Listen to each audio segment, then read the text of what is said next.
Last time, we ended off with you guys all working together and trying to find a way out of this kingdom. You guys eventually came around to purchasing your very own ship.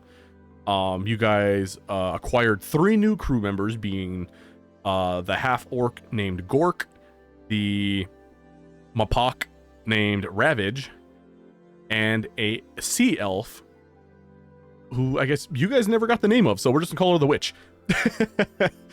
So you guys recruited 3 people, and you guys still had some things that you needed to pick up, whether it was later that night or the next day, and which gives you guys perfect enough time to explore the city one last time before you venture off. And the ball is in your guys' court. Okay, we gotta charm James. You guys are really set on James. All right, hold on. Oh, we did do like we got some ship supplies last session as well. Like we gotta. Was that buying that from James? I think so, yeah. I think that's where we left off. Your Yeah. weapon. Here we go. I'll just put him so at least he has him somewhere on the map. Hey. LeBron James. LeBron James.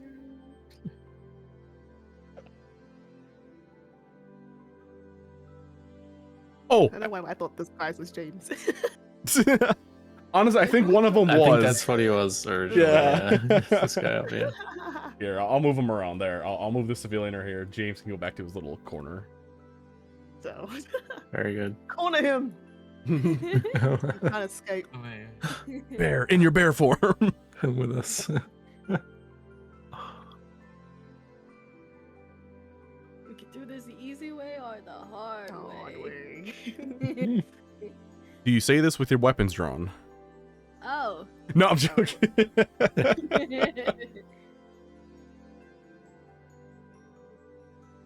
Yeah, just buy all this stuff from him and then just be like, by the way, you're coming with us. Yeah, no choice. We need some whimsy on the ship, so.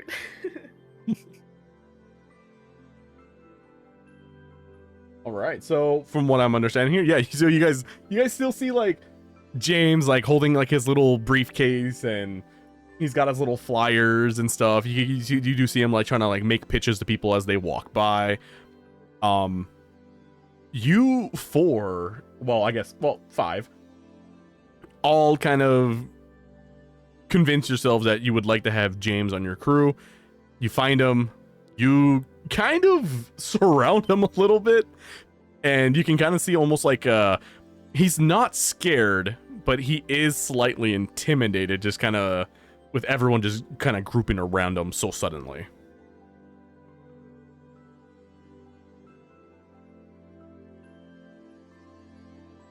Alright, Who so wants to do the sales pitch? June.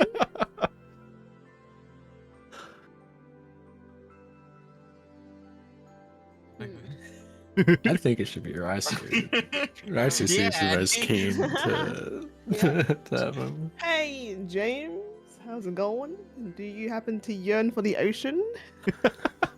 That's a great way of putting it. So you approach James and you say that. Right away he looks up to you, and once he realizes that you're kind of throwing a little pitch at him, he being in the business for as long as he has, actually most of his life, he understands where you're coming from and what you're trying to throw at him, and he's gonna allow it. He's gonna see what you have to offer him. And so as you say that, he just kind of goes, "Hey there. Well, I've spent most of my life on the sea, so it's not too much of a stranger to me. I guess, sure, I suppose I yearn for the ocean, but I kind of found a little place here. I mean, what could be out there for me?" Treasure, James. Treasure and friendship. He thinks about it for a minute, and he starts to kind of like put together about how you all came up with the gold that was needed just to even purchase the ship. He definitely sees you guys are very well, an adventuring crew, very battle worn and such. He kind of thinks on it for a minute, and he puts his hand to his chin, and he kind of like does that thing where he's kind of like just kind of scratching it a little bit. You see his eyes kind of wander around. He also kind of like makes eye contact with every one of you just real quickly, and he just kind of goes and says, "You're not wrong. I mean, but what could you do with a man like me on your ship? What would I do? How could I earn my keep?" You see, James, we lack one thing in our group, and that is positivity and whimsy. We just need you to keep us sane on the ship. So they have the vibes. Roll me a perception or roll me a persuasion check. Oh, well. I'm gonna say that for Perception, James, are you lying to him? I'm not. Okay, so if you're telling the truth, you can roll persuasion, Persuasion. and I would say to kind of push him a little bit more to the edge, I'd say like a DC 10 or so. Holy shit! Holy shit! Man is coming with us. Put him in the basement. All right. So No. you roll a 22. You say this to him, and you see James kind of like blush a little bit. He kind of goes, well, I didn't think y'all thought of me so fondly that way. Well, sure. I mean, is there, well, I guess I did sell you the ship, so I know there is bunking. All right. He starts looking around, kind of like almost like a slight panic, like he's realizing he's making a rash decision, and he kind of just goes, "Well, all right, sure. I have a lot of skill behind myself, so aside from my positivity, I'm sure I can also muster up something and help, or pull my weight around. I know a lot about ships, so if you guys need help sailing in any way, I could probably partake in that as well. But wow, thank you for the offer. Yeah, I guess come find me when you guys are ready to leave." Hell yeah. Awesome. Welcome to the Let's team, go. James. And let's see Hook, here. line, and sinker. I like how easily we convinced this man to like abandon his home and livelihood. Just come back. It's fine, Join bro. us on an adventure. That's great. That's what everyone wants. you We have a know? track record of killing people, so I No, don't think we he's coming don't. back. We don't kill. No. We can't kill James. See, we have the whimsy now, That's We plot do. armor. The best part about this too is had you rolled like anything under or just like even this a little over, that would have been more of like I would have kept that going to how long it would take for you to convince them. And the fact that you rolled 22 just right off the bat. Heck yeah. But with Meant that to be. also being said was. though, James has his own token. Let's go. Oh no, he's hot. Bye. I was gonna say that. So now, as you guys have officially now recruited James on your guys' ship, you could probably utilize him in just various situations. He could be the negotiator. He obviously knows how to run a ship, things like that. Now that he has his own token, you guys can kind of see what he looks like. Right away, now that you convinced him, you also see like first he has like this flustered look on his face of like, yeah, he was very like flattered with the compliments and that why you guys wanted him, but obviously nervous again, making a rash decision. You see him kind of just like give like a genuine smile, like he is like excited for this next adventure in his life, and you start immediately seeing him like already going into his backpack, his briefcase. He opens both up, and you kind of see him start digging through it, and you actually see him pull out what looks to probably be like what you would imagine is like his license agreement for like the company that he was working for, and you see him kind of just start stacking it all in one just basically like one big stack together, and you see him roll it up, put it in his pocket, and you see him just kind of start walking down the alley. You can probably imagine he's gonna put in his resignation letter, so. Oh, we're making him quit his job. Let's go. Yeah. Oh god. Have fun with that, James. Y'all really convinced him. Oh. He's down. The loads of That gold, is- running your own crew, promises, the flattering. Yeah, you really convinced this man. The wind in his hair. We got him. Ladies and gentlemen, we got him. Yeah. I think you guys essentially just replaced all the original people who died. Oh. I mean, it wasn't our intention, but Yeah. yeah, that's We just gotta how the put- cookie gotta have a crew. crumbles. Hey man, them bone crabs were scary. All right. Mm-hmm. All right. What do you guys do next? Mm, We've secured the crew. Now it's to get supplies. Oh, that you guys did last session. Oh no, like Raisu stuff. Oh, okay, gotcha. Oh yeah. Are we going now, or do we have to wait till tomorrow morning? I think it was tomorrow morning we're picking stuff up, right? Yeah, so yeah, it would be the next oh, day. well, actually, I think it's my grappling hook I'm getting in the morning. I think yours was finished by the end of the day. That's right. Yes. Rye Okay. was to get your stuff by the end of the night, and then yeah, Bear was to get his stuff, and then in the morning. Yup. Is it Okay, let's nighttime? go. So just kill time till the evening. Yeah, so I would say like as Okay. of right now, you guys did spend most of your day doing the whole like you spent most of your morning doing the investigation for like who was the thief in the port, and then you guys found out that it was Ravage and Gork. So you guys spent a good chunk of time doing that. You guys obviously we had Bear that was kind of going around talking to people. We had you guys trying to talk up James and trying to get like the ship stuff. We'll just say like another good couple of hours went by, and I would say it's probably like sometime a little bit late afternoon now.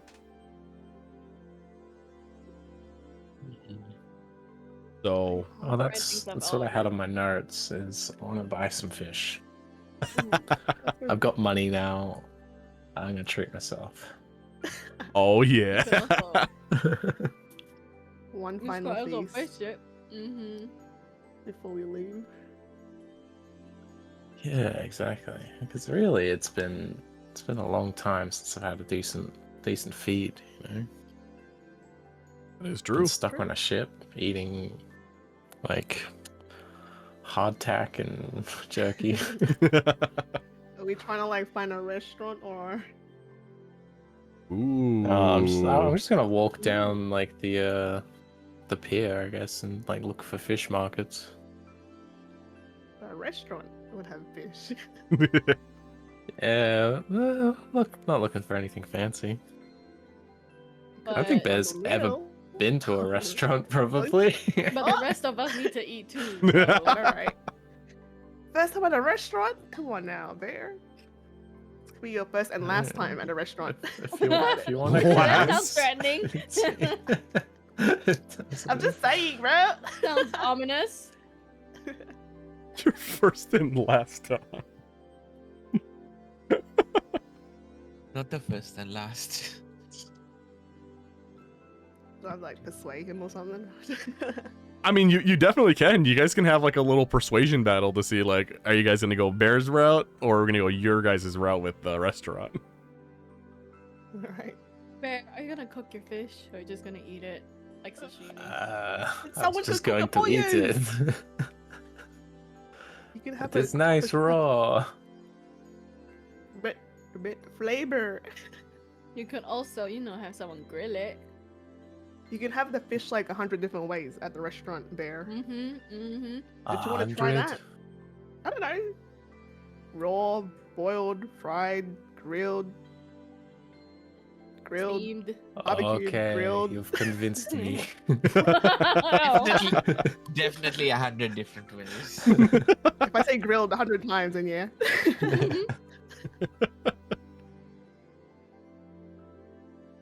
I guess. Okay, yeah, Convinced. let's find a place to eat fish then. Where would a restaurant be? So, ooh, okay, We can ask James. Mm. true. should You go guys pick can up run down the Hang on, alley Greg. and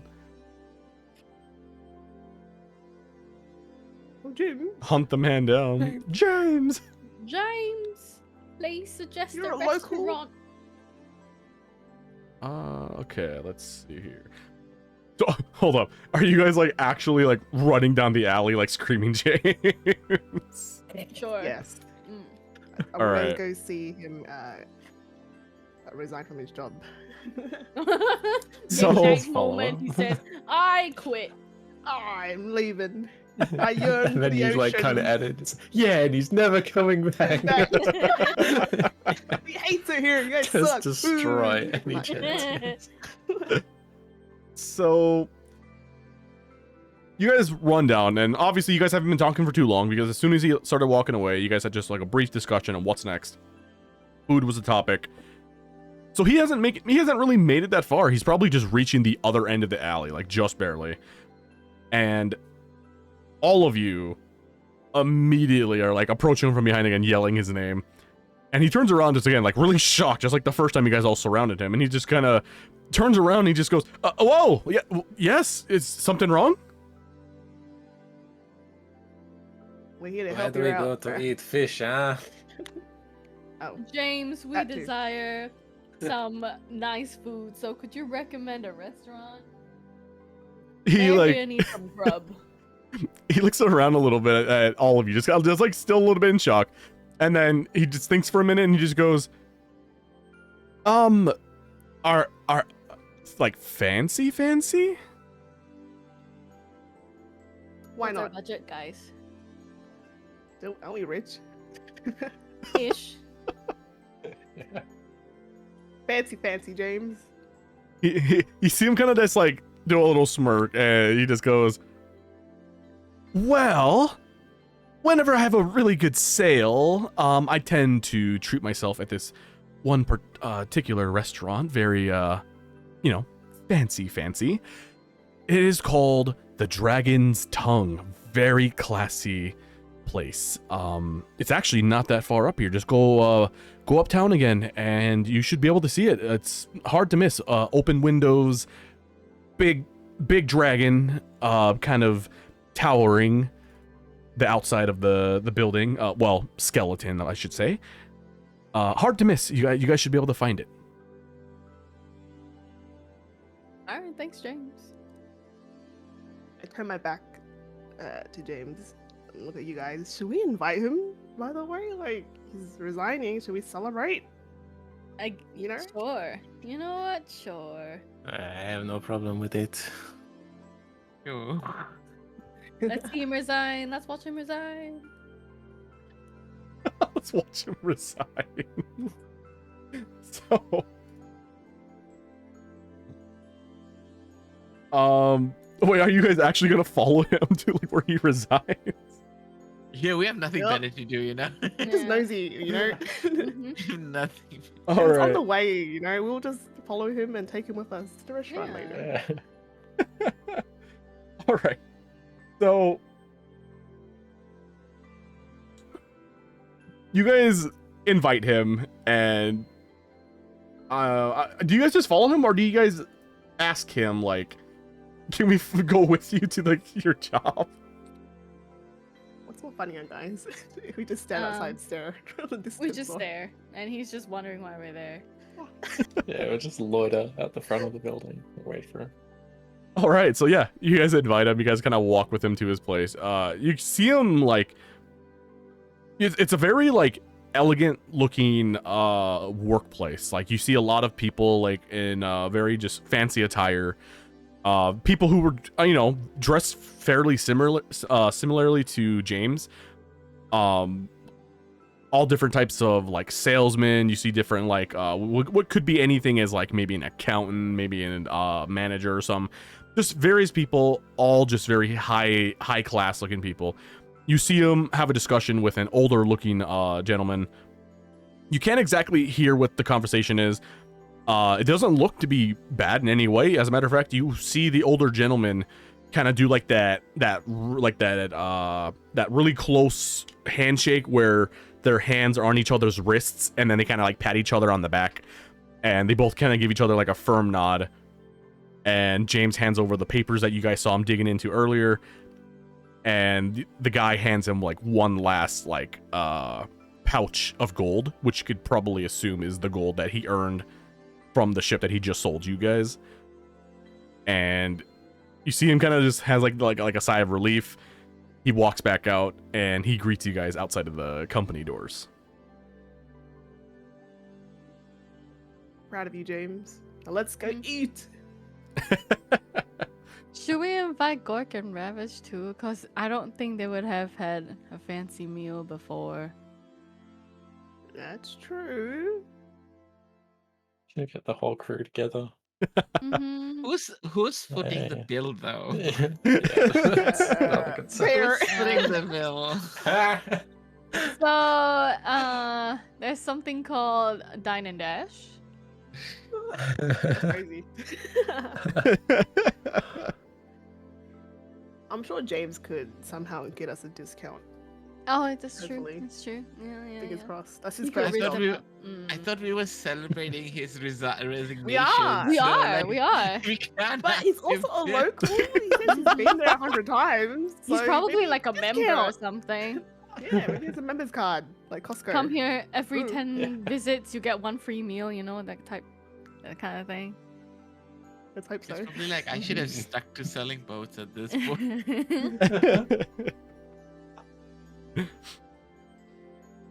So you guys now trace your steps and go all the way back to the docks to find Gork and Ravage. Yep. Hey. So before we leave, y'all want to get some food? Immediately, you see. So when you approach them and you go up to them, you see they didn't really exactly move from where you guys last saw them. Ravage is still kind of like sitting on this maybe six foot platform, and he's just kind of like just chilling up there, just waving his little legs, dangling them. Gork is kind of resting his back against the wall, and you guys kind of come up to him, offer them, and right away, Gork looks down at you, and you see like this big cheesy smile, and he just goes, "Food?"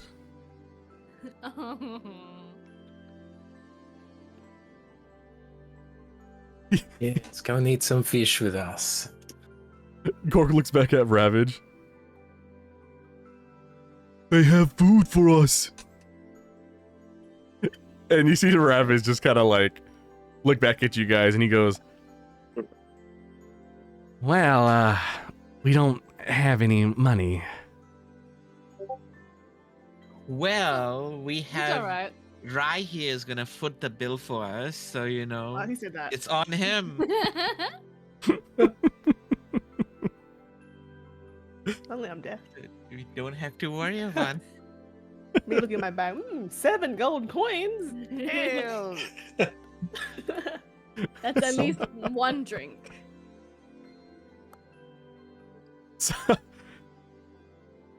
So as you say this to them, Ravage looks over at Gork and he just goes, "Yeah, you hear that, buddy? They got us some food." And Gork just goes, "I'm excited." And he runs up to Ravage, grabs him, and throws him on his shoulder.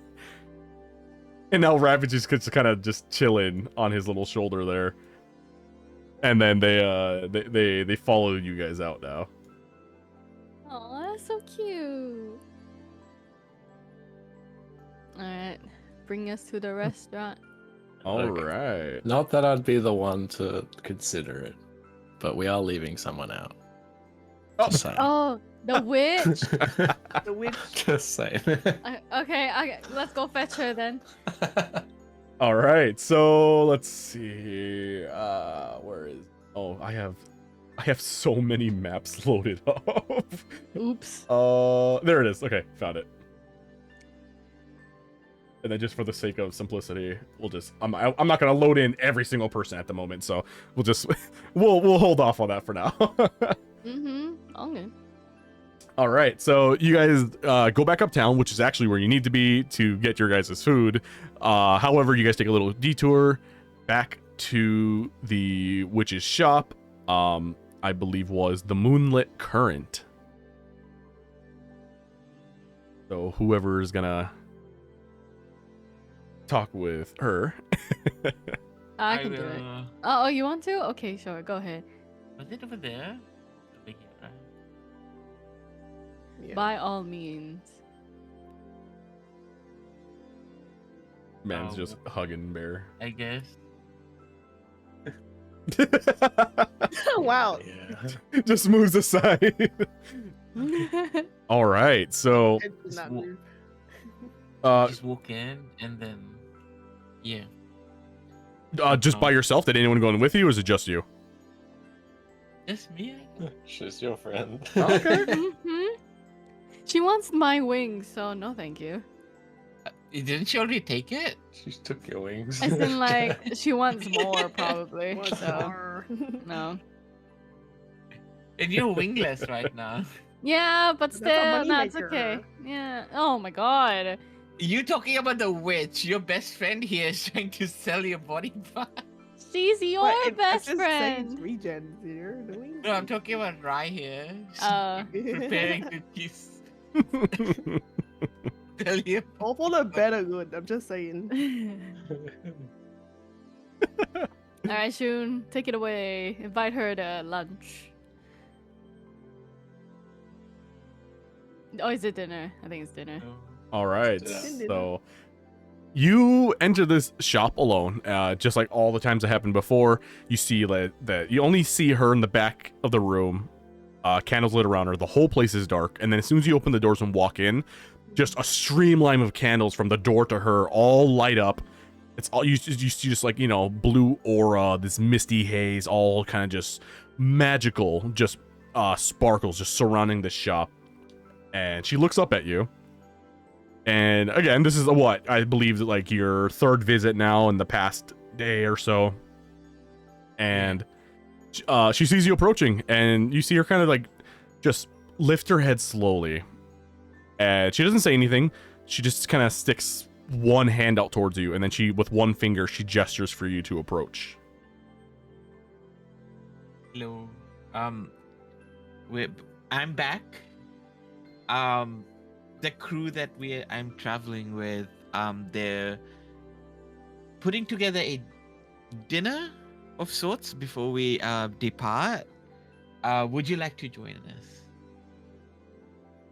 You see her eyes squint just so slightly, and she tilts her head, and then she, almost as if she's trying to read you to see if you're being genuine or not.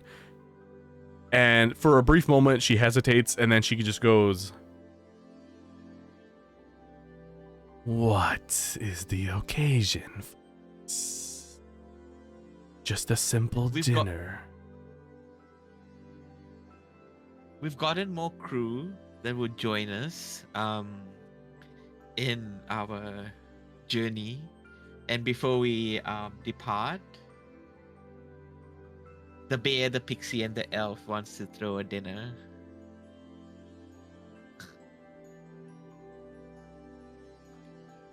As you say that, you see her ear kind of perk up a little bit, and she goes, "But not you. Why?" I'm not very fond of big crowds, but I will be in a corner tucked away. She nods, and then she goes, "Very well. I've already packed up most of the shop. I have no issue with a dinner with you all."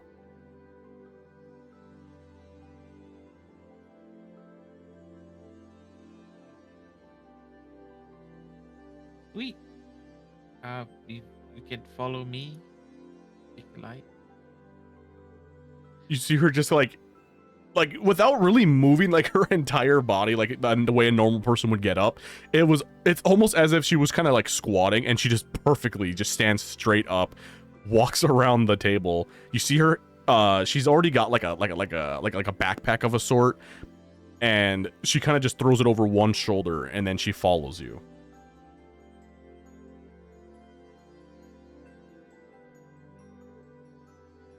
And as she does, she exits the door. And for the first time since you guys have met this person, you see her in the outside world. No, my God, she's not gonna Oh my god. disintegrate in the sun. Did you Wait, say that who out asked loud? Her name? No, we need to ask her name. Yeah, that's true.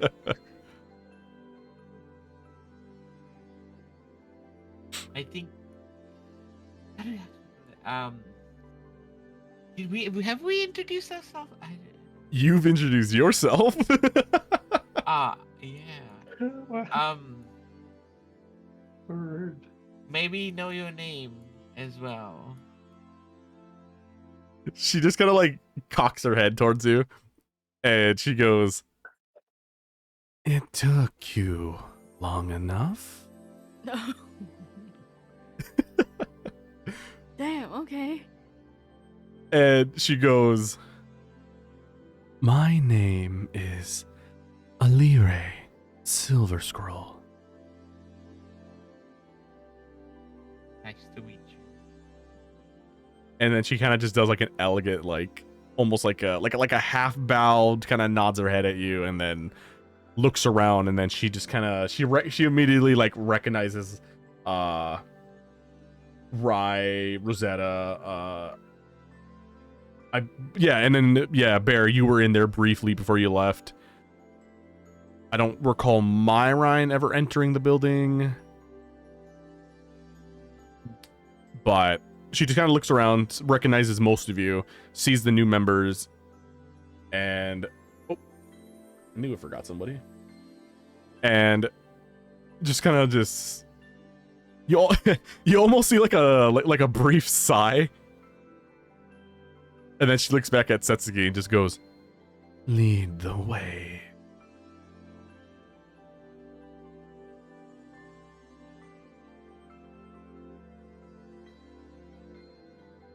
Alright, let's go. Let's find the place. Mhm. All right, James, lead us Lead to the the way. fancy schmancy west one. All right, well, follow me, guys.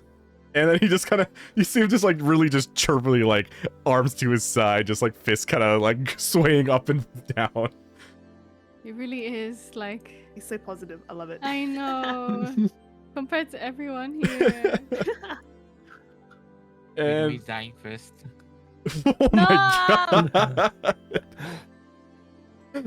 So he like leads the way. You all follow him as a group, and eventually he takes you to the famous restaurant that is called the Dragon's Tongue. Oh my god. Ooh, holy shit. We'll just load everyone in here. Oh my god, that looks. He eats here all the time. I guess so. Whenever he makes a big It's sale. good money. So all the Sells time. food. So you guys gotta like go in. He's kind of like leading the way.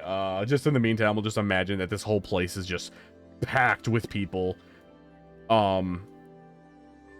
He just looks around and then he just goes, "All right, well, this is the place. Nice thing about this is, despite how classy it is, the owners assume that anyone who enters here is no easy way to put it, wealthy. So we are able to take our seats anywhere we want, and someone will eventually start serving us."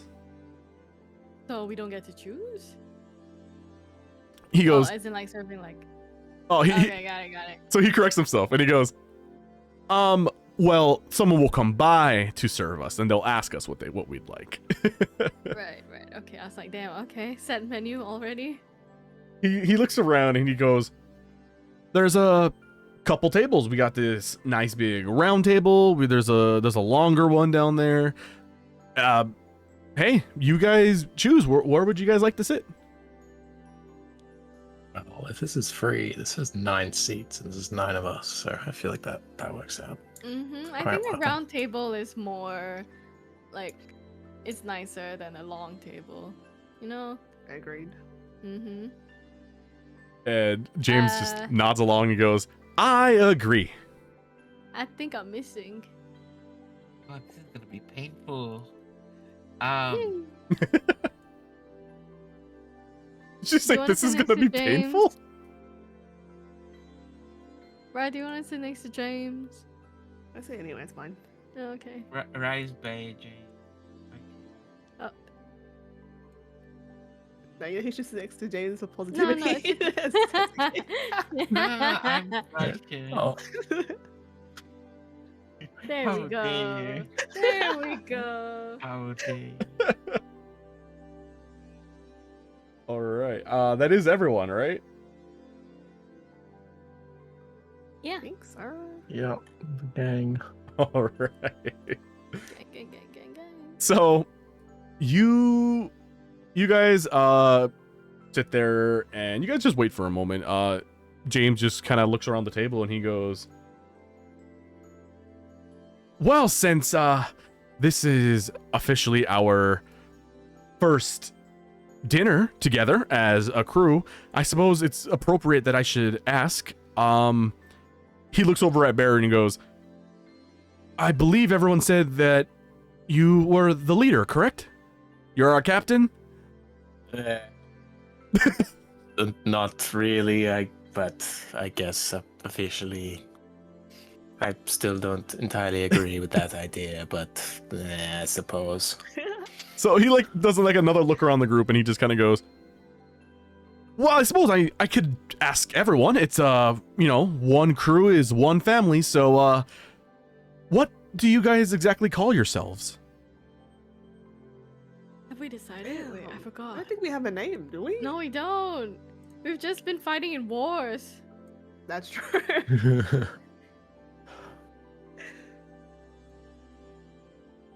I guess this is a great time to come up with a name, guys. Oh my god, this is like you finish a tutorial and then you type in your name afterwards. Oh Yeah. God. Any ideas? James, you got ideas? He goes, well, the thing is, I don't exactly know you all that personally, but I guess this would be a better time than ever to start. Immediately darts back at Bear again and goes, what's your story, pal?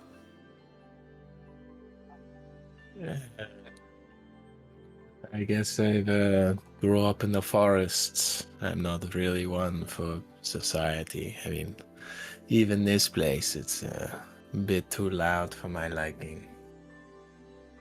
He looks around and he just goes, oh, oh man, I apologize. If I would have known that, I wouldn't have brought us all here. Then it's okay. Got to try these new things, I guess. I'm just waiting for the fish, really. He just nods and he goes, you said the forest. Any particular one? Yeah, the UGE. You see his eyes bright up and he goes, the UGE. The United Groves of Arendar. Wow. That's a lot of villages. May I ask you, did you hail from any of those villages? Not any ones you would know. He just nods and goes, okay, I know. No worries, I understand. I suppose, and then he kind of he senses there's a little something behind your words, and he just goes, turns right to Setsuki and goes, what about you?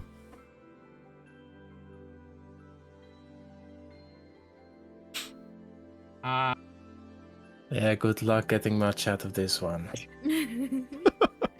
Speaking of fighting it, I tried This to is why be we nice. have James. I He's the mediator trying to between be these two nice. people. James, just mind your own business and drive the boat, okay? That's all. Oh, you need to know. wow. That's crazy. Already fighting with James? James just looks at you and he goes, well, I'm not a captain by any means, so I don't actually know how to sail a boat, but I know how to function on one.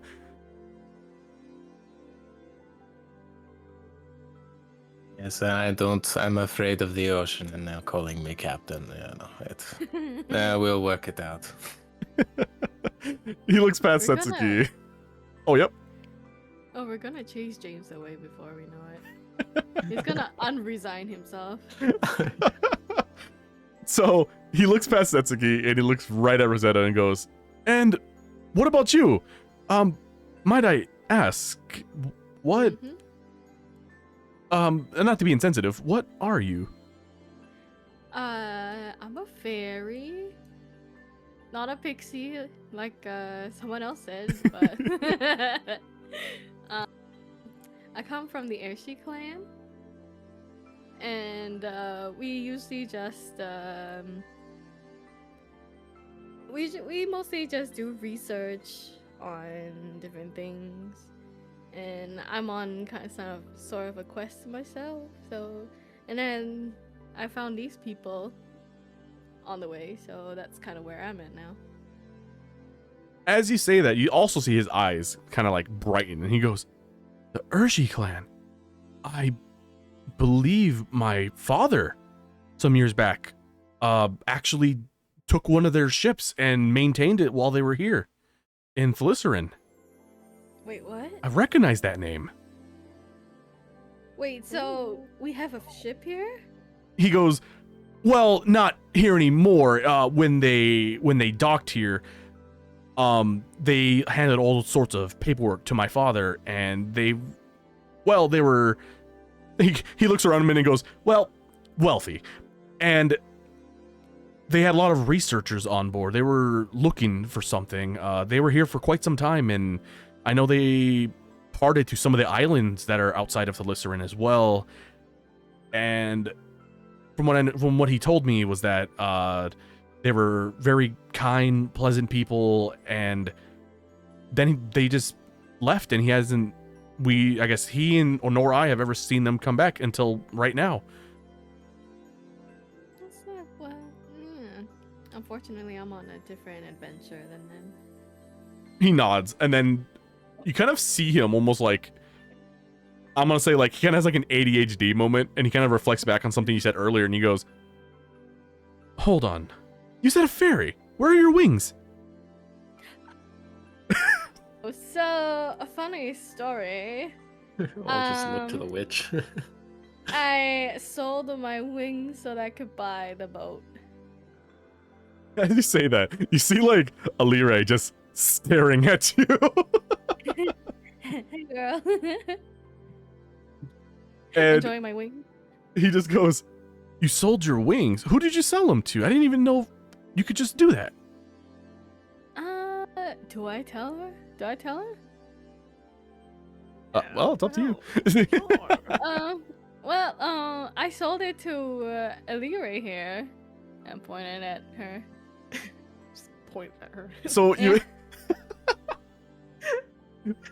you point at her, and like, just imagine just absolute blank face, and then all you see is just like just blank faced her on the curls on both sides of her, like her lips just peak just for a brief moment, and then they drop, but her eyes are just like, there's no expression, just dead. And she looks over at James and she goes, "Her wings were pretty." James just goes, "Oh. Well, I hope you enjoy." And Yummy. he now looks at Rai, and then he asks you, "And what about you?" Well, James, I don't really remember much of my past, I'm not gonna lie to you. I grew up on the streets. I really have no goal, to be honest. She's a princess. No. She's a princess. A princess, you say? Nope, I am She's not. a princess. Nope, no siree. I didn't know I was Okay, talking to is, royalty. And you see him immediately no, start like James. bowing. James, no, I meant no disrespect. If I would have known you were royalty, I would have treated you so much better. I'm so sorry. Oh, so we James, don't have no deserve that proof kind I'm of a respect. princess. James, stand the fuck up right now. Wait, You're embarrassing she's me in this restaurant. royalty. I am not. As he's doing this, you guys also catch the attention of multiple people that are sitting at their Oh their no. seats. You see a lot of like the waitresses and waiters looking around too, and they all just see James just like hands on the table, head bowing down towards you. Nothing to curl see here, myself right guys. now. Nothing to see here. James, no! I am not royalty. We have no proof, okay?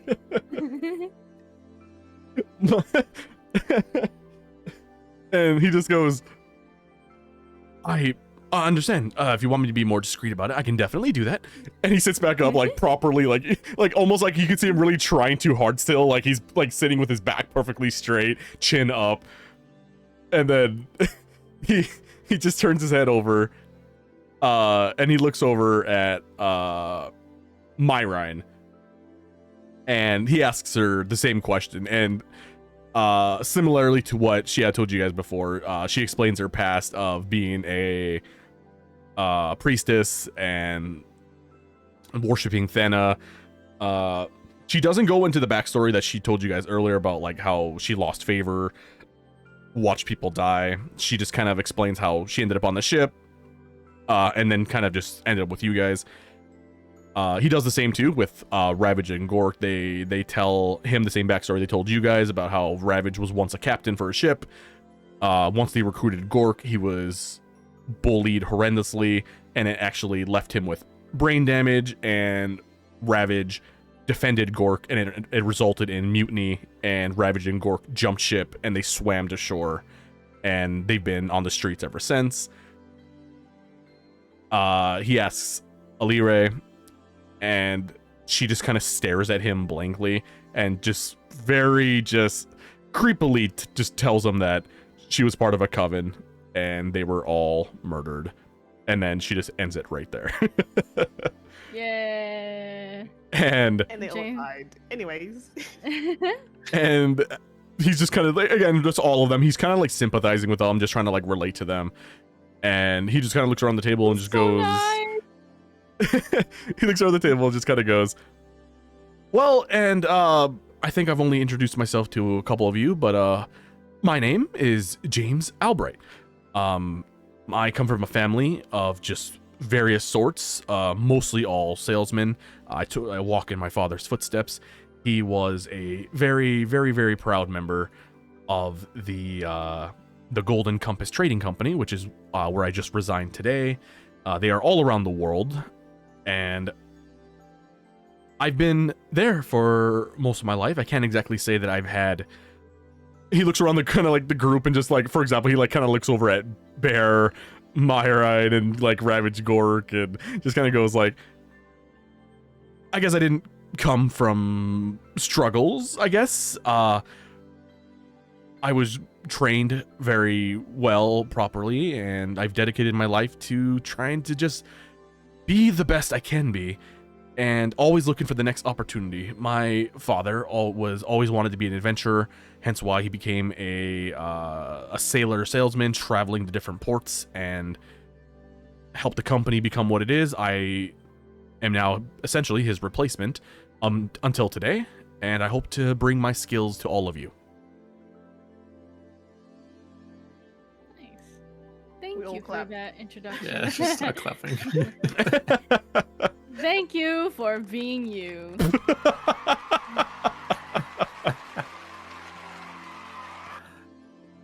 and as he finishes like his sentence, you do see a couple waiters and a waitress, kind of like all like three people essentially show up, and all of them got menus, and they all start handing them out throughout the table, and they ask every single one of you, or they tell every single one of you, take a look at this and see what you would like. If there's any drinks you would prefer, please let us know, and we will begin serving you. I want the 100 kinds of fish. Oh, Oh, he's going all in. All right, give me 1 second. I think you guys are really gonna enjoy this.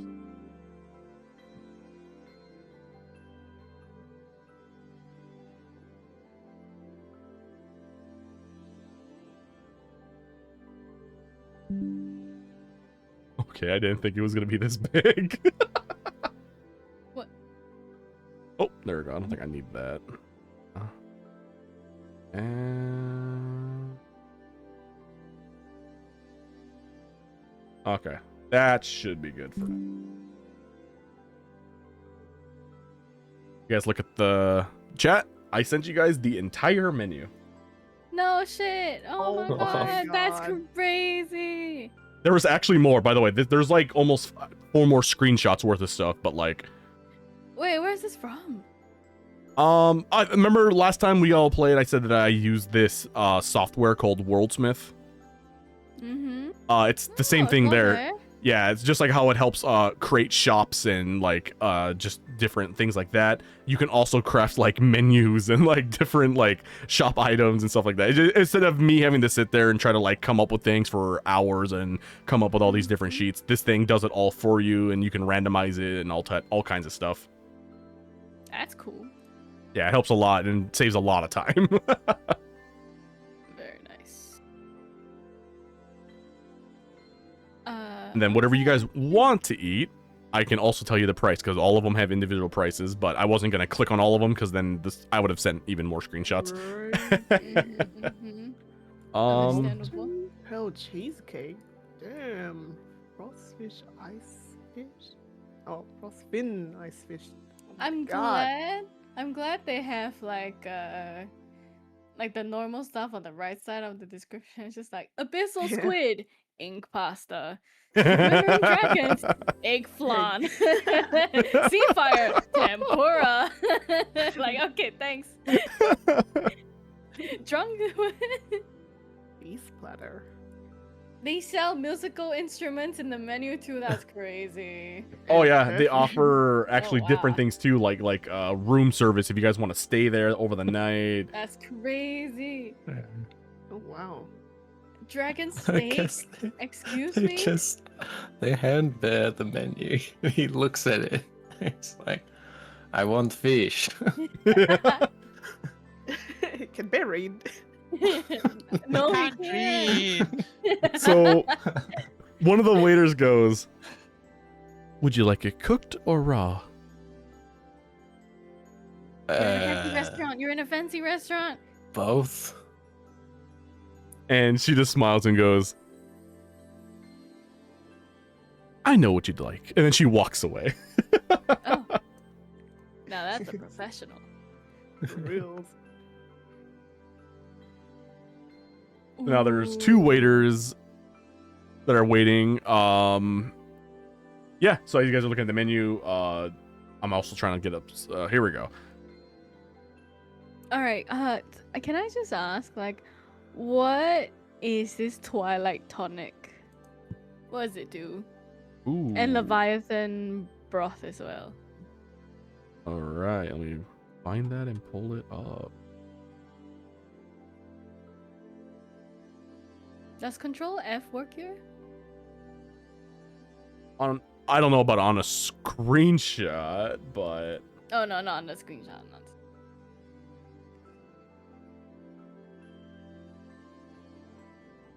okay. So you said Leviathan broth and which one again?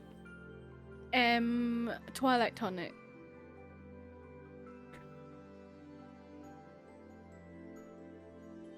Okay, here.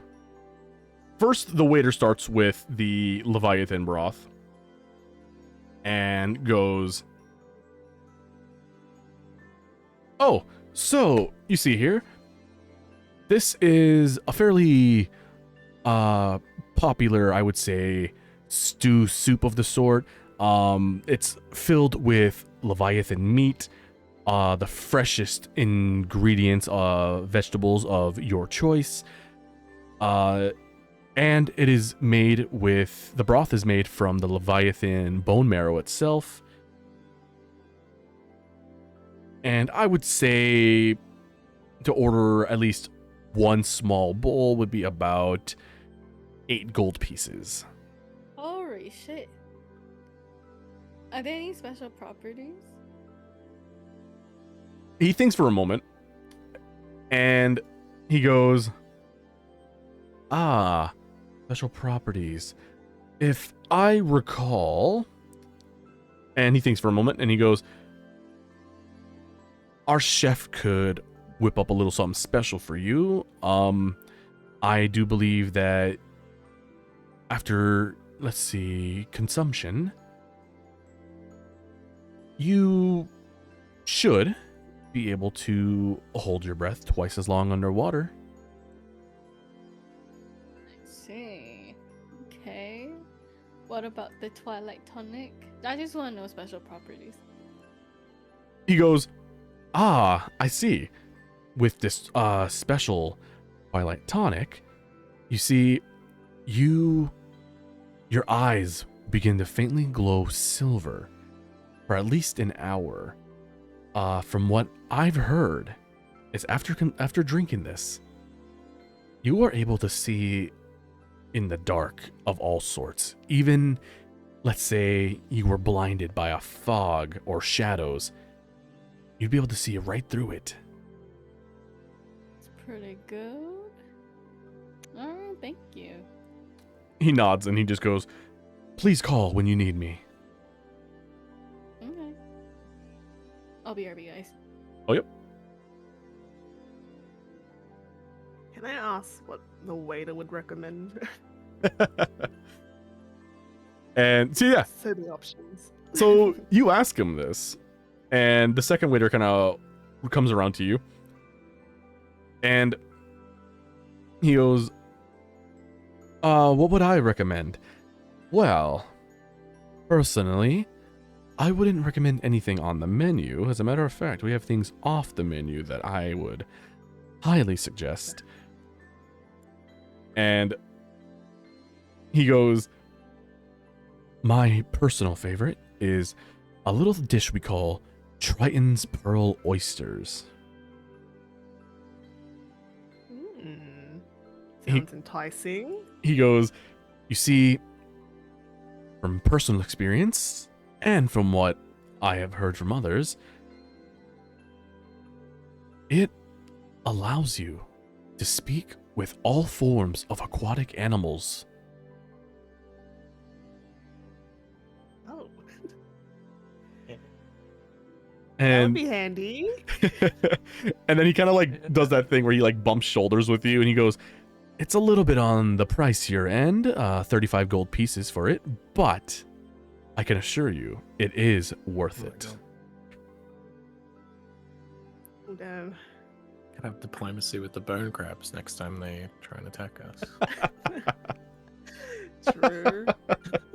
Just like shoveling oysters in your mouth and just like, wait, we can figure this out.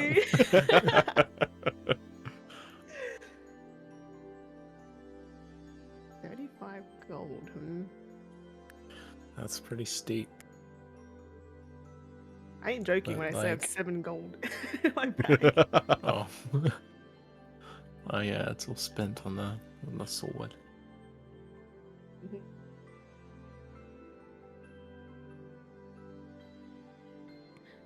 I'm back. Welcome back. Welcome Have back. we ordered yet? No. Oh, This guy's trying to sell us oysters that allows us to talk to fish. okay. Do you want to talk to fish? Wait, Bear, are you interested in talking to fish? I don't know. You never Surely. know. Probably like not, because I would genuinely like to eat them. Well, that, I mean, you could also talk to them and, you know, Talk find to out me. where they live Sure. so you have more to eat. No, when they live. It's only 35 gold. 35 gold! Oh my god. I mean, we do have Ros- money, but damn. Rosetta was picking up the tab, right? No, it was Bear. Huh? How much gold do we have? I Do you yell this at the table? 250 Yes. shmenies. 250. I have 757. She's rich. She's rich. Rob her. That's from selling my wigs, guys. Yeah. You sell a Wigs. body part. wig. You sell a body part Look, if I had wings, I'll be selling them like unlimited, bro. Every Regen, few sell. days. Regen, sell. Gork and Ravage just look across the table and they just go, well, we don't got anything. Yeah, I'll pay for you. I mean, I've got your money. Essentially. Let me see. What about Myrine? Myrine just goes, I have 15 gold pieces. Girl, you got more than me. James looks around the table and he just goes, Hey, no worries, guys, no worries. I'm a regular here. They'll give us a discount and I can take the tab. No, you don't have James. James. Thanks, Actually- James. You're a real one. Actually, true. You know what? Yeah, you're the richest here anyway. Just no resistance whatsoever. So James, you shouldn't, but thank you. Thank you for doing this. Well, if you insist, James don't force our hand or anything. Damn. tucks hair behind ear. James, you shouldn't have.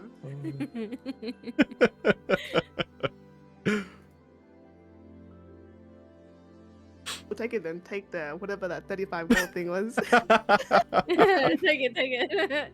The waiter looks around the table and also offers it as well, just kind of goes would anyone else like anything off the menu? Off the menu. One of each. Is there any item that can help my James wings? Now that he's paying. Is there anything that can help my wings regen quicker? The waiter looks at you and just kind of goes, makes your wings grow quicker. Maybe like a recovery You item. need to of eat a sort? flying fish. And Get its wings. so he thinks for a moment. And then he goes,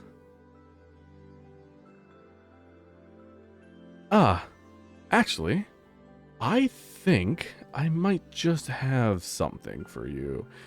Let me see. And you kind of almost see him like, he pulls out like another menu, but it's not the one that you guys have. Oh damn.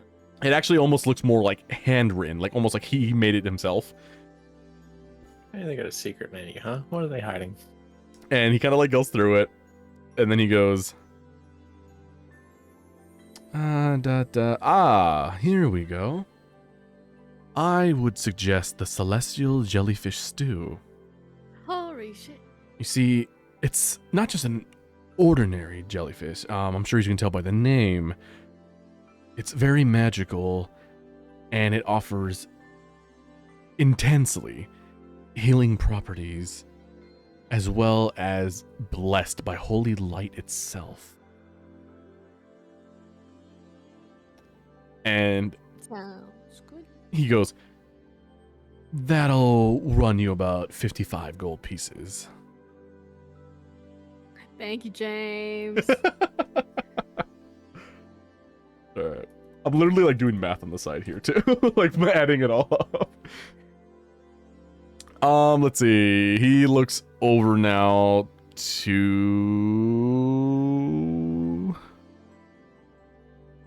Setsuki and asks the same question if you would like something off the menu.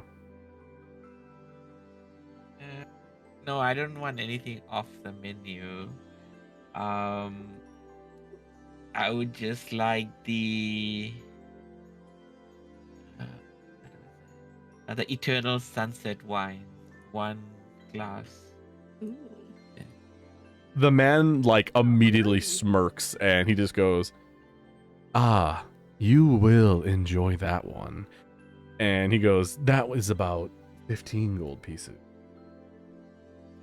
Sweet, I can foot that bill. And he leans in like one more time and goes, are you looking to get drunk or are you looking to get drunk? I just want something to drink, hydrating, no drunk. Ah, I see. And then he like, you see him like kind of like on like the list that he was kind of like writing. You see him like cross off something, but you don't see what it is, and he just goes, "I can have it out for you."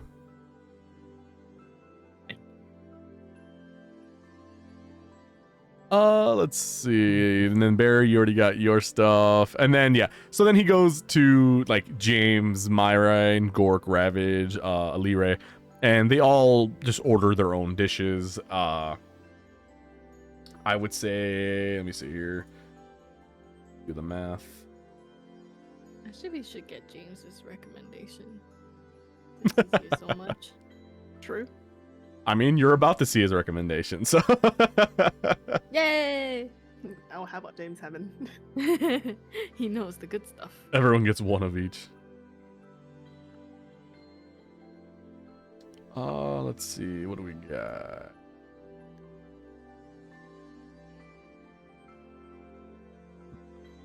Just to verify with Bear one last time. How many fish did you order again? 100. 100? That's Mhm. okay. That's what I was thinking. All right. Well, that's what Rice said. You know, there's 100 ways you can cook a fish. So it's like I want the 100 different fish. Okay.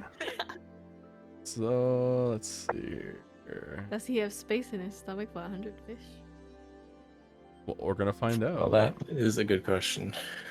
Is he gonna? You know what? You could get it to go as well, I guess.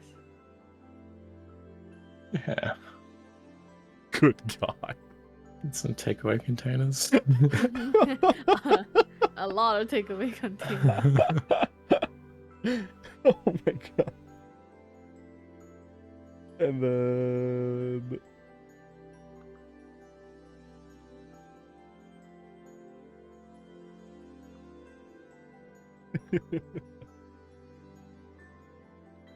All right.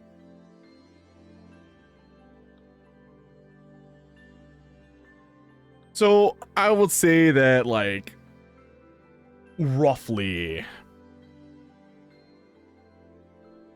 20-ish minutes go by, and eventually you see the three waiters return with like the different drinks, all of the individual meals you ordered.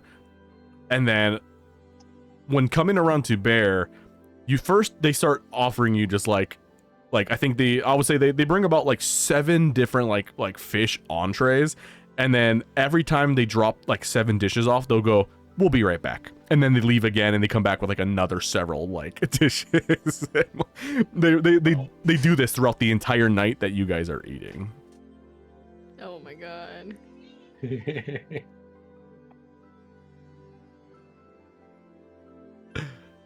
So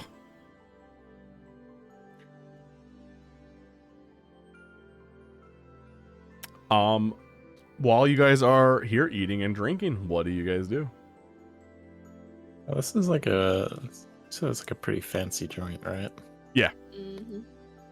I'd like to make note that Bear has like no eating etiquette whatsoever. It's just like using his hands for everything. Planes. It's just a bit messy. And the waiters and waitresses are not questioning it. Like every time you finish a plate, they stop by and they like take it away and then drop you like a brand new plate of something else. Dang. Amazing. Bear is having the best time of his life. See, isn't it worth it to come here? First and last time at the restaurant, Bear. First,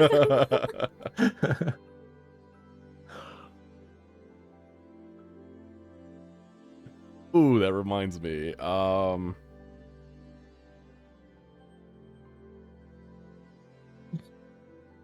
Similar to like Setsuki, you notice that Elire also didn't exactly order food, just kind of like a drink.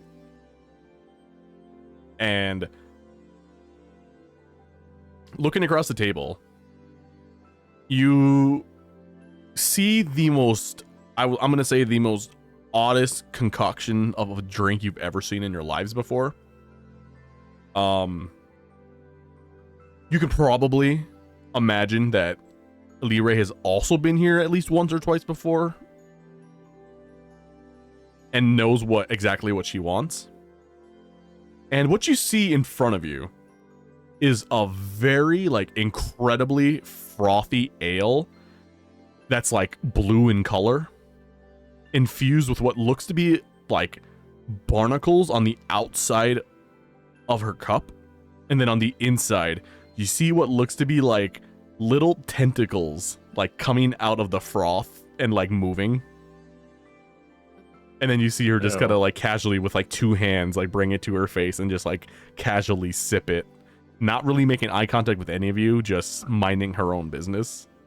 Just occasionally slaps up a tentacle. Pretty much, sounded yeah. Nice. It sounded good until you got to the barnacles and then the tentacles. Yeah, it went downhill from there. Yeah. Like, It's okay. yummy. You want to try it? What the hell? Sure. I'll have what she's having. Elire looks at you, and for the first time since you guys have ever met this lady, you see just like a slight smirk, and even like her eyebrows raised just slightly, as if she's amused by you guys wanting to try the drink that she has. And she, again, after she notices this, she kind of like glances over at you two, and then she glances back to her drink and then continues sipping on it and then minds her business. And then the waiters also bring both of you the exact same drink. Bottoms up. Sippy sippy. So you both drink this. And first things first, I should note, when the waiter brings it to you, he goes, "Here you go, 2 orders of Kraken's Kiss." And he sets it down. And as you guys begin to drink it, you realize that it is the froth part of it before you get to the actual drink itself is incredibly like it's almost like a salty, nutty flavor, and then as the drink hits you, it's immediately like super sweet. And God damn. for a moment, you don't even notice like the tentacles like kind of like going out and like moving around in there, and then like the barnacles on the outside of the cup. Like you guys are actually, I would say, lost in thought of how surprisingly good this drink is. And then as you pull your pull the cup away from your mouth, there's like a tentacle like dangling like off of your lip.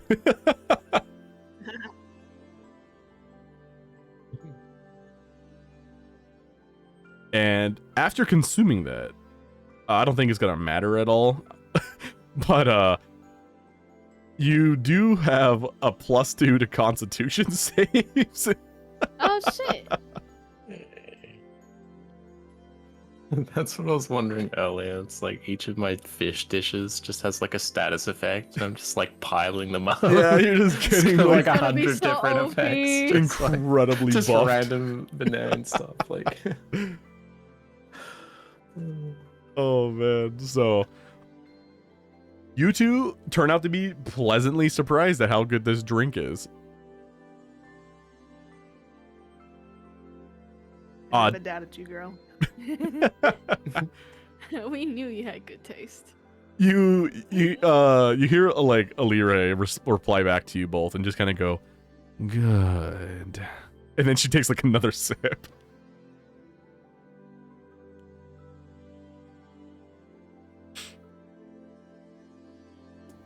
Do you guys do anything else?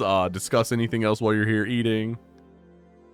I don't know, like occasionally when I find a good one, just be like, "Oh, this one is good," and then just like drop a morsel over on like Gork's plate every now and then, and, like sharing the good Aw. fish with him. Yeah. That's so cute.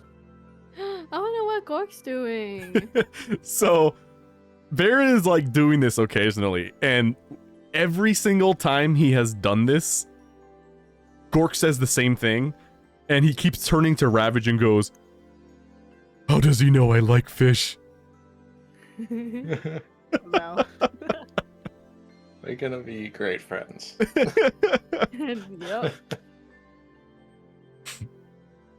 And then Ravage too is just kind of like, I want to say that for anyone who ever just kind of like looks his direction in general, you can kind of almost see him slightly uncomfortable. Like you see that he's eating, but that he's also like maybe feeling, I would say, actually, let me see what's, yeah, your guys' passive insight is good enough.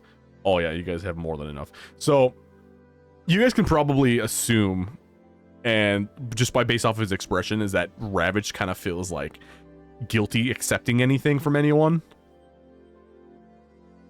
And so you see him just kind of like eating slowly and just kind of like not digging in like the way pretty much everyone else is. He's just kind of like slowly eating it. He's kind of just conversing with Gork whenever Gork gets like, super excited when Bear gives him food. But yeah, overall you can tell that he just kind of feels like he shouldn't be there. I'm gonna grab one of the plates of fish that I've got and just like put it in front of him. Just say, eat. You just gotta, Enjoy it. Rabbit just goes, yeah, are you sure? Of course, it's your money that I'm paying this with. Crazy. And you see him just kind of like nod, and then he kind of like a little bit more perkier. You do see his ears kind of like go up a little bit more now, and he starts eating like more casually than reserved than he was before. Let's see. And then there's Myrine. Over on her end, you actually like see her just very like, I'm gonna say like very delicately, very proper, like back straight. She's sitting up. She's eating with like chopsticks, and she's let's see here. She specifically ordered something that was called the whiskey smoked octopus, and so she's kind of like with like these little chopsticks. She's like, you know, eating them one at a time, just very politely, just very elegantly. And she's, you know, she hasn't really said anything. She's not being loud. She's just kind of minding her business and just like eating this pretty slowly. That's funny, having the juxtaposition of just sitting next to Bear. It's just like scoffing Just- at everything. Just fish fly in all directions. Let's see here. Who else? Yeah, so we already know what like Gork's kind of just already what I don't even think I wrote down what he ate, but yeah, he's just kind of like, Whatever. yeah, he's just kind of eating whatever, and then every time like Bear drops him off something, like Gork's kind of like almost seeing it like a game at this point. Like he's kind of expecting like this random food to drop, and then he's gonna like look at Ravage and just be like, how does he know I like fish? And let's see. And then eventually, the moment you guys were waiting for to see what James' favorite dish here was. And based off of his meal, you guys, as he kind of already explained to you in his little backstory, he didn't grow up poor. He didn't struggle. He kind of already, like, he grew up pretty, like, middle class, almost rich. And obviously with the job that he has, you can assume that he is pretty wealthy now. And he ordered a very special dish called the caviar cloud puffs. And what you guys are seeing is like a very just pristine, gorgeous looking pastry. They're about, I would say they're like sphere shaped, and they're like perfectly like actually like round. And every time he takes a bite, you can see like the caviar falling out of it, and it's like it's just filled with it. And he kind of has like a whole platter full of that stuff. Of course, like, and then his platter surrounded by just various types of like wines and whiskeys, and just the man is enjoying himself, to say the least. And he does eventually at some point order a round of that dish so that everyone can try. James, you shouldn't have. And James does kind of like go on a little bit. He kind of just like does like this whole like this. When I first came here at this restaurant,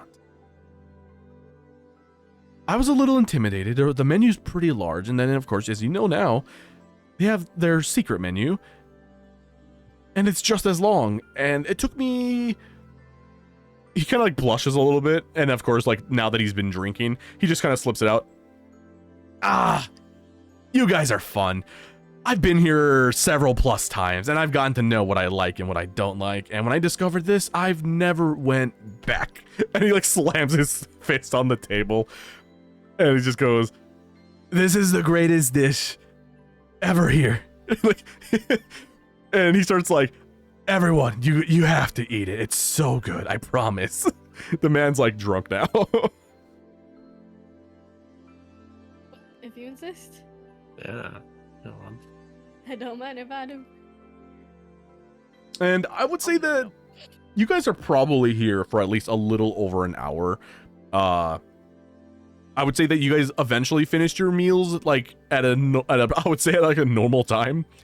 And at this 100 point, fish in an hour? well, you guys have all been ordering drinks at this point. Well, at least those of you who were drinking. The reason why you guys were there for over an hour is for the fact that Bear is eating so much fish, and they keep bringing several entrees over and over and over till essentially, yeah, you guys hit about 100 different fish dishes. Damn. I'll say that on this side of things, clearly James is wasted at this point. Ravage and Gork only partook in just like a couple of drinks. They didn't go too far. As mentioned earlier, Ravage was a little uncomfortable, so he didn't like indulge the way a lot of the others did. So he was just kind of like being respectful and like only ordered a couple. Elire, you guys watched order several of those drinks that she was having, but for the most part, you cannot tell if she's drunk or sober, as her expression has not changed since the beginning of this meal. And then Myrine is also like slightly tipsy, as she was also drinking. As for the rest of you, I'll let you guys decide your drunkenness. I feel like drinks are just like wasted space where fish could be. So like Bear's trying to like not drink much at all. All right, you're the 'Cause there's designated more room for driver. Fish. Bear's icon just looks so happy. Just in the middle of a pile of fish. It's living the dream. So many fish. James looks over to Bear and also adds on to it. "Hey, Bear, you know when we're out there on the sea, we can catch 100 fish." Yeah, that probably. It's the one good thing about it. "We can go How to swimming." cook, though. I'm not going swimming. But I've already done enough of that. you hear him go, "But you're a..." He squints his eyes, and now imagine he's so drunk that he's actually visualizing like a full-on bear now. It just goes, "I thought bears swim." Not typically, but I guess they can. Usually stick to the shallows, not ocean. Why don't you like the ocean? Because there's all sorts of horrible nasties in it. I thought you liked fish. I do. I like eating them, I don't like swimming with them. Same. And then you see James like collapse on the table. Good chat. From what I understand, Setsuki, you said you weren't getting drunk, right? You know. Okay, so it's quite literally, I think, what is it? Just you and Bear who are the sober ones so far? What about Rosetta and Rai? Well, I just had that one drink. I somehow obtained drinks and I'm passed out. I'll be here. Alright, so James and Rai are blacked out drunk. Ravage, Gork, and Myrine are I would say Ravage and Gork are just right behind like Bear and Setsuki in terms of soberness. Like they only had a couple drinks. Rosetta as well. We don't know the condition of Elire. Myrine is not like blackout drunk, but she's pretty drunk. Elire is just like completely blackout, but just maintaining the composure. Like, just sitting there smiling. Absolutely wasted. And eventually, the waiter comes back around and asks everyone, so it looks like a couple of your members are down for the count. How about the rest of you? Any more drinks? Any more food? I think I will be fine now. Can I take one more jellyfish to go? The waiter nods and then temporarily leaves for a minute and then quite quickly comes back. As you can imagine, they probably had a batch all ready to go since they made your dish and most likely others in the restaurant. Came back fairly quickly with like what looks to be like I would say like an ovalisk shape, like a tin bowl, and then there's like a lid on top of it. And he kind of just brings it back and sets it towards you and just goes, "Here you go. Anything else?" I think I'm good. Y'all need to pack anything up too? No, I think I'm A bear? I am happy. And everyone else seems to be like fairly good. Everyone kind of just like nods and says they're done. And the waiter you see them write like one last thing down, and then they drop like what looks to be like a parchment paper with every single thing you guys ordered. And at the bottom of the paper, it says total gold 1,695. This is before or after the discount? This is after the discount. Holy shit. Thanks, And James. it just picks up the parchment. It's like, yeah, what does it say? Do you really Here's want to know? his fish. And well, Only this is like a drop in the ocean just for James, right? We're robbing the man blind. James is still After we blacked out. invited him. Oh. How is James gonna pay his blackout? His wallet's in his pants, right? Just take the money off. Are you gonna take? Well, I don't have that kind of money. None of us do, except James. Well, Bear's close to James.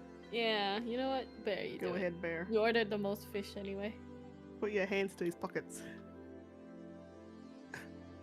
I guess I'll try and like wake him up. Like pull him up by like the back of his shirt, like off the table, I guess. So guys, Waiter, And waiter. Just like, hey. Kind of shake him a bit. you see like James' head just dangle back and forth, and eventually he kind of like opens like one eye and he goes, "I thought it was bedtime." You have to pay first. Then Then you could go to sleep. I know 2 prostitutes. What? That's crazy. Mama raised me Right. right. Where's your money, James? No, Not your don't. mother, the money. They're robbing me. Please, bandits, here. Take my gold. Like, we see him reach over and grab like a giant sack of gold and like smack it on the table, and then he just Oh, blacks man. out again.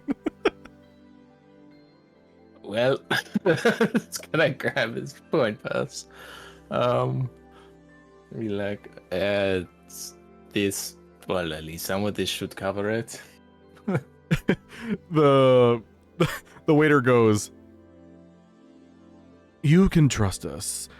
Sir James has been here many times, and this isn't his first time he's been in this condition.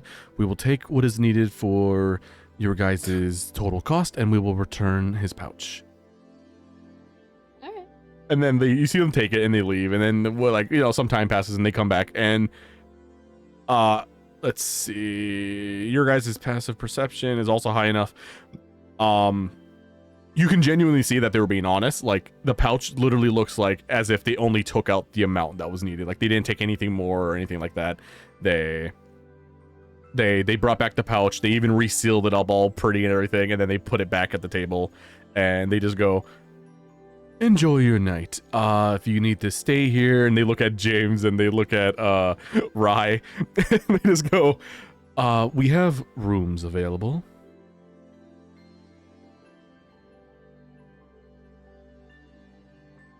Yes, I imagine some of us would need to stay the night.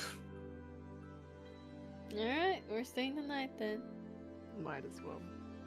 We're not gonna camp outside tonight. No, I'm absolutely going camping. What? Where you going? Go camping. Let's see. Sleeping indoors, imagine that. You would do It's a comfy bed.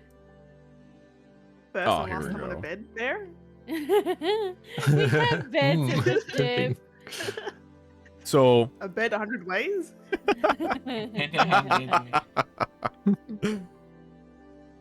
so the waiter looks around the table and just goes, with basically they just kind of add on and go, so normally the rooms here are about 20 gold pieces per person a night.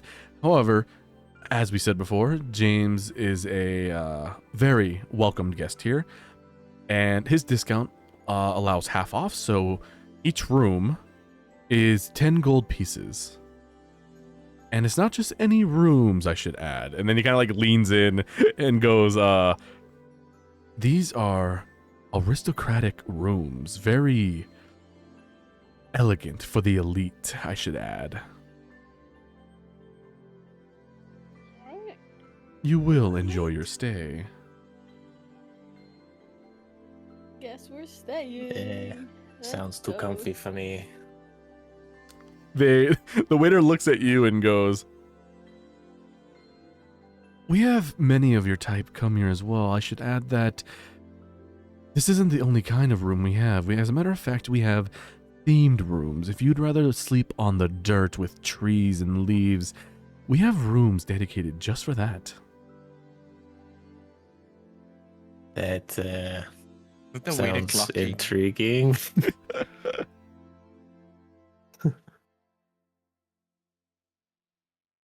You say you have a room which is inside, but designed to look like it's outside.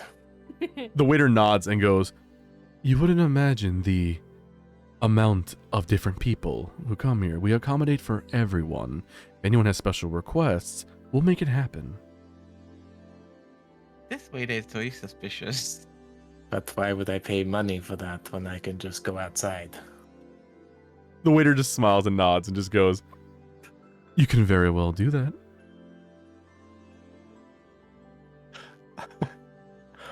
Okay. Yeah, if there's something else I wanted to do anyway, I guess I will meet most of you back here in the morning. Okay. Ravage and Gork, actually, they join you. Okay. Yeah, I suppose they don't really have any money.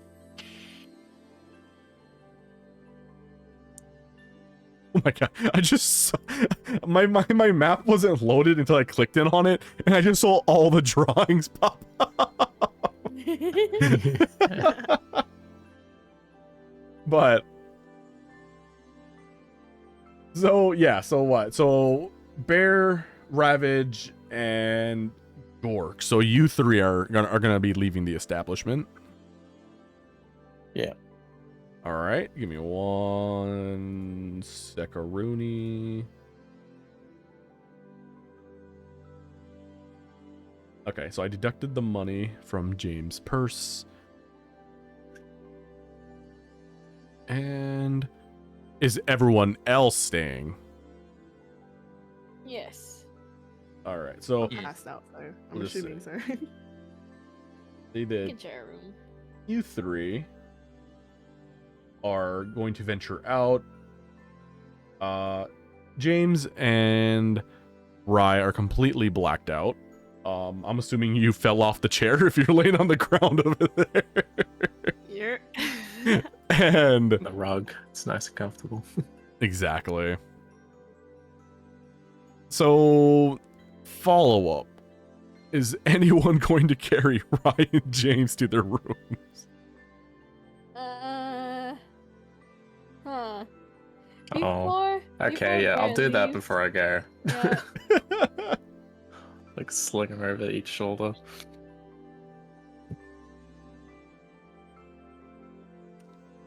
So, you grab.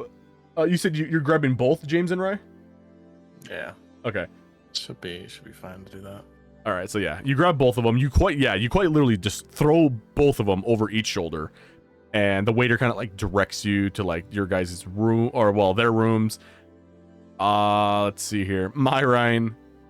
She like gets up, and you can clearly like she's like stumbling, like one leg crossing over the other, and she's like kind of going back and forth, and then eventually like her arm just like falls onto your back as you're turned around. She's like quite literally resting against you.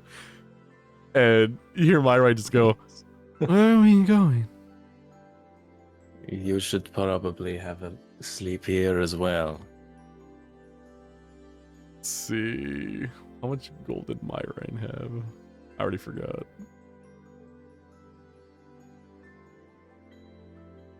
Okay, so she can afford it. So she nods and she goes, "Yeah, I would like some sleep." What about Rosetta and Setsuki? I We head over to the rooms, or I head over. I don't know about Setsuki. stay here, I guess. Oh, okay. All right. So we'll just say that all of you except for Elire and Setsuki, you all get up, and James gets put in his own bed. You carry Rye to their next bed, and then Myrine also kind of stumbles into like her room. Rosetta, you also go to your room. Once you're all done doing all that, Bear, Gork, and Ravage, the three of you leave together. Whether you guys are going to wander out to the forest or sleep in an alley is entirely up to your decision. It seems that Ravage and Gork are going to 100% just join you wherever you go. Cool. So we'll say that everyone's sleeping in their rooms. You three are already kind of like leaving the building.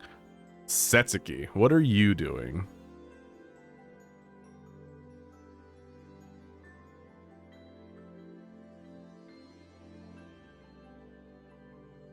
I see the pop up, but I don't hear anything. I'm going to think sorry. Oh. Because what time in the night is this? I'm correct. I mean, I would say it's probably pretty late considering you guys, you guys waited for a minute while you guys were there talking, and then obviously waited for your food, and then you guys spent like another hour and a half eating. So at this point, yeah, it's just like a random time. It's probably like 9 o'clock at night.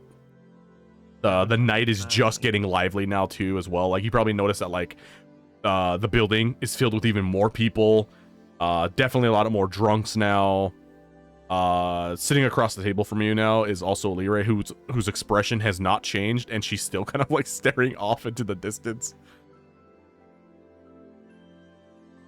So I just moved. I moved like across the. Oh, that's so gross over there.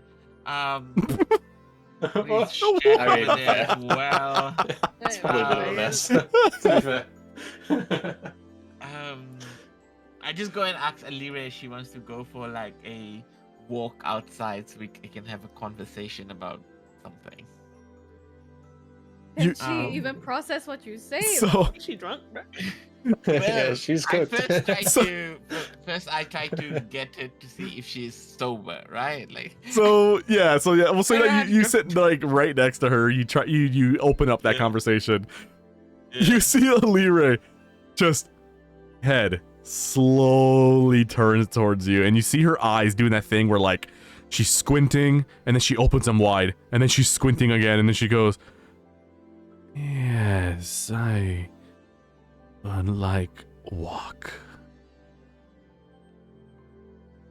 Are you able to walk? That's the biggest question here. How many fingers is he holding up? Don't Yeah. question my power. And then you She's see, cooked. you She's see, absolutely cooked. you see her stand up, and as she stands up, almost immediately after she does, falls to her knees and quite literally like hands, arms, face, just like right face plants into your lap. Oh. You power my ass. Can somebody help this lady get to her room? I said, don't question my power. Karate chop That's her like my back of her neck favorite, and she like, knocks out. Drunk person thing to say.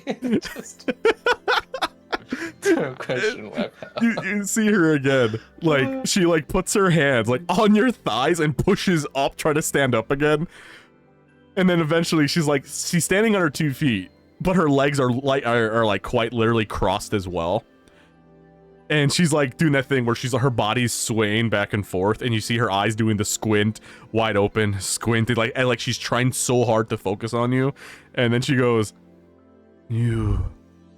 I thought I took Tail 9 back again. Ow.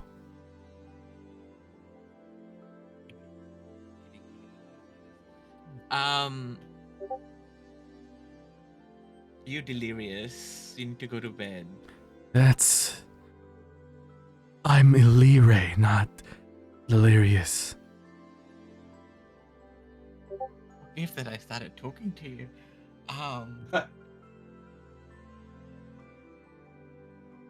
Walk. Magic. No walk. Walk. Up the stairs. Up the stairs.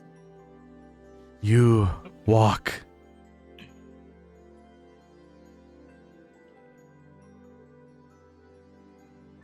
You see her? I asked the. Oh, yep. I asked the bar people if they could like help me walk this lady to the room. I'll pay extra. So you ask like the employees there to accompany her to her room, and they look at you and they just kind of go like, you can tell like they're kind of like almost intimidated by her, and then they kind of like quickly nod, and they're just like they see like two employees like try to like take both sides of her arms, and they try to like guide her, and they're like, "Come on, ma'am, let's get you to your room." And then as they're like walking her away, you hear Elire just kind of go, "I said I'm strong. Let unhand me. Fox, where do you take me?" Okay, Grandma, it's And time to get your medication. "Oh, no, prisoner.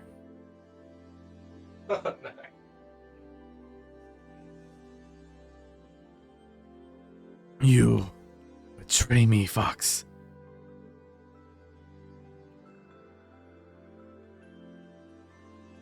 I use I'm dragon apologetic that breath I invited you now. on you."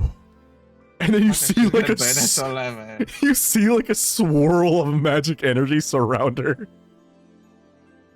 Oh, we did. and then she burps, and then like a little bit of fire comes out of her mouth, and she passes out. And then they drag That her one to friend that you invite out that just drinks too much and embarrasses you. and then It's they like, why did I invite you here? they take her to the room, and she's clearly passed out.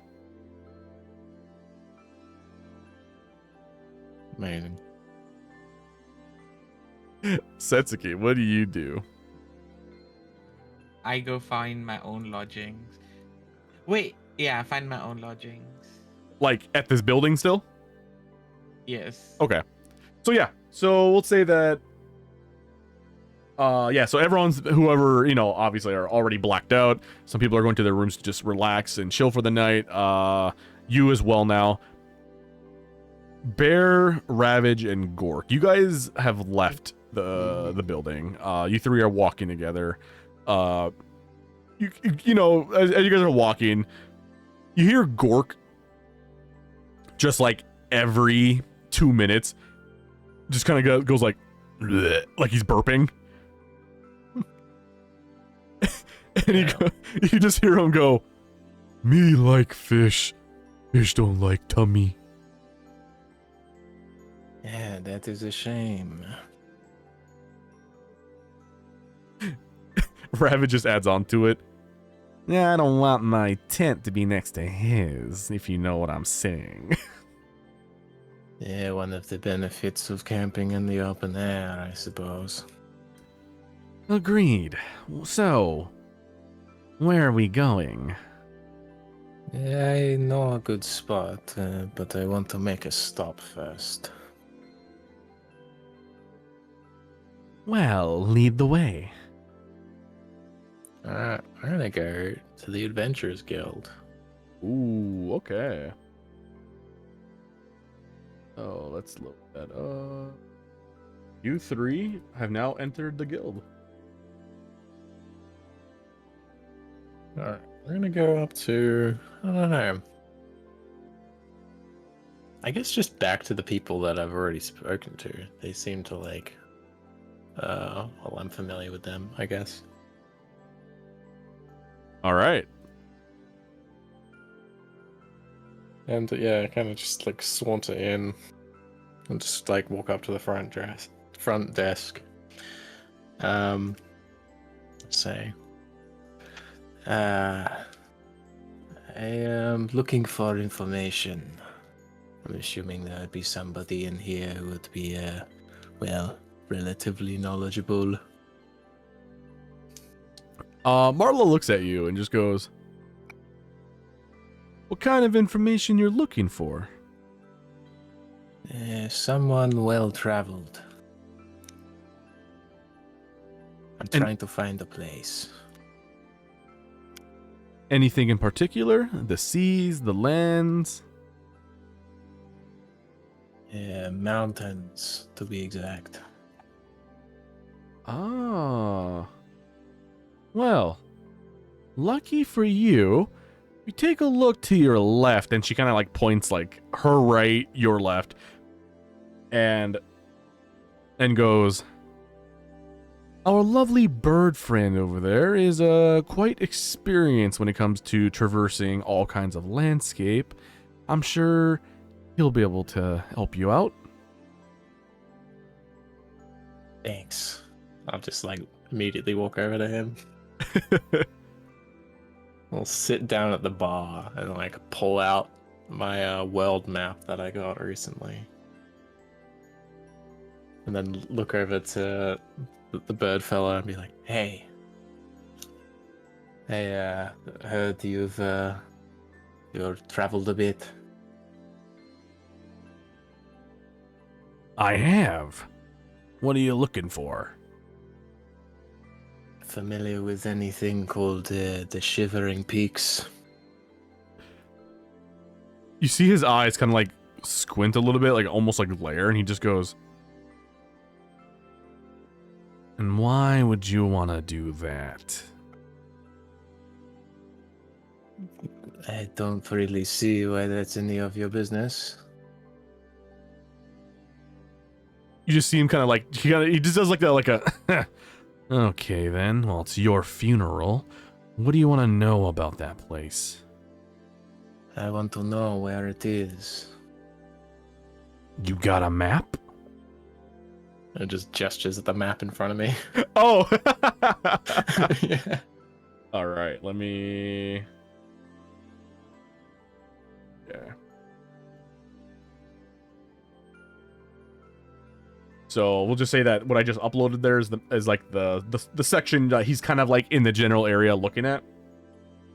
And he goes,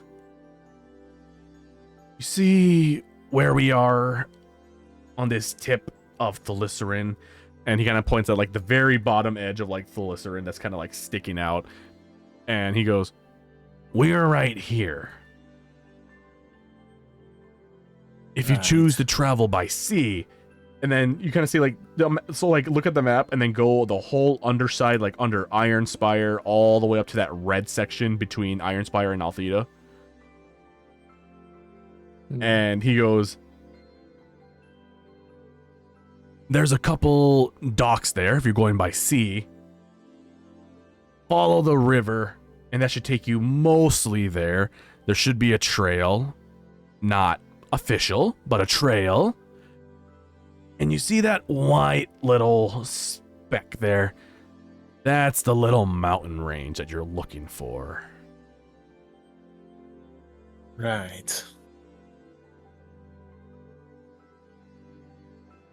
And he kind of just like looks around and then looks like he looks like Gork and Ravage, and then back to you, and then he just kind of goes,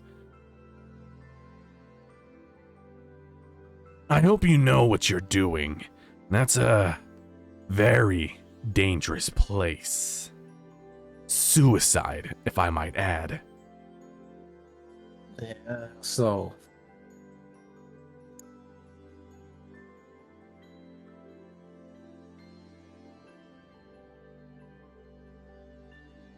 Oh, whatever you said, it cut off.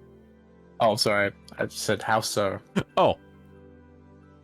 He just he looks at the map again, and then he kind of looks up at you and he just goes, "Well, you see, there's dragons up there. There's owlbear caves. Old dwarven forges that some say are haunted. Lightning strikes the peak constantly, so if that's where you're trying to go, and you happen to just survive all of those other things, I guess you can let fate kill you. It's also very dangerous to travel. If none of the creatures and monsters get you, the weather will. And then he looks around and he goes, "Where's your plate? What rank are you in the guild?" This isn't exactly a guild business.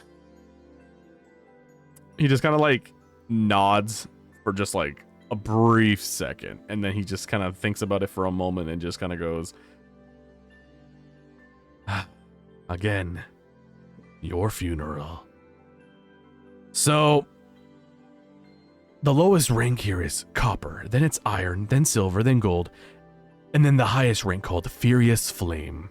It's a legendary status, and you see, on that board over there, there's a quest that wants to go exactly right there. Even the members here who are Furious Flames don't accept that quest. Because on top of everything that I listed, there's a very dangerous group of people there as well." Is that so? He nods and kind of adds on to it and just kind of like goes, "Let me put it this way.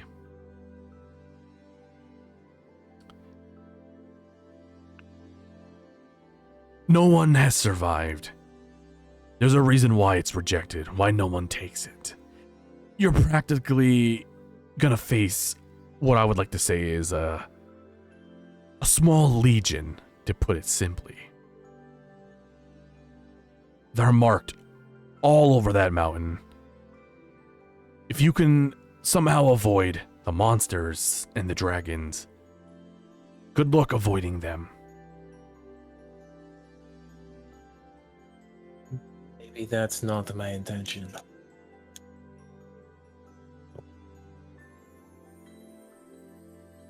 Where is this job? I guess I'll like look over towards the board. Let me see here.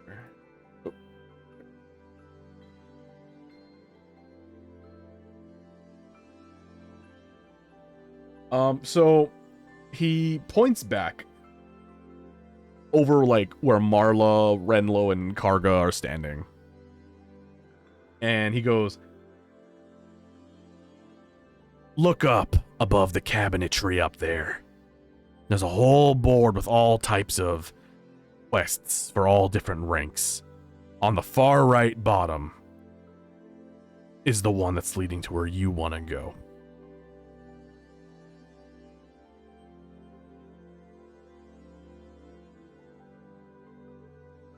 Okay. Might have a look at that. It might be a bit out of my skill range, but it's worth knowing what it is. He just kind of like nods at you and then just kind of goes, "If you do go, I'm gonna assume that this is the last time I'll see you."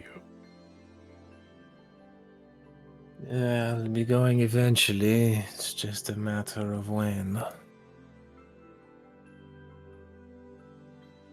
"Well, don't say I didn't warn you." And then you see him kind of like resume back to like the bartender duties. Yeah, thanks for the information. He like just nods at you and just kind of, you see him just kind of like cleaning a shot glass.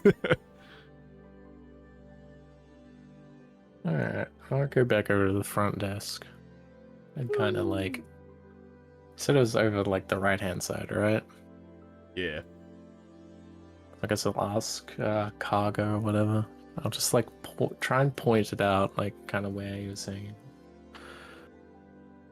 Yeah, the job for Shivering Peaks. What is it? You see Cargo's eyes like widen and just go, "What rank are you?" It doesn't matter. What's the job? And he just kind of like turns around. He looks at the very bottom and then he sees exactly what you're talking about. Turns back around. You see him dig like under the desk and he pulls like a couple papers and he like puts them on the table and he goes, "I can't give you this, but I can definitely explain it." And he kind of like starts like tracing his fingers on the paper and he just goes, "All right. You didn't hear this from me, and I'm not gonna give you this. If you go on your own free will, that's on you. So," and he points back at the paper, and he goes,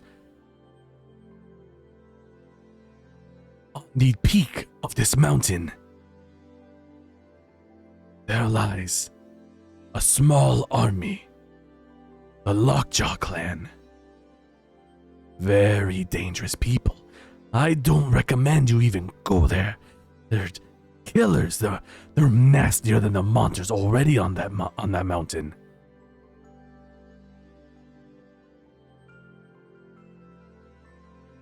So the job is to what? Be rid of them? Correct. We need people. I don't recommend one. I don't even recommend a small party. Just a group. Big group. That might not even be enough, but they need to die. And you also didn't hear this from me. And he like leans in and he just kind of goes, "The last rumor that I've heard from a couple folks around here, the Lockjaw clan has apparently found the routes that lead to the, maybe you've heard of it, the famous Grand Owl Library. The last thing we need is them getting their hands on that place. That's why this mission is so important." Yeah, what is the significance of them finding it? Power? Do you not know of the Grand Owl Library? It's filled with knowledge all over the world. Anytime a new book is invented, created, it magically appears there, its own copy.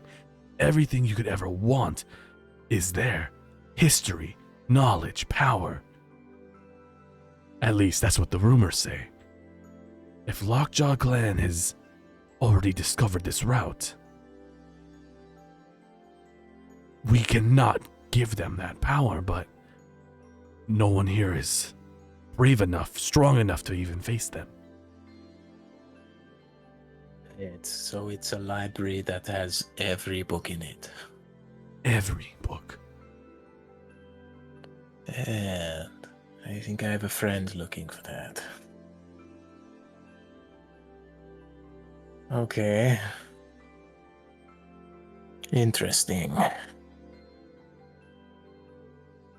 And then you see him kind of That like is- putting the papers away back onto the desk. It's very valuable information. Thank you. Karga nods, but then also could, like, before you even leave, just kind of adds on to there. It's a suicide mission, so be very cautious. Make sure you are well equipped. Yes, well, I don't exactly plan to be rushing off there, but it is something I'll eventually have to face. You see Karga kind of like squint a little bit, but then doesn't question you further. Just kind of, okay, just nods at you. Alright, well, I got everything I needed, I think. All right, so yeah, you collect your information, you're getting ready to walk away. You hear Ravage behind you, just kind of go. So, this quest. I Yes. imagine that since we're a party now, gonna fill us in on this details? Well, if you want to come, it's still your choice. It's something this Lockjaw clan going to have to deal with them at some point. Ravage nods and just goes, yeah, I'm very familiar with them. So why do you Really want now? them? Yeah, before we get to that, how are you familiar? I'll put it this way. They're not the greatest at, skirmishes out at the sea. I can say I've sunk a couple ships or two. But they're persistent. And there's a lot of them. Bear will grin at that remark. Yeah, you're more reliable than I must have thought. Yeah, let's say we have a bit of history. Ravage just kind of like nods and out, and then adds on to it. Well, they don't call me the, fastest hand of the sea for nothing.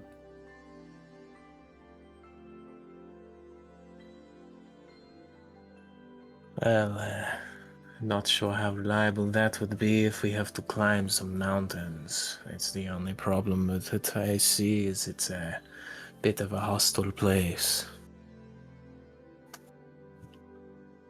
Before Ravage can respond, Gork kind of just like his vocals overpower Ravage's vocals and just goes, enemy of bear, enemy of mine. Yeah, I appreciate that.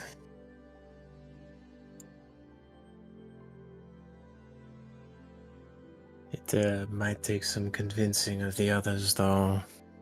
Although I think there is a lead that one of us is looking for. Well then, I say we go and get us a camp here and talk to them in the morning. Sounds good. All I'm right. gonna take them to a little forested area that I found before, I guess. Oh yeah, Which was like that kind was of beyond the graveyard, I think. that was where Something like yeah that. where you and I think Myrang camped, right? Yeah. All right, cool. Just go back to the spot. Perfect. So yeah, you lead them. It's nighttime. You guys probably like light up your torches and whatnot, and you guys head out there. Go back to that. Yep, back to your same location. You can probably even see like the outlines of your previous camp. Probably your old fire that was still there. As you can tell, untouched. So you just kind of set up camp all around the area. While you guys are like setting up your tents and stuff, you see kind of like Gork like on his knees, and he's got like 2 rocks, and he's like clacking them together trying to start a fire. And you see him just struggling, and then you just kind of hear him like moaning and groaning, just like, this stupid rock. I pull out my tinderbox, which has some flint in it. It's like, you have to use the right rock. And he goes, oh, thank you. And he takes it, and then before you realize, he's casting the spark into nothing. There's no stick pile or leaf pile there. Like, Let me show you. Oh dear.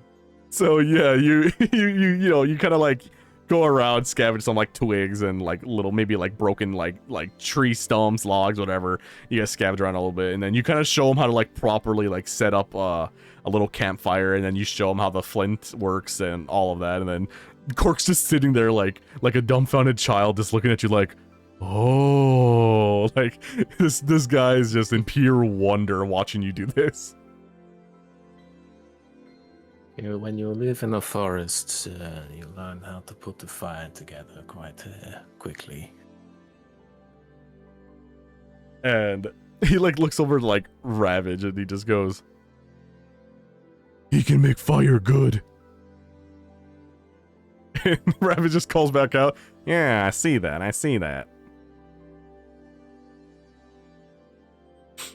And I assume you guys call it for the night there and go to bed. Yeah. Put Perfect. out my bedroll on the grass. Sleep under the stars. Awesome. So yeah, you guys all set up your little camps. The others are in their rooms. Everyone's sleeping. And as far as everything goes, there is no disturbances. You guys all get your rest. However, Elire, Rye, and James, those 3 wake up with an incredibly horrible hangover. Oof. And we'll see where this goes, but all rolls will be at disadvantage for several hours. Even with the +2 constitution? Did everyone? Well, it would be the +2 would still be added to it, but it's still going to be roll at a disadvantage though. Okay, got it. But yeah, so do you guys all meet up back in the middle of town again? Does Gork Bear, do you guys show up back at the restaurant and like wait for them to all wake up? I guess I don't know who wakes up first. What do you guys do? Like hang out in Get the lobby. some I guess. breakfast, am I right? Actually, yeah. More for fish. breakfast. All right. Fish pancakes. So all of you meet back up. You guys find that your table is still empty. There's actually not that much business at the moment. It seems to be fairly quiet. A couple people here and there, most of them being the people who stayed the night prior. You guys all kind of take your seats at this back at the table. And as you said, you guys order breakfast.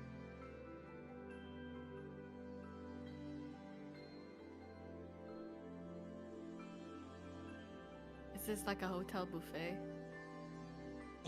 Well, I would say probably not. It's probably the same situation as like you guys sit there.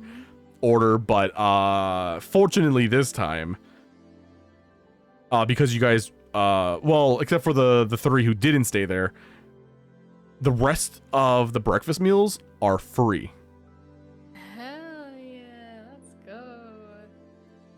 See, wouldn't you have liked to stay here? They do still get the discount though, because it is like, you know, it's James discount, so they do still get their breakfasts discounted. Just get me some extra plates. Just feel like, yes, it's totally for me. I'm going back for seconds now. So, yeah, once again, oh, where are we here? There we go. I'll just kind of set everyone up here.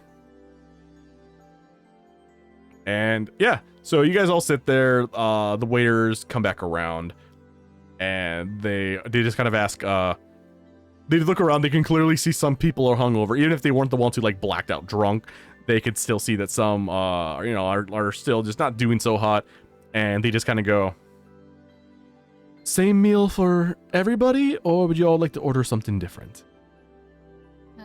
Could we have some things to like sober us up? Not sober, but like help with the hangovers. The waiter looks around and just kind of goes, yes. Would that be for everyone?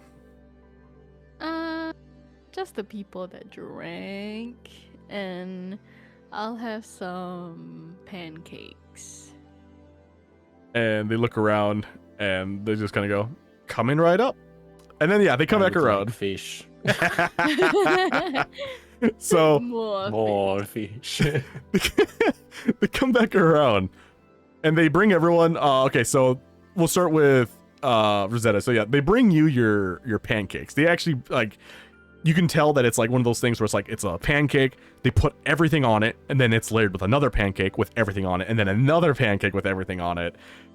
And it's like every pancake has its own layering of like a different type of like breakfast food. And they bring that to you.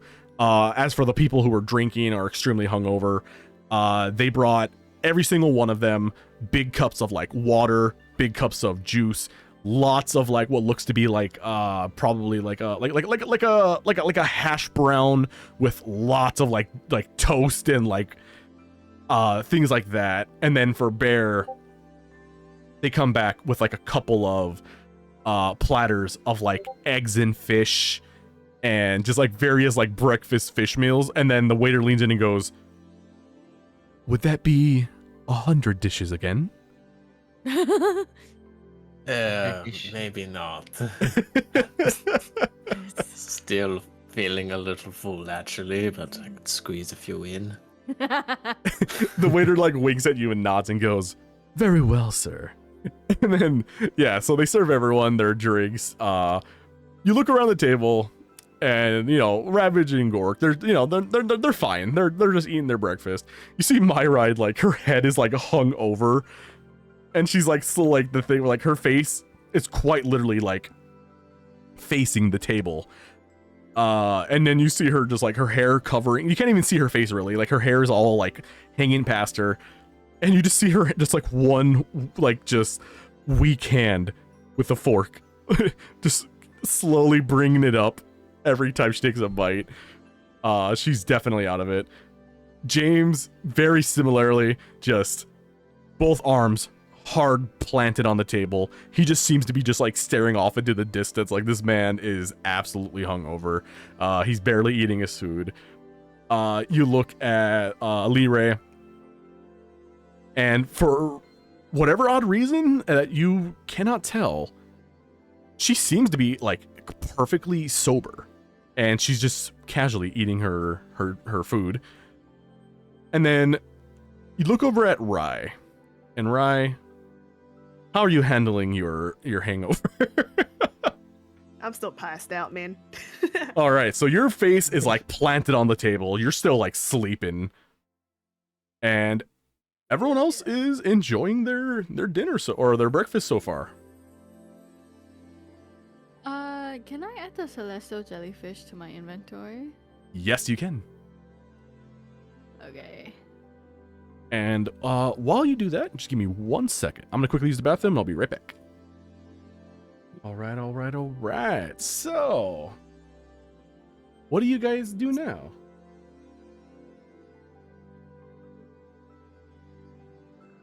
Great question. I need to get my sword, but sleeping. I guess everybody's preparing to depart. Oh, yeah. You'll be right.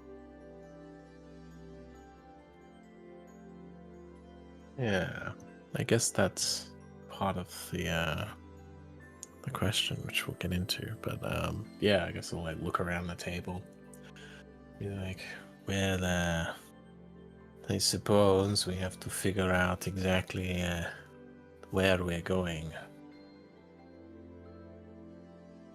I wake up in shock. Oh my god, my sword! I need to go get that. Ah, right. Yes, I have something to pick up as well. That's right. Do we want to go together or pick up our stuff?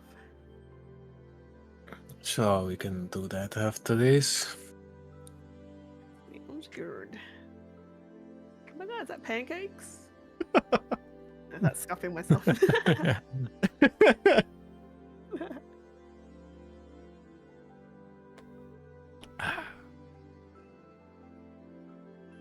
All right. So is that your guys' next destination? Is the what was it? The blacksmith? Yep. Yeah, well, I guess Grab my after goods. we eat food. Yeah. Is there any like conversations you want to have at the table at the moment, or you guys want to head there next?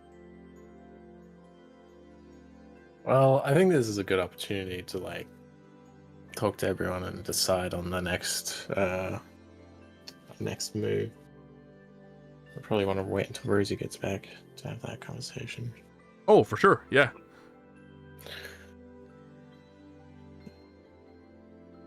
Because we have options.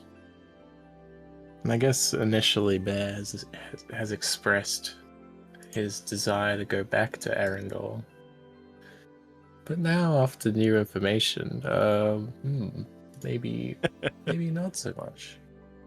Adventurers out there. The waves call him. Adventures to be had. Hell, sure.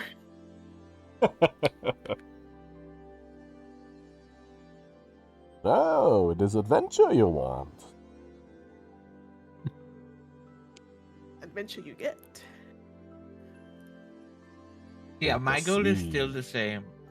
Burn down this city before I leave. Oh no. I promised the queen I would do it. If you guys are planning to stay, me and the witch have some work to do. Oh boy.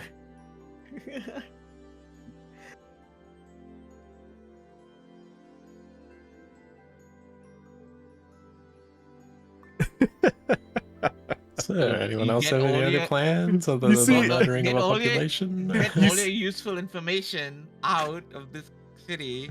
You While you guys see It's gone. Elire turn her head back to Setsuki and she goes, I promised to help you find an item. Didn't say I would burn down my city. I'll give you one more tale. Ah, she squints. hard bargain. That was so fast. One more tail. No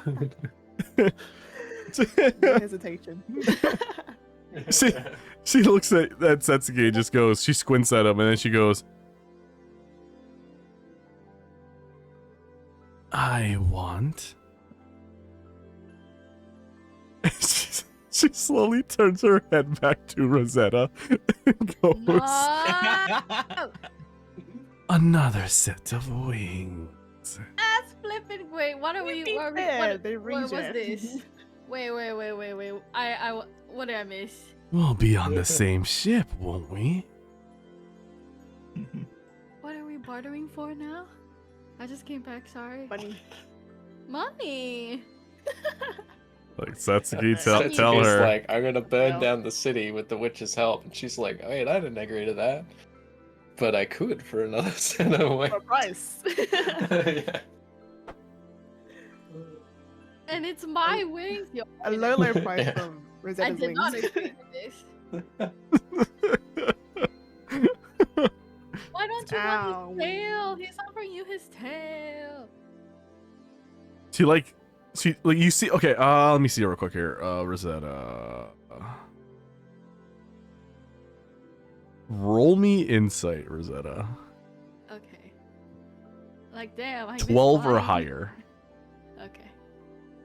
Insight. So no insight. No insight for me. your passive was higher than that. Oh my Bro. god, what's my passive at home? 11. Oh my god. Let me see here.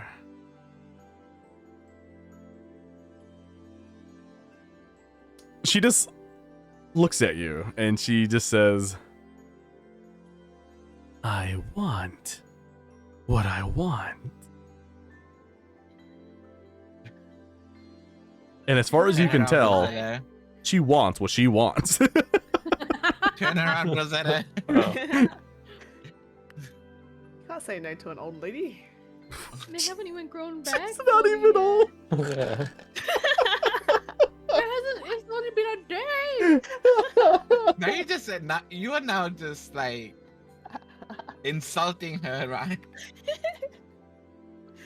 Do you want her ears? Won't be my last time. Because she insulting her. insulted you. I can give you her ears. As a matter of fact, Elire turns to whoever called her old and Well, I'm says, hungover right now. I can't see shit. and she goes, As a matter of fact, I am considered quite young for my age.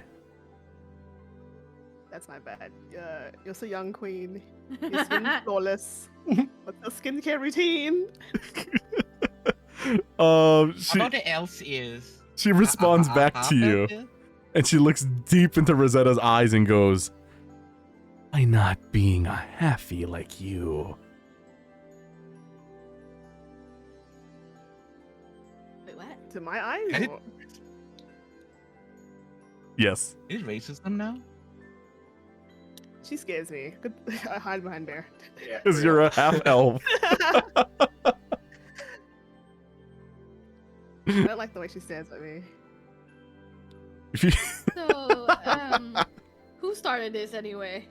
Satsuki? I don't offered know. my tail. Yeah. I offered my tail. She didn't want it. Look, why are we worrying about this? We can just leave and never come back. You don't need to burn it to the ground. I mean, people who offend me needs to be burned to the ground.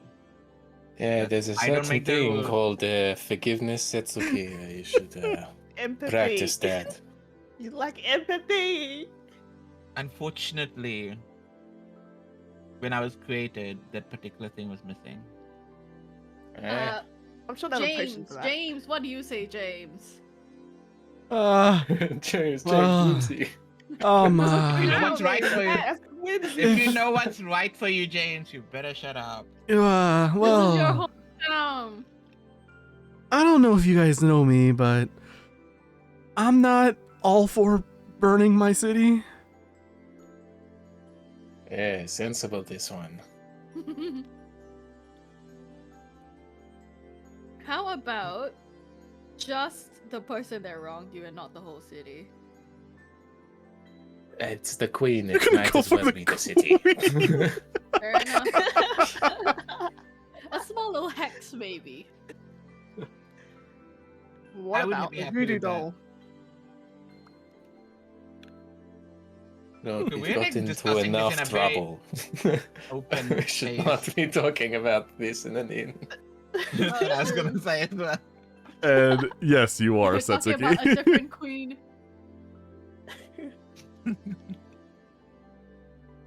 Yes, this is a public conversation that's being had out loud.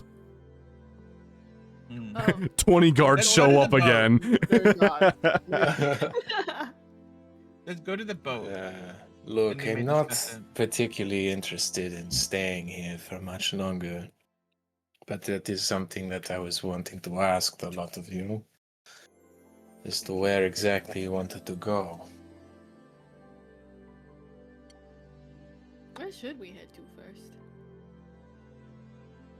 Well, personally, I did want to go back home, but it's going to be a long trip, and I don't think I'm quite mentally prepared for that yet. Okay. Half a year's travel at sea, that took a toll on me. I have a question for Bear though. Yes. After we went to bed, what did you get up to?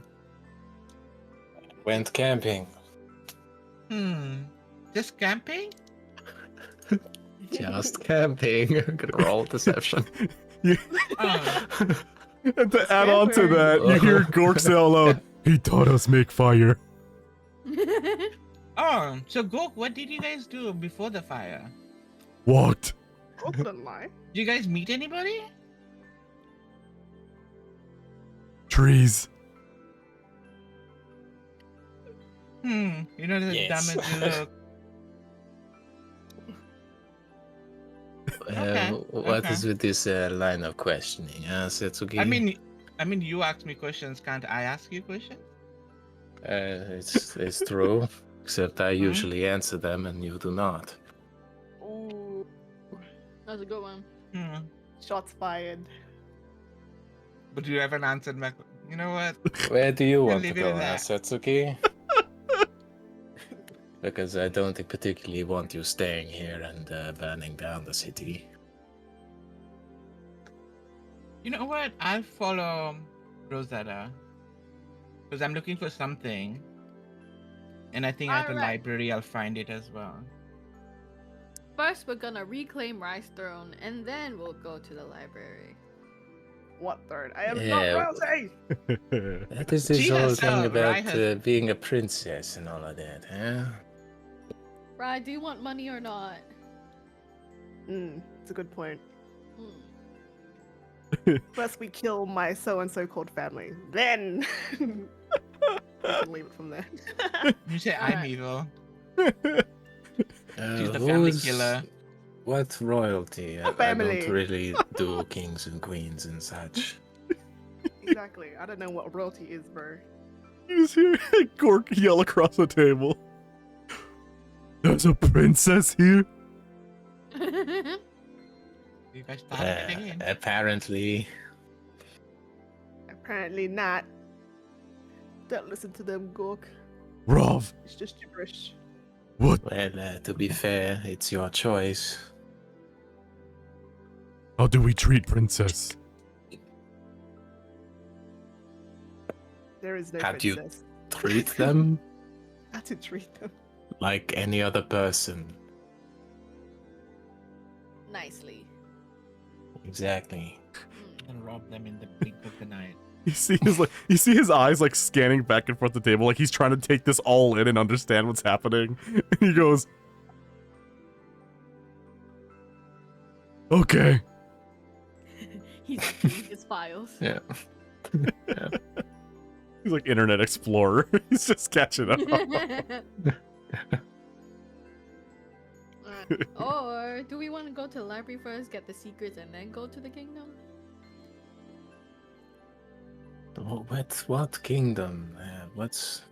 Where exactly are you from? What's it called again? Shadowfen. Shadowfen. Doesn't mean much to me. But we can get money. And then we can go on more adventures. And you'll be well equipped for going back to your hometown. Think about all the fish you don't- could buy. Mm. You can have That hundred that fishes is every day. quite the consideration. 1,000 fishes. I've Mm, learned 1,000 that ways. money can get me a lot of fish. Although I yeah. do prefer hunting it. It is more satisfying that way. You could hunt them and get someone to cook it for you 100 different ways. This is true. personal chef. Mm-mm. Yeah. Bear has You, good fish. I mean, this place has good fish. I just like eating it. But anyway, what do you think about this rye? You want to, I don't know, go meet the family you never knew? I'm in no rush to meet them. I'm not gonna lie. We could kill them anytime. We can. Strangely, I I mirror that sentiment, but And you say I don't have empathy. Well, I don't even know my family. They're strangers to me, so no whatever. Alright. Library first then? I may have a lead on a library, which is probably the one you're looking for. Oh shit. Okay. Are you looking for a library that has every book in it? Yes. Even the hush hush secrets one. Right. Well, I suppose there's probably quite a bit we could find there. Mm-hmm. The only problem is it might be hard to find the people that know where it is.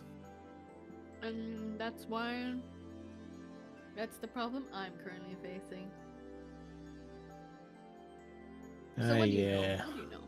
I may know of how to get to some people who may know where it is. They just so happen to be on the top of a dangerous mountain.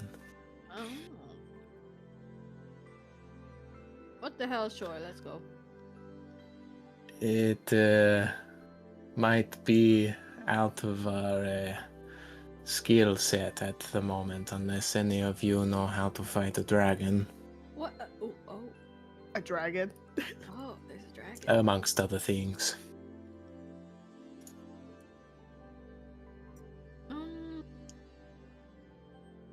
I mean, Okay.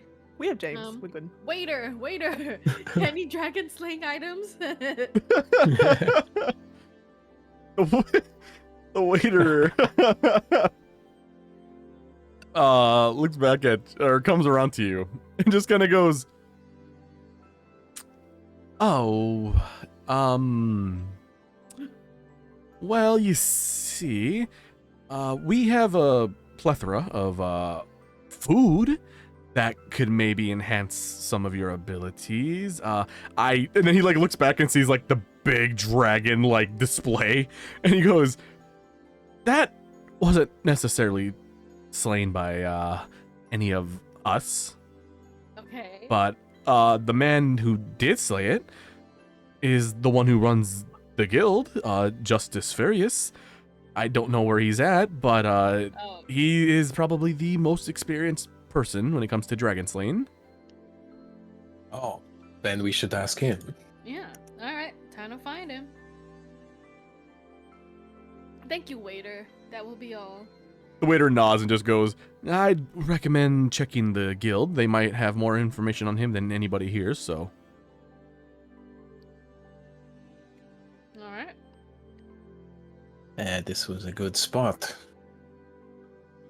Good fish, and it has pointed us towards a dragon slayer. Mhm. That is a good pick, James. And I give him like a big pat on the back.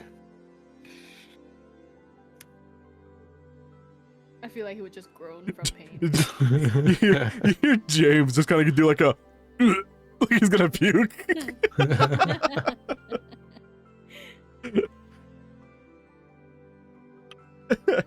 Ooh, while we're here, waiter, do you have any chefs that would be interested in perhaps being the cook on our crew?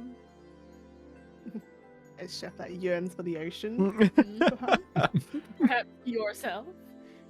The chef, not the chef, the waiter thinks for a minute and just kind of goes, not in our establishment, but I'm sure you could probably find, the other restaurants and taverns around here. They might have somebody eager. Okay. All right.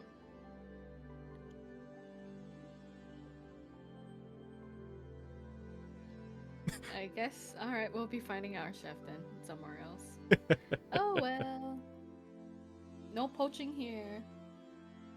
I mean, I think both Bear and Rye are proficient in cook's utensils. Okay. So I think the two of us could probably make a decent meal. Although I I should like do like it's fish. like, well, like probably like the two of the most impoverished kind of like people. Like, wouldn't have a lot of experience in cooking, I imagine. But yeah, you can whip You can something start up. a fire. It's not going to be fancy, but it'll be edible. Edible. Okay. Okay. Yeah. Should we go? Should we go to the blacksmith now? Yep. Here. We've done. Get some things. I'm gonna stumble my way there. Yeah. Get your cool new that? sword. To the day Yeah. that daylight my eyes. All Flashbang. right. Flashbang.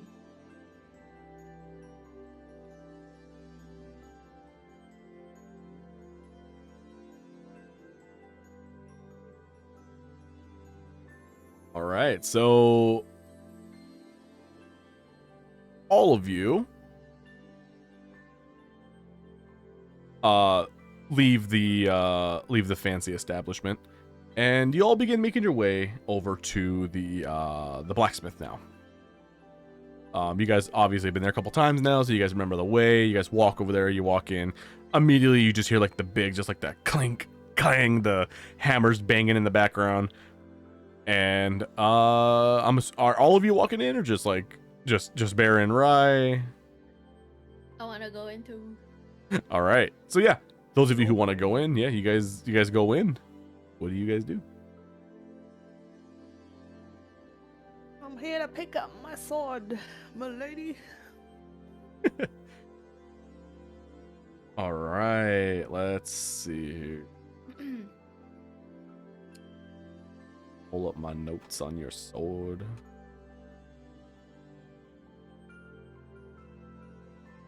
I just know it's a sword.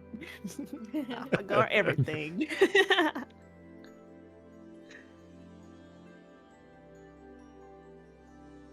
It was a hilt of a sword or something. Yeah, that's all you brought in. Started it. Yes. All right. Double checking my notes.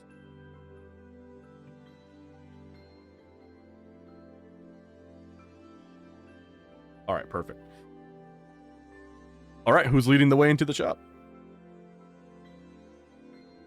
There. Okay. Sure.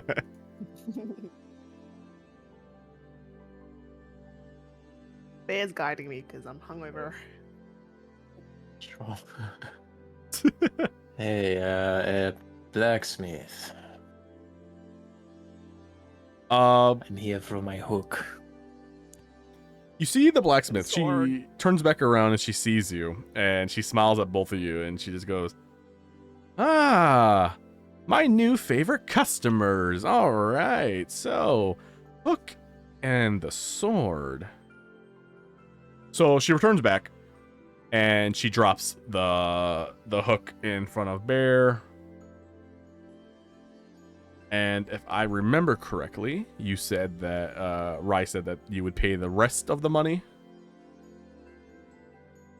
That is true. Oh, Can I see the problem. she looks over at Rye, just kind of goes, "And the rest of your fee?" Wait, how much was it? That's That's a great That's a question. great question. Let me find that note. In the meantime, uh, can I get a weapon for myself too? yes, Might you as well. can. Right. What should I get though? Has to be something you're proficient in. Yeah. Huh. So, what you got? You've already got a dagger. Maybe a crossbow? Maybe a Or a sling, crossbow. something ranged. Although you do have... What are your cantrips? Ray of Frost is pretty good. Is that the same amount of damage as a crossbow? I don't even know. 1d8. 1d8. A light crossbow does 1d8. Oh shit. What's the same? I guess I can get a crossbow. 500 gold. Yeah. Huh? 500 For the gold. Oh, sword, for the sword. the sword, Yeah. yeah. Oh, yeah. Not the crossbow. Because you already paid like the first half, right? Or something like that. Yeah. I think so.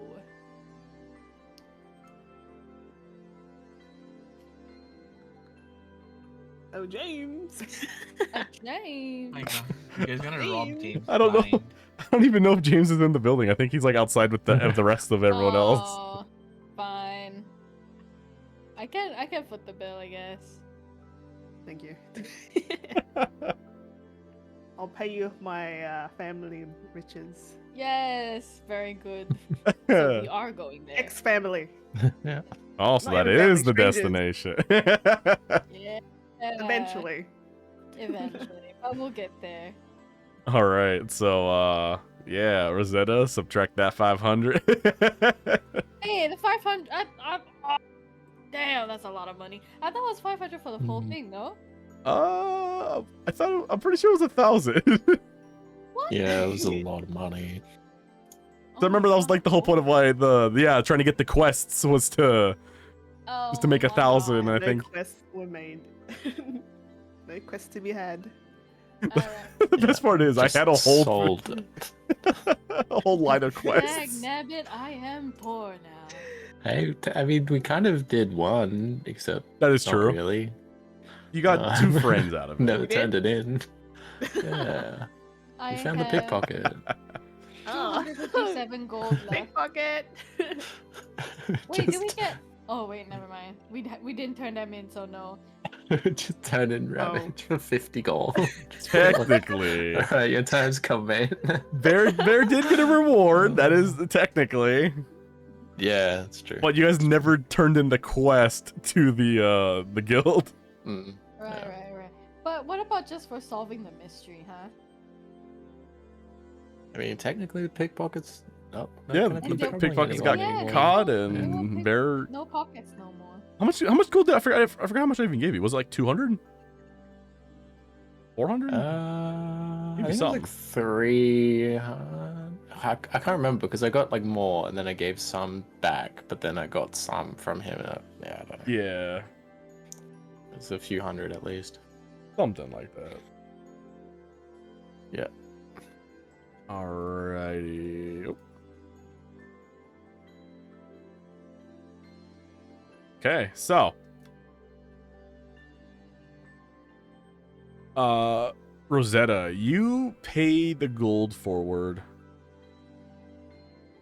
and the blacksmith just kind of like, just does a sly little smirk and just kind of like well, thank you for your business. Here you go. And like in a beautiful like red velvet cloth, like wrapped around this, like perfect patterns and everything. There's like gold stitching through it, the whole thing. And she lays it before you, and she literally says, well, it seems to me I didn't exactly know who you were, so just want to make sure that this is as gorgeous as I can return it to you. And do you undo the cloth around the sword? Yes, sir. All right, so you undo the cloth, and it is revealed that you have a golden rapier with 2 rubies in the hilt, and the words that were somewhat there, but then they were also like burnt and scratched off. The blacksmith was able to unveil what the thing said and basically re-etched the words into the hilt, so that way it's clear to read now. And do you read it to yourself or do you read this out loud to your group? Read it out loud. Yay! So you lift up the sword. You have like one hand on the blade, one hand on the hilt, and you're kind of just like, you know, like glancing at it. And then you see the words. You finally get to read what it says. And it says, "Let the blade serve the one who carries the lost name. When the crimson moon wanes and the rising tide breaks, the heir of shadow shall reclaim the dawn." Wow. This And- means nothing to me. This Yippee. means everything. Let's go. That's what- nothing. I posted what the blade Yay. says, so that way you guys could read it. Can I get a crossbow for myself? Yes. Let me see here. Just like a standard crossbow. Do they have anything special? Let me see what they got. They do have a special one. So I believe this is the only one. Yeah, it's the only one. Oh. So she has a special crossbow called the Stormforged crossbow. It is a heavy crossbow carved from black driftwood and bound in brass etched with lightning motifs. And it's 120 gold pieces. And as far as like special things that come along with this, is that it gets to do +1 to attack rolls. And on a hit, it deals an extra 1d6 lightning damage. I'll take it. All right. In the meantime, I will add just a standard crossbow, and then the next session I will give you the special one when I can make it for Okay, you. that's good. That same goes for Rye as well. There is some special perks to your sword that I will also add. Okay. Let me see here. Rosetta. Okay. In the meantime, I have added the crossbow to yours. And oh, and you already have the rapier in your. So we'll just leave that for now, and then yeah, next session I'll add the 2 homebrewed weapons. Homebrew. Yeah. Perfect. Okay. So yeah. And oh, Bear, did you? Let me see. Yeah, I've added the grappling hook to my All right. Awesome. inventory. But yeah, you guys got your 3 of you got your weapons. Anything else? Oh wait, I have to deduct the money, right? How much was it? 120. Good lord. She's robbing me blind. That's just business, baby. Oh, do you have to buy bolts for that as well? No. Just come with bolts. Let Surely me it does. see. I would say like with this first time purchase, yes. Yay. Let's see. Oop. Oh, here we go. Okay, so yeah, you with the one purchase, you get 20 bolts. Mm-hmm. And yes, she can sell you like blueprint plans to make them yourself. Yeah, I'll get that too. All right. That will be 20 gold. Okay. And if you want to add it to like your inventory, something you could just like, or actually, you know what? Here, let me. I can add it. I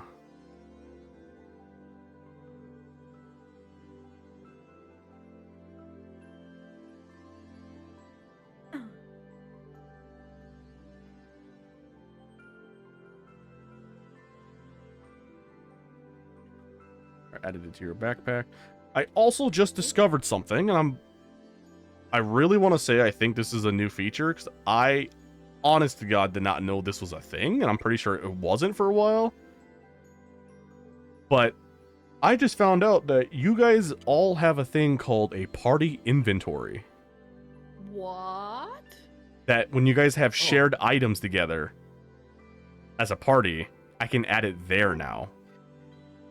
That's cool. Oh, Oh, very cool. I'm pretty sure that's We new. can make that like a ship's inventory then, I guess. Correct. Yeah. Anything like chests, ships, like say you guys own wagons or like a horse. Yeah, that would all go here. Damn. okay. Gonna move all my 20 daggers into the party. Give everyone full access. That's actually really handy. That's, yeah. Nice. Awesome. All right. Anything else while you're here?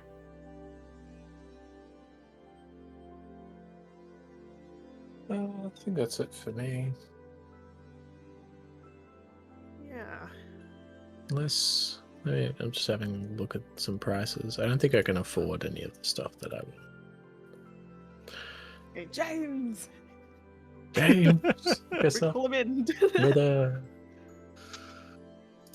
You got James out there is just like all hungover, just all sick.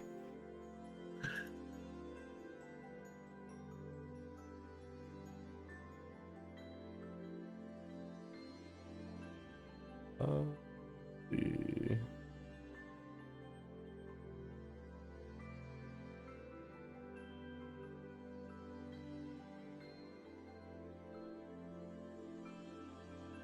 Right. Are you guys actually trying to call in James or? Leave the man alone. We scammed him out of thousands of gold just from a meal last night. Like, He insisted though. he did. He did.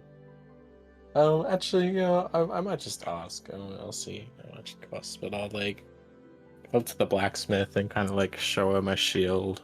Be like, yeah, just out of curiosity, how much would it be to, I don't know, upgrade this one? She looks at it and she goes, "Just a standard one? Or you like something special?" Just something standard. I wanted to be able to take a few more hits. She goes, I think that I could probably reinforce this. Let's see here. And she thinks about it for a moment, and she goes, I could probably reinforce this in about an hour or so. 50 gold. Yeah, done. All right. Yeah. Give her my shield and some monies. Awesome. And I guess for the sake of things, are you guys going anywhere else, or do you guys wait around for this to be done? I don't really have a lot to do. Yeah, I feel like Today. we're mostly all set. Yeah, I think we're done and dusted. We can wait. It's fine. All right. Just an hour anyway. Awesome. So you guys wait around for an hour, and she gets back to you and she hands you the reinforced shield. If you refresh your page, it is already been added and equipped. Awesome.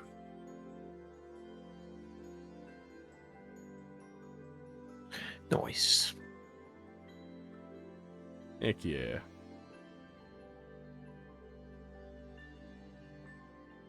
She looks around at the rest of y'all and just goes, anything else? I'm good. We're fine. Thank you. Pleasure doing business. Thanks with for y'all. your work. And she just like, with like a hammer in her hand, she kind of just like waves at all of you and just goes, come back next time. Next time. Yes, next time. Next Mhm. time. She's gonna burn this place down.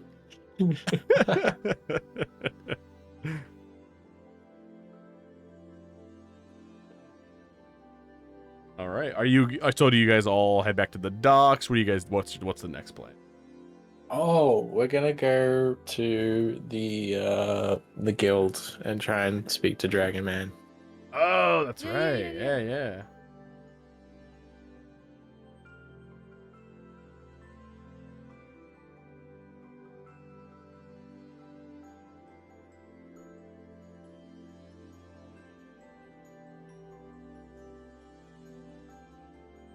feel like there's so many people now.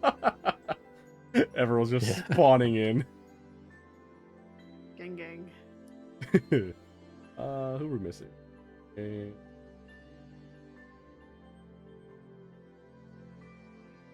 Did everyone, or am I missing something?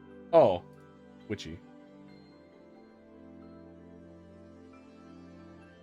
Alright, alright.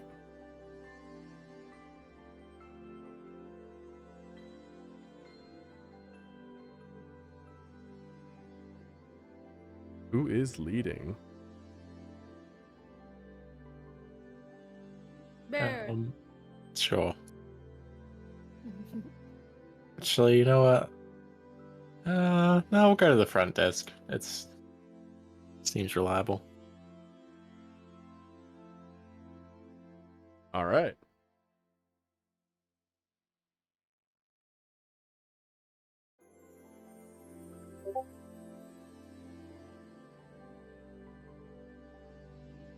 What do you ask the kind people? I'm looking for someone. I think they were called Justice Furious or something like that. The Dragon Slayer. You see her like immediately lift one eyebrow and just kind of go, "You mean the man who's named after, or the hall is named after?" I guess. She's kind of like, you see her like look down like to Renlo and Karga and just kind of go,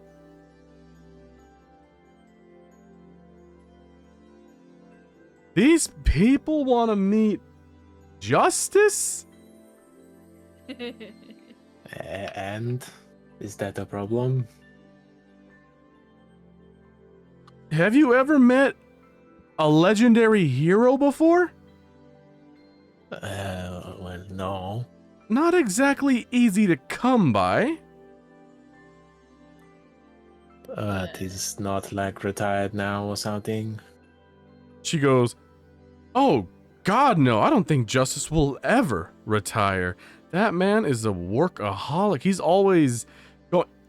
And she thinks about it for a minute. She stops and she's like, "Wait a minute, you, Karga, this is the man who's asking about that quest, right?" And you see Karga just like probably spilled the beans about talking to you. And you see Karga over there just like quickly nodding. And Come on, Kaga. That was between us. and Marla goes, "Ah, I see. Well, let me put it to you this way.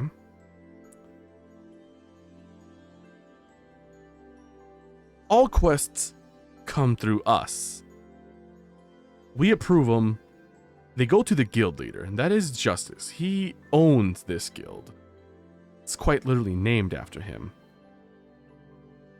I'm sure, as it was explained to you, the quest that you were interested in isn't exactly for anyone. Even the highest ranking members here don't take that quest. And when word went up the chain that a trio of strangers show up asking to go to this place and want to know everything about it, Justice wants to make sure that no more people die on these ridiculous suicide missions. He already set sail this morning there, alone." Well. Okay. He's planning I to make guess sure that that is you good. guys don't die. What, he couldn't have had a chat with us first if we're both going there? Come on. He's What a pain. when he's not with his party, he's kind of a lone wolf, and he just does things out of his own will. Doesn't exactly consult us. Okay. Needless to say, he gets there before you do, which I'm sure he will. You probably won't have to deal with, well, most of those issues. He's a very skilled person. So you're saying we can travel with him, perhaps? She goes, More and more, we just follow the path of destruction left behind the Dragon Slayer. That works too.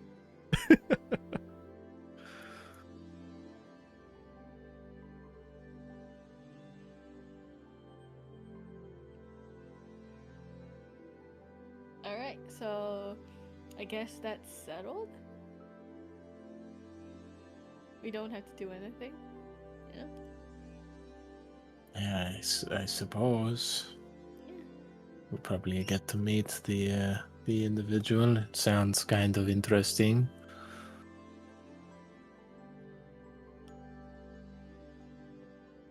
Alright, cool. I guess we'll head on out then. Thanks, Marla. Hey, one more thing.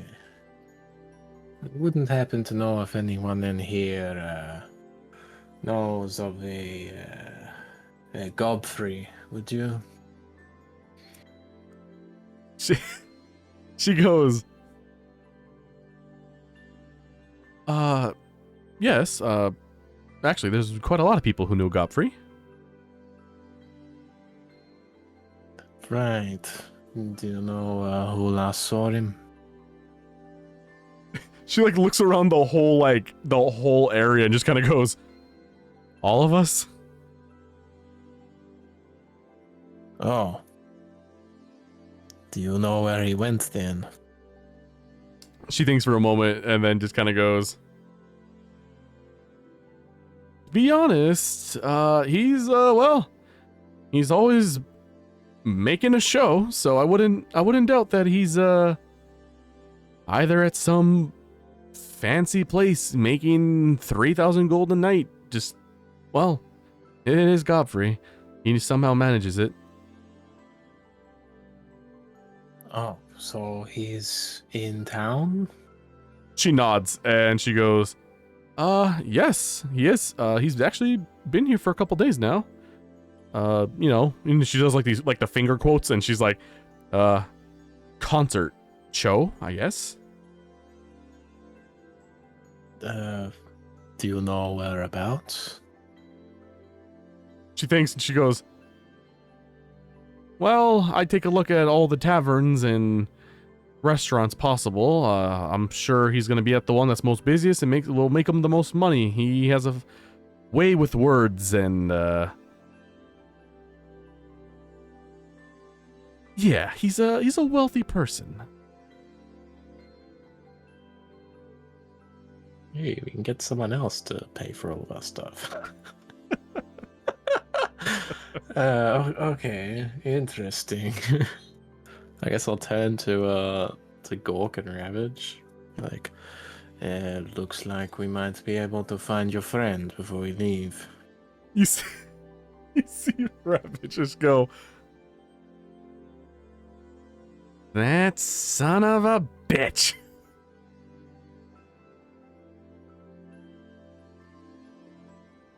All right, let's go get him. Actually, it does seem kind of rude that he's been here this whole time and hasn't let you know.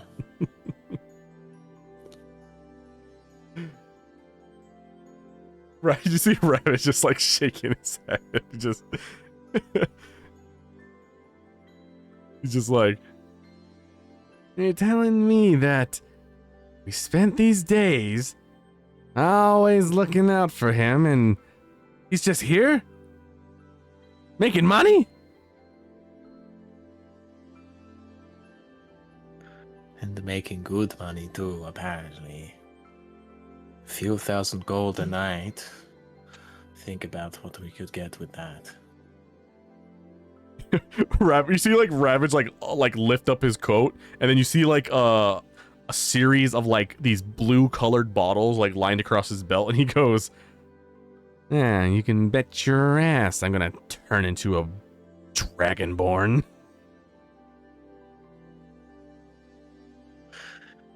And I suppose we can go and investigate then. One more for the ship wouldn't hurt. Ravage just nods and just goes, Yeah, we'll see.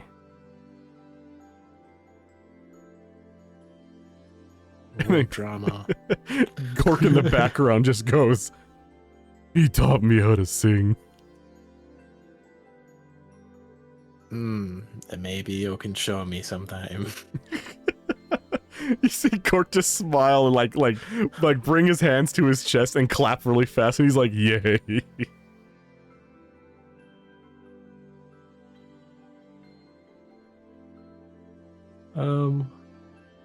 Yeah, I guess I'll go over to I'll go over to heal the bird folk fella. Oh He's yeah. a bartender. I feel like he'd know like the good places to drink in town, maybe. Like go over to him Alright. and be like, what are the most I guess more fancy places to drink in this town? He just looks at you and he just goes, yeah, I don't know, probably the Dragon's Tongue, to be honest. Right. Yes, we were just there. Any others that are particularly fancy? He'll just looks back at the rest of your group and like half of them are hungover and he just goes, enjoy. Look, we're not looking for a drink. Just someone who would hang around in a place of that sort. He'll just goes, A lot of people.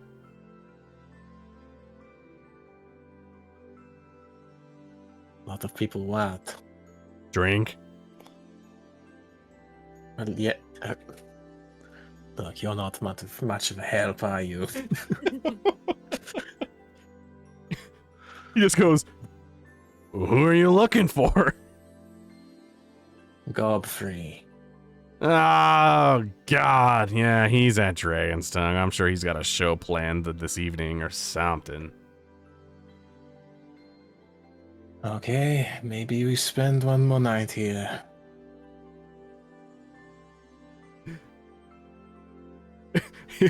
you see he'll go, Oh, gods, you're really willing to see his show and give him more coin than he already has?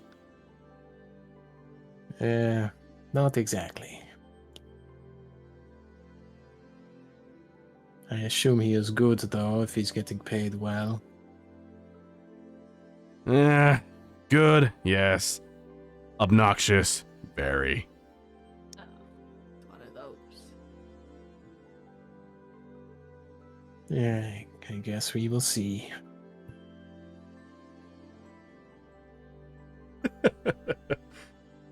Yeah. I think that's all I wanted here. alright, so you guys go back to the Dragon's Tongue. Yeah, unless we wanted to, because we're gonna wait till evening, probably, to find this man. Just, looking back through my notes, some of the quests. Who are we finding? Godfrey. Hiding. Ravage and Gork's friend. Apparently, for friend in quotation marks. Oh, okay. But I was thinking maybe we could do a quest for the day before we wait until evening, since he's gonna be there at night and it's just morning. All right. Which tavern had the rats in it? What was the name of the tavern? Let me. I believe it was the Drunken Minnow.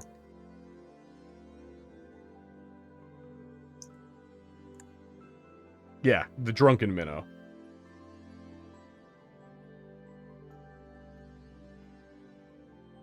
Yeah, alright, I guess I'll turn to the group and be like, want to do a job while we're still in town? We need more money, so I guess so. Mine as well. Hella broke here. I mean, we have some options. The one that seems the easiest and the most local is probably the tavern. Okay. We just gotta find this guy,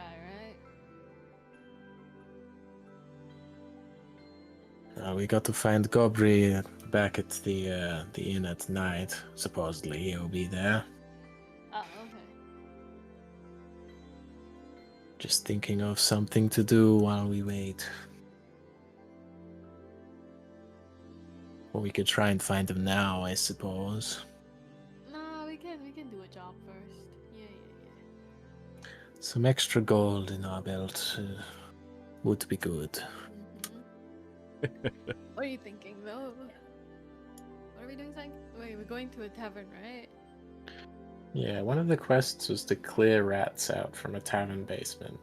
And Actually, I've put in brackets, they might not be ordinary rats. if I remember correctly, Well, I'm pretty sure Rosetta's been here. Yeah. oh, Yeah, Rosetta checked out the yeah. inns. Well, you're right, dude. I don't remember the rats though. Were they like huge? We didn't actually like stay there, you just kinda like No. scoped it out a bit, I Yeah. guess. And they're in the basement, so I don't think you were I down mean, there. I mean, it would be easy to hunt for rats, right? Since you're a bear. I guess so. Unless And they're really big Logic right rats. there. Tatsuki can transform into something that can hunt for rats, right? Snake. Foxes eat rats, right? Right, Or a snake right. is a good call as well, yeah. Mhm. Many If you can food. see the face I'm making right now. Many food for you. Wanna go eat some Yum rats? yum. Yeah. I'd rather burn you guys alive than go and hunt some rats. But I'll pluck up both of your future and upcoming wings and sell it to the witch. The audacity. damn! As if we already didn't do that. Damn. Damn. Asking me to lower myself and hunt for rats. The audacity. But money, Lower of which you yourself. have It's none. money. Using your skills. I still have my money. You guys wasted yours. We How much money you invested get? Well, in good yes, stuff. invested. That's the right word. It will pay off in the future. You know, this is funds for the crew, you know? Okay, let's see Yeah. what's. I'm not transforming into anything, but I will help with the rats. Okay, yay! All right. So do you guys head to the Drunken Minnow? Yeah. Yep. Let's. I feel like we're gonna end up fighting them. Ah, this place, yeah. On guard. Oh, not the bear Oh, rug. Yeah, Oh, the bear God. rug. It's Don't this tell them place. you're a bear. All right, hold up. If I remember correctly, this place is like tiny. Yep. Yeah. Oh god. Be like bent over inside. I can stand up just fine. Oh, Ravage will fit in just fine too. Yeah. Gork Both of and us. Bear might struggle. It's not gonna be fun. All right, so you guys all arrive. The outside looks like a normal sized building, but as soon as you get to the front door, it's like 3.5 feet tall. 3.5. Okay. The size of the rats. On the outskirts, you do hear like a little bit of music playing, like just casual tavern music. And rather than like chatter noises, it sounds more like a zoo. Like you hear like all kinds of like squeals and squeaks and grunts and moans and squawks and growls.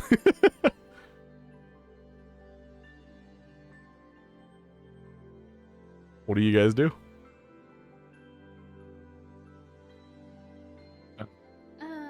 Just let Rosanna go in first. You're familiar. Hey. And then kind of like duck in. We're here to hunt Jeez. for the rats. Is the ceiling like relatively? Yeah, the Short ceiling is as also well. short. The ceiling is like 4.5 feet. Oh Are we my army god. crawling in or? Yeah. We'll this say is that not gonna be comfy. for the most part, Just like, because it's a animal place, right? yeah. It's like a Okay, tavern okay. bar that's made specifically for like smaller creatures and such. So yeah, Ravage and Rosetta, as far as I'm aware, have no issue just waltzing in. Everything is your guys' size. Oh yeah. Ravage is actually he feels like he's right into this place. Like he looks around, everyone is just like him. Props himself Before we up. continue, Oh yep. sorry. Before we continue, can I transform into something? I am not hunting any rats, I swear to God. But because they're all animals, I think it's better suited. Well, just as a fair warning, they're not just like normal animals. They're all like bird folk, deer folk. I kind of get it. They're like anthropomorphic. They're furries. Yeah. Yeah. So would I be able to I can transform, right? Well, I suppose you'd fit right in too, because you're like a fox. You see, is there the that word? Is there any furry creatures that I can transform, like in my? As far as I'm actually aware, I don't think druids can actually turn into anything like that unless you have like a potion of disguise. Okay. So I just do my normal like. You know what? I do a panther this time. Just gonna waltz in as a normal panther. All right.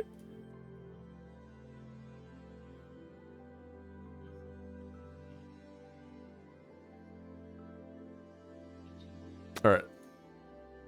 Let's. Oh, wild shape. Have we rested now? Because I feel like some of my spells are used. Oh yeah, you guys have like long rested like a couple times now.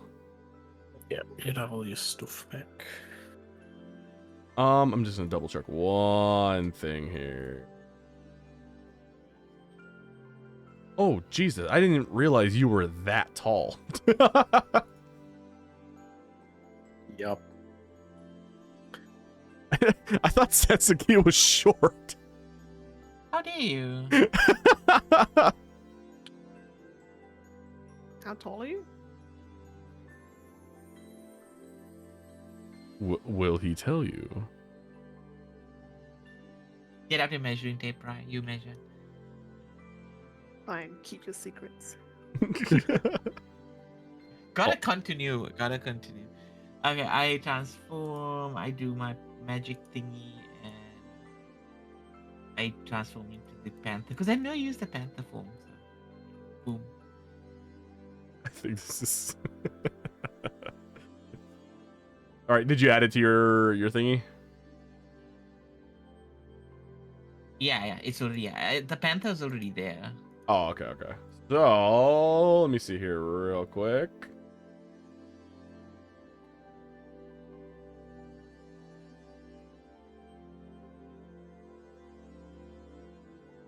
So before you enter, Rosetta and Ravage approach the bar. As they're approaching the bar, Bear, you do like a. How did you get in?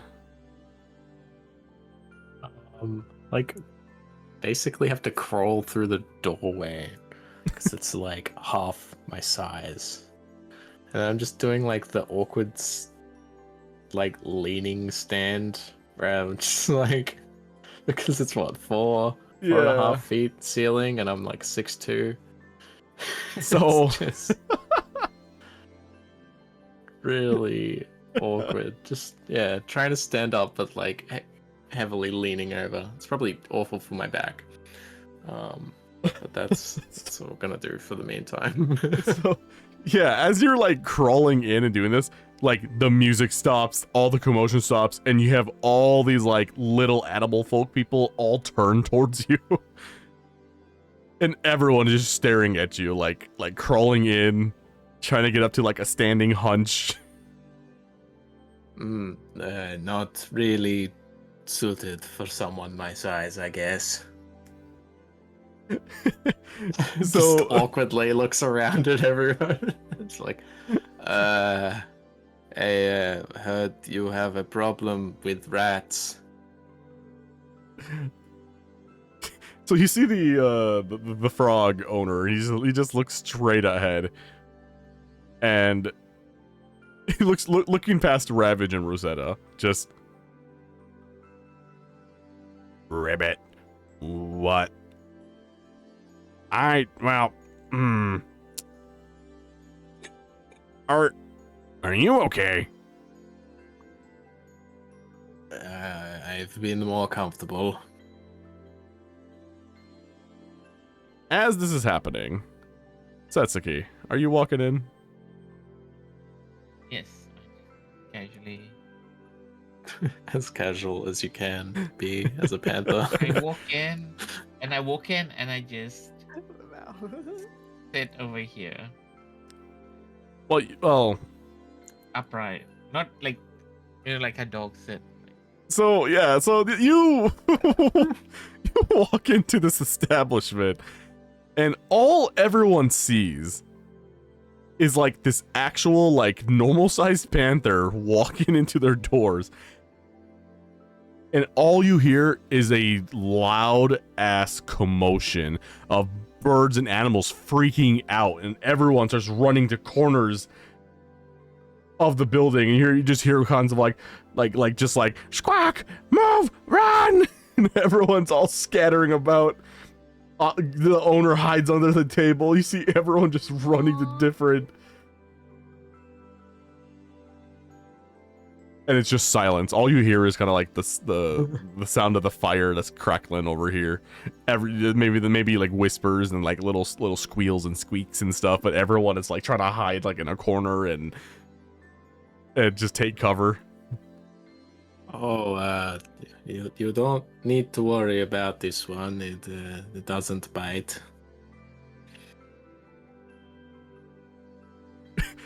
You just hear kind of like underneath the bar, you hear like a ribbit, and then the owner like sticks his head past the countertop, and he goes, "You won't bite." It is a person, just looks like a panther. Setsuki, I don't think they like you very much. Why? Just like I No honestly straw for dinner. No. do not know. I mean, it's probably more comfortable there, tall like I am. You see the owner go, "You couldn't have turned into a bird."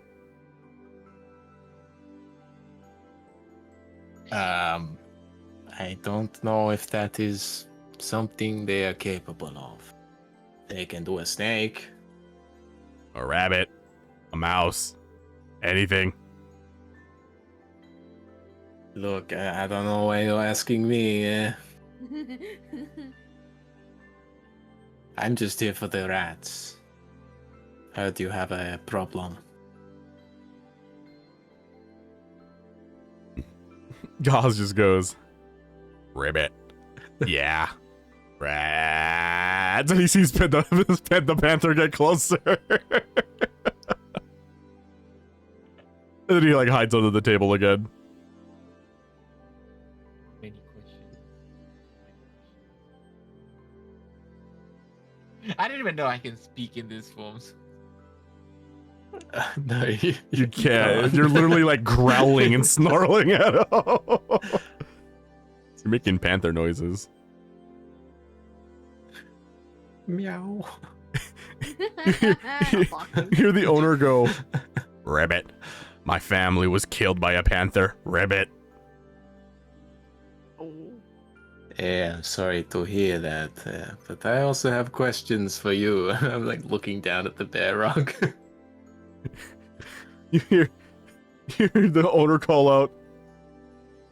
He goes, "Ribbit, Annie, Ribbit, get the guards, Ribbit."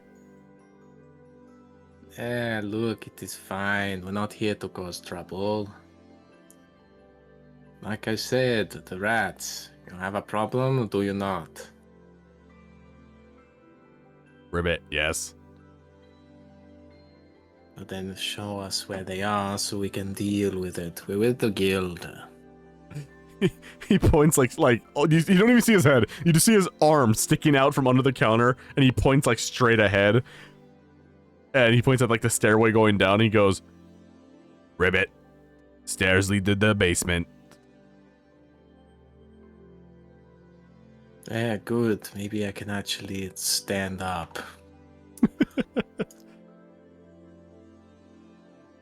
Well, I have a little investigate. All right. So who's all? Everyone's just sleeping in the hay over there. I just saw that.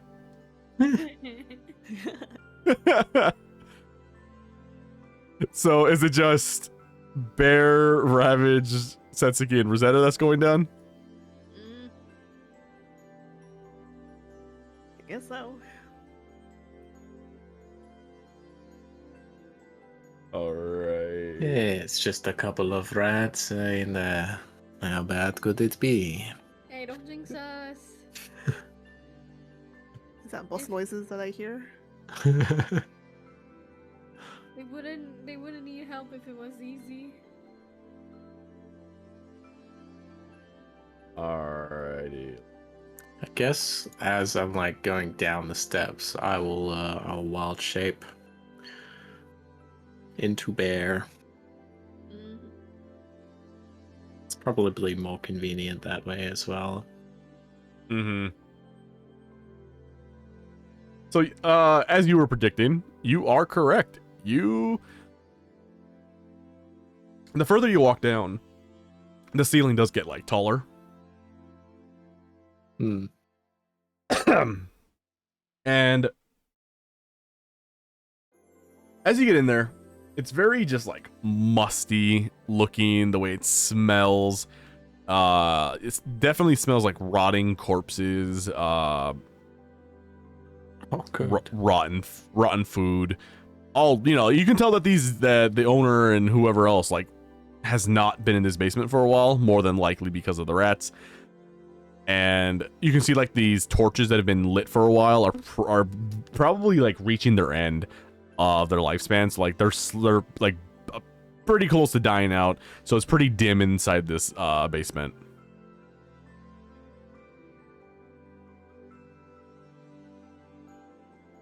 Alrighty. Do I we think want as we get down there, we'll do a cheeky perception. Mhm. I don't know if there's anything that I can like get down here in terms of like smell, but I do have advantage on perception checks that rely on smell. Okay. I could just turn on lights. Ah, Yeah. That's Lights also will true. help yeah. Yeah, okay, I I'll can use my start. cantrip. with this. All right. So while you Okay. 12. are lighting it up, your passive perception is higher than what you rolled. I will say that it is enough to where not only are you looking around, but you're sniffing around, and you see what looks to be like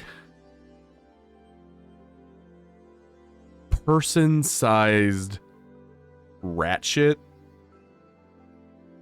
They're not little droplings. You see like these really giant turds laying about, and you also smell it, and it's incredibly strong, as if not only is there like is it fresh, but it's also a combination of old shit.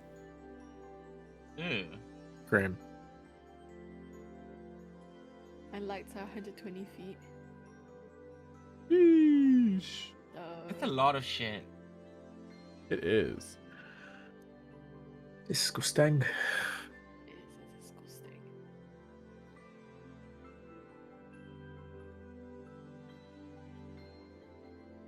All right.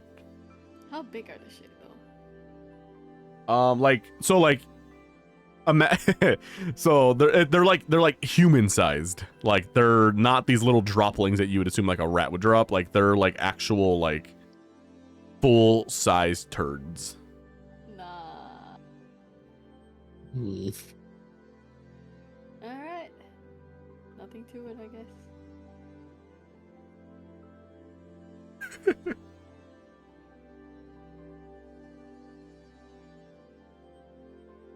Oh my god. The giant turd. It is a giant turd. Human-sized Alright. turd. Sorry. Just ignore that. What is He he biting? bites one of the shits. Turd. He needs to know how fresh it is. By the taste, it went that way. Well, according to the bite you just took, it was rather fresh. As a, Not ma- eating this. as a matter of fact, it's still sticky to the teeth.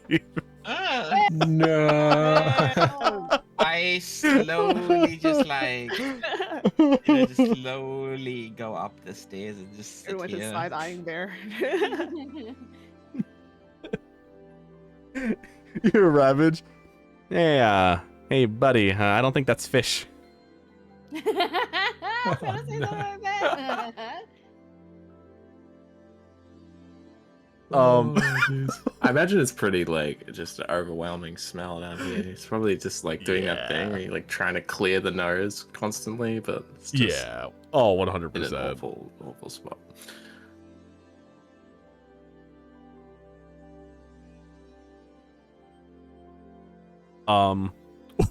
What else do you guys do? We've got lights, so I guess we can We'll have a look around. Yeah. Yeah. See if we can Alright. find the source.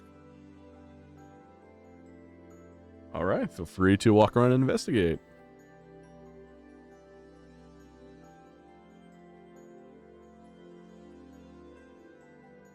Yeah, I guess it'll just mostly be like around the pillars.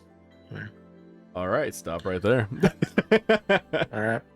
So, as you turn the corner, you see what looks to be like a giant rat, like bent over, and it seems to be like eating something. You hear kind of like the gnawing of like their little teeth, just like eating noises, and you see its tail kind of like lurking about. This thing is about like, I would say it's roughly the size of like Rosetta, Oh, no. probably Ravage as well. Okay. So, chromatic orb? Yes? As of right now, you have the advantage on it. It doesn't notice you. Oh, shit. Okay, okay. Oh, yeah. To get like a surprise round or something, Yeah. you can just jump him. Okay. So, I can just use it, right? Where are you casting it? on the rat that he just spotted? Or where would be a better place? Because it's not like an explosion or anything, right? It's just No. No. yeah. It's just a single shouldn't- target I'd say kind of that thing. you should be good to cast it. Okay, great. Nice, cool, very nice. Oh my god. Ooh, Is that's that a good a roll. is that a nat 20 or a dirty It's 20? not a net. It's a dirty 20. Oh man. Okay, there we go. Yippee. All right. So you both kind of so Bear, you see this thing. Rosetta, you see what Bear sees, so you creep around the other side. This thing is kind of like facing the wall, and it's like hunched over eating something, and it's just kind of like gnawing. And you guys decide to sneak attack this thing, and so you cast Chromatic Orb and blast its back. As you do that, this thing, you hear like a squeal of pain, and all of a sudden you start seeing its back rippling, like it's flexing like muscles, and all of a sudden it stands up on its legs. Its arms branch out like a person's arms.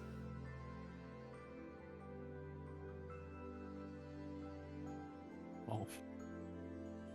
And this thing turns around And it's roughly about the same size as you, and it turns and faces you directly.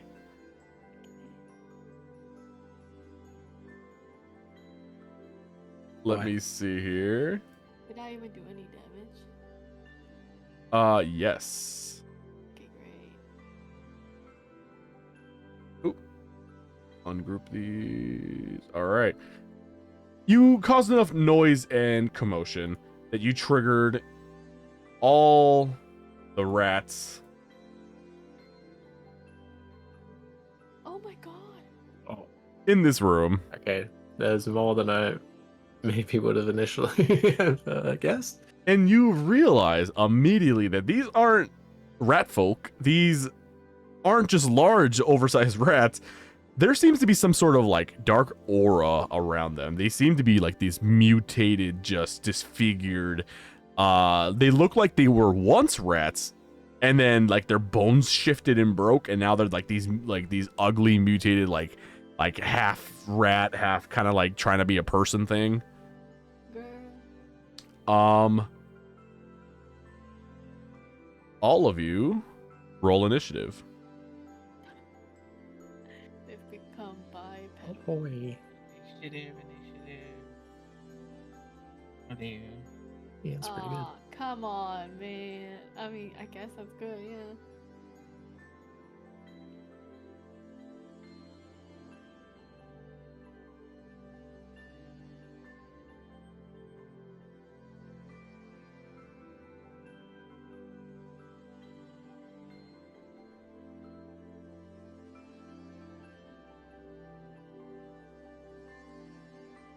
There we go. Okay. 20 or the...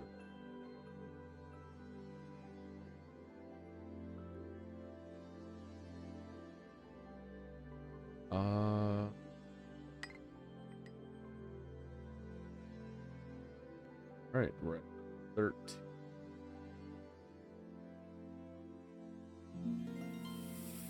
Rosetta. Yep. You get to go first, and I should add, this entire first round, all the rats are stunned. Ooh, sick. Okay, great. Wait, hold on. Let's see what this do.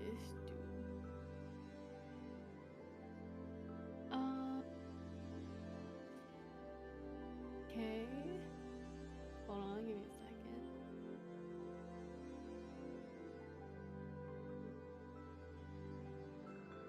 Ooh, on a hit, the target takes 1, and on each returns. Okay, alright.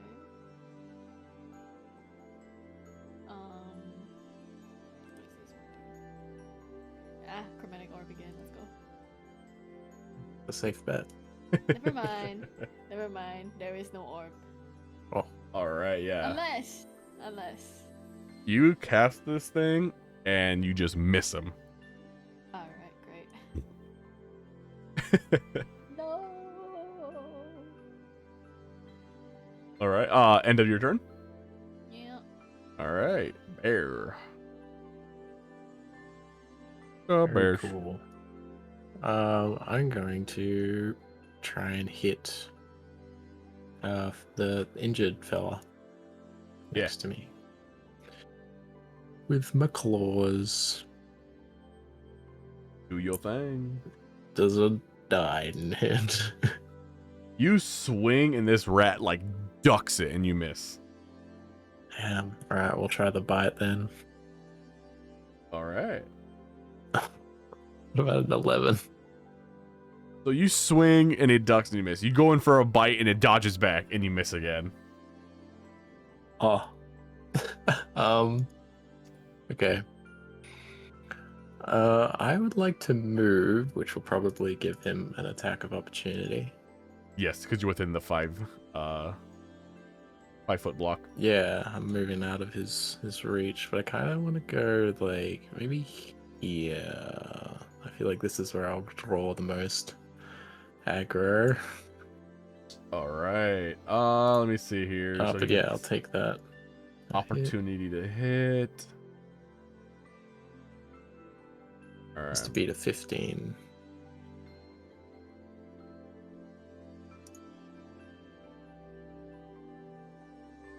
Well, let me. See. Oh, and I guess it wouldn't have mattered mine to hit, but guess I'll start raging as well. That's like a bonus action. Alrighty. And oh my god. All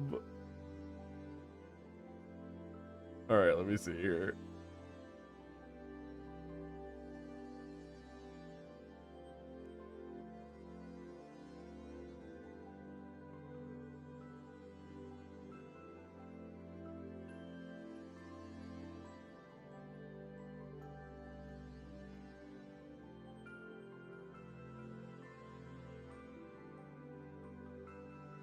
All right, so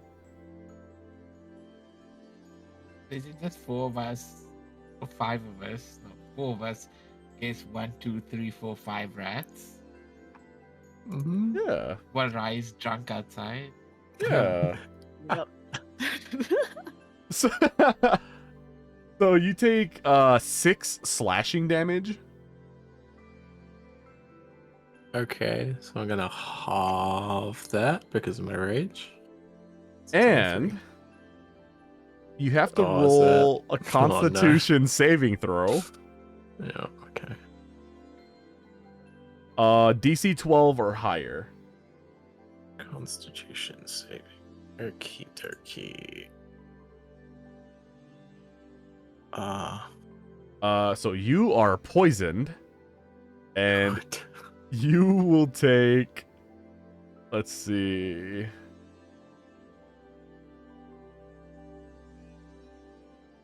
Uh, 1d4 of poison damage.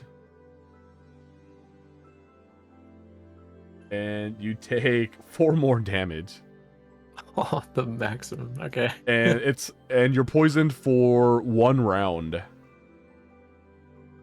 Okay. This is fine.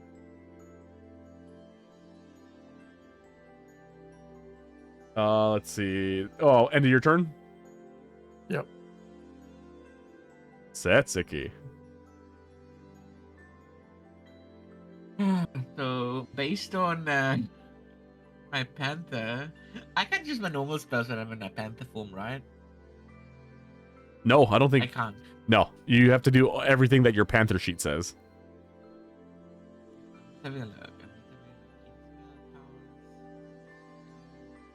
My shape.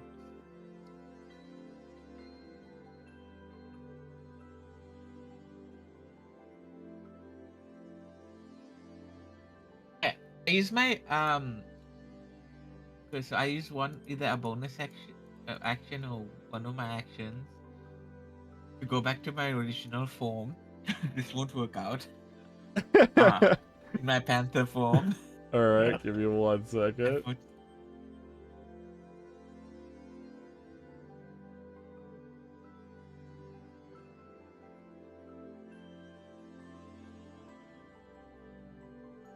Okay, so you are back to your normal form. Mhm. And looking at my bonus actions. Was that a bonus action or would it count as an action? That was your I bonus think action. It's bonus. A bonus yeah, action. to go Okay, back. cool. Yeah, to leave the form early is a bonus action. Sweet. Okay, man, what does this do? When you cast a spell, restores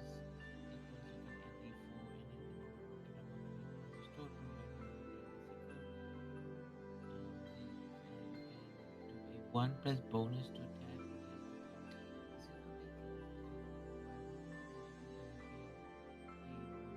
Plus 1 bonus to attack and damage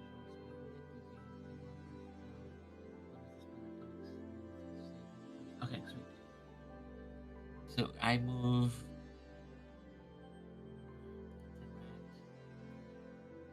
One.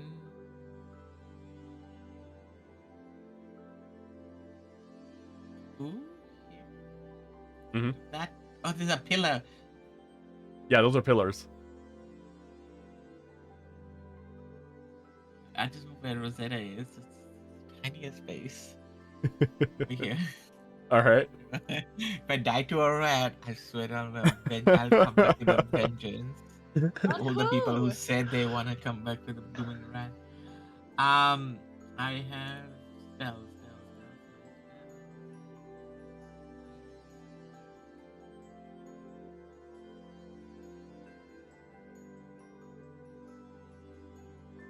I'll do a moonbeam because it's a 1x5x5 one, right?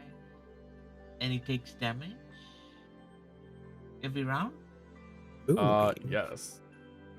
Yeah. Here.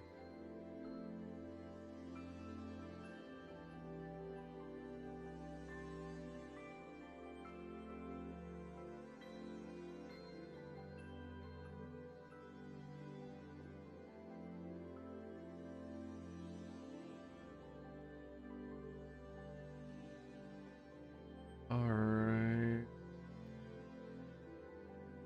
Oh, that's cool.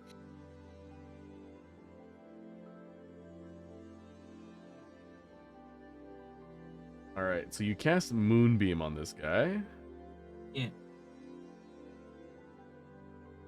And yeah, so it's engulfed in a ghostly flame, and it must make a Constitution saving throw. 10 damage because I have the scythe on my hand. All right. Yeah, 2d10 or half as much on a second throw, so it's gonna roll.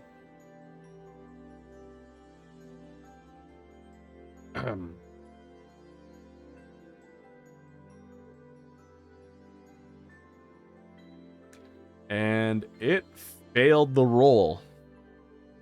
So it takes the full, what did you say, 10 damage? Yeah, because 1 from the scythe and Alright. 9 from So it takes 10 damage.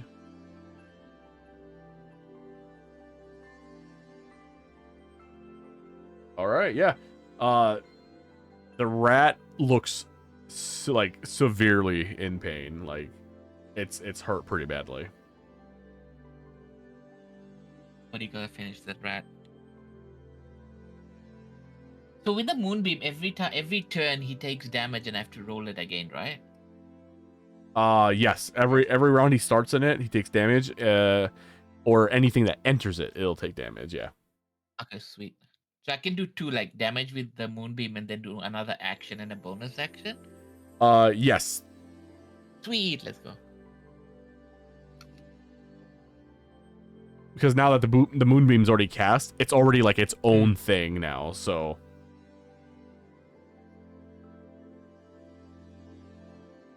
But all right. Was that the end of your turn? Yes, that's all I can do. All right, so we're gonna do 5, 10, 15, 20, 24. And this thing is gonna attempt to fight Bear. Do it. You say do it? Yeah. Oh, Ready. dear.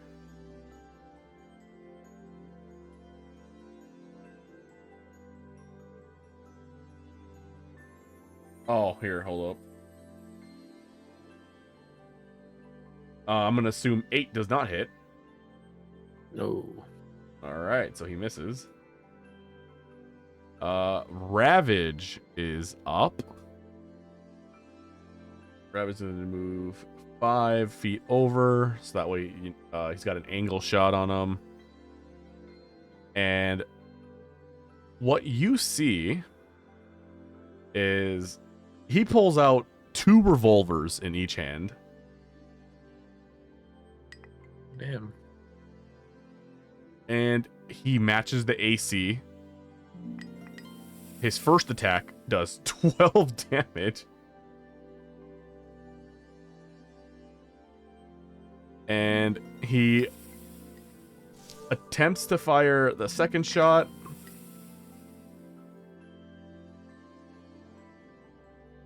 And he kills it. Nice. So you basically see him like Awesome. whip out 2 pistols like in like half a second and just go pow pow, and he just kills the rat. So it's 12 damage per rat. Okay. No, he actually landed a critical and he did 25. Oh, 25. That'll do it.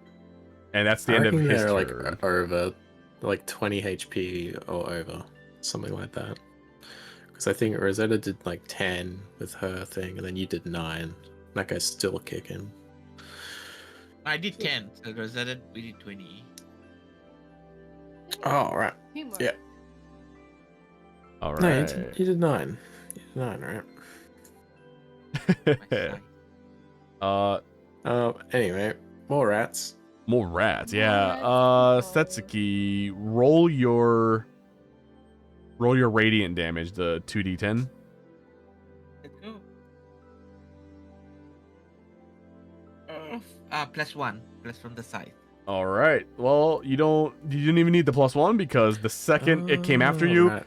it lit up in fire and it just crumpled to the ground, just a burnt flake. It is dead.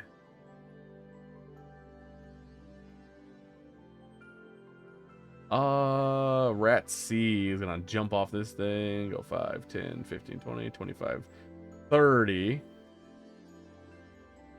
And I'm gonna assume 12 doesn't hit.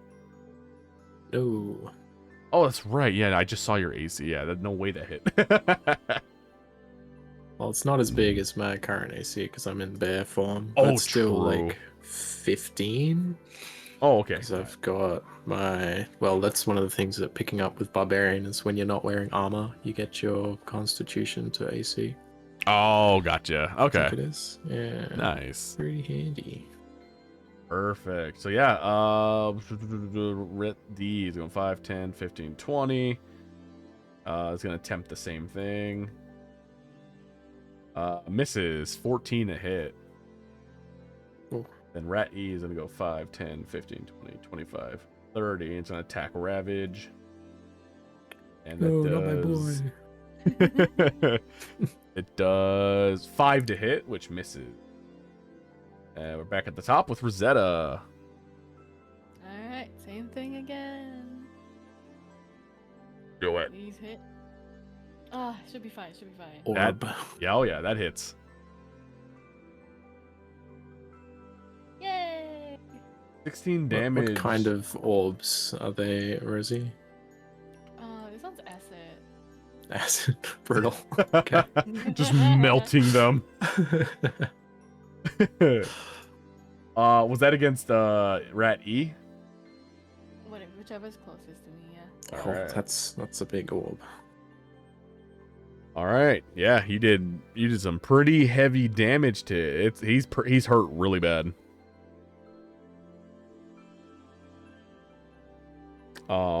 Anything else, or is that the end of your turn? I don't think I can do anything else, alright? I don't know. Do you have you might have bonus actions. Oh, no. No, I don't. Okay, that's the end of it. You're like, take out the crossbow. No. Really? I think. Well, the spell you used was that a bonus action or was that a main action? Main action.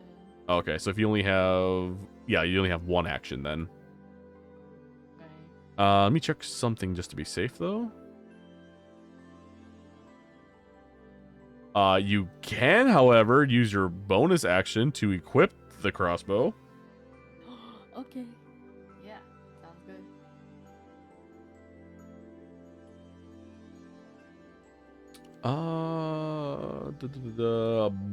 Bear. Alrighty.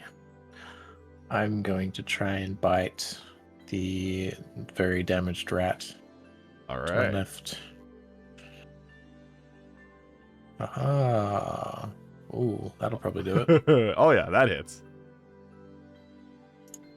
I'm gonna do 10 damage. Chomp. 10 damage.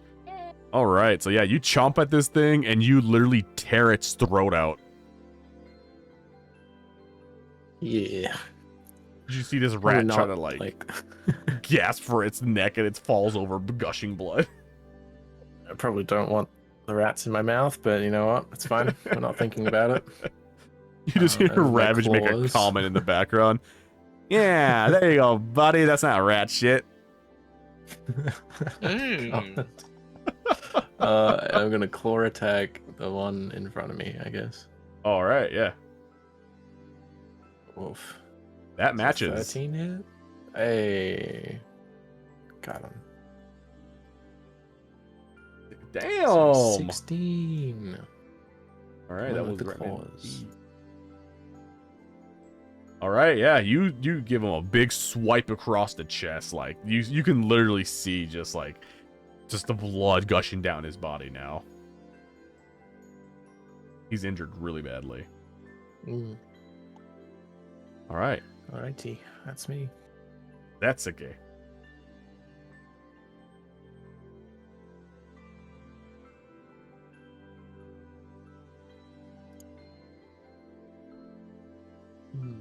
Yeah, Chicky. Yeah. Hey, Satsuki. Yeah. Oh, sorry. I'm gonna move my thingy Oh, here. the moonbeam. Yeah. Oh, sorry, I have it locked. You can unlock it. There you go. You can move it now. This one, and he takes damage, right? Yes, sir. 2d10. 6 And damage. 7 damage. 7. All right. That with the scythe, and that's my one action because that's an action. And got into bonus action. You lit this thing on fire and obliterated it. Hey, gone. So Nice. he's dead.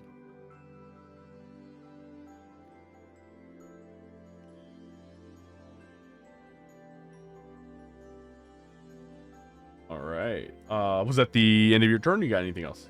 Yes, that's it. All right. Okay. Ravage is up. He is going to go 5, 10, 15. Oh, I guess I could just went diagonal. He's going to do the same attack as last time. 13 matches. And he does 15 damage on his first attack. And then his second.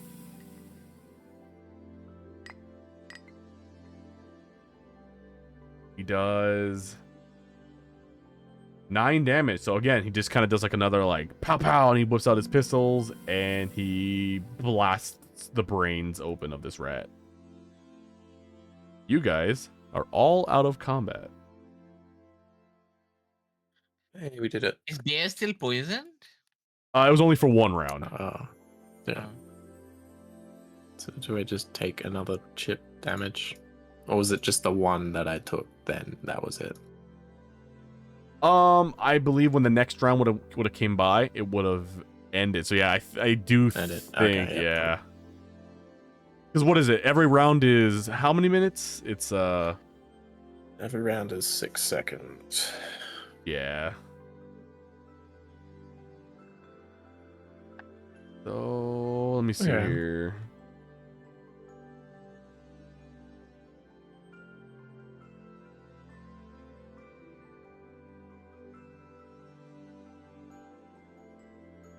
Okay, so yeah, you would take one more unless you do the Constitution saving throw. Oh, so I save again. Yeah, what was it? It was like a DC 12 or something. Hey, I did it. There you go. Yeah, so there you go. No, you're not poisoned. Cool. The Yeah. blood was strong. Let's have a look around. Let's see if the rats had any kind of like loot or anything down there. All right, let me see. What did I have? Do-do-do.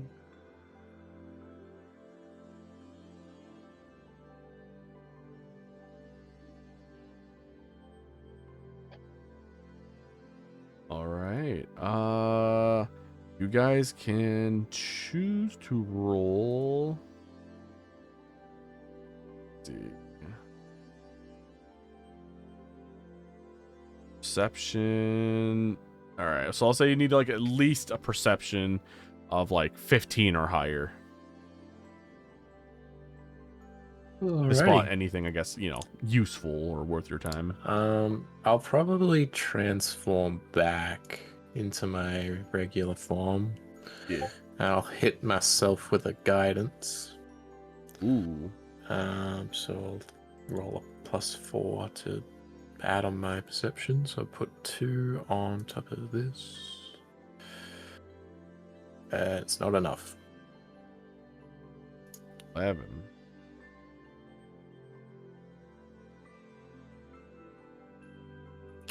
Anyone else? I already Have a rolled look. mine. It's low. Oh, yeah.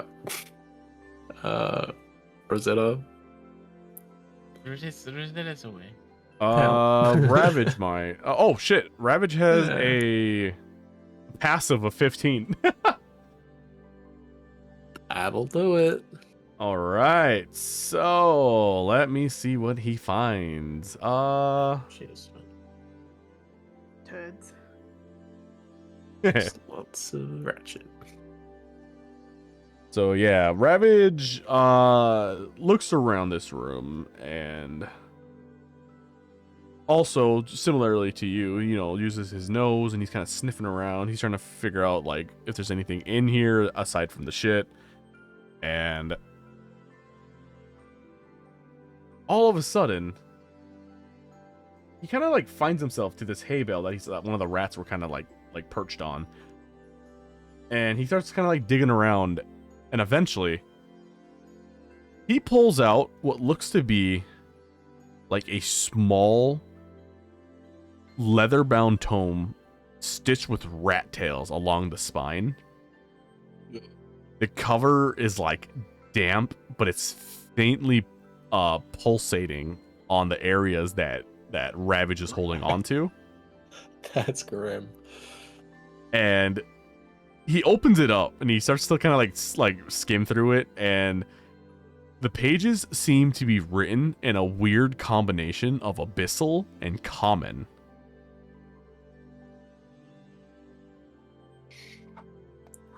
Okay. And then because he did grab and open this book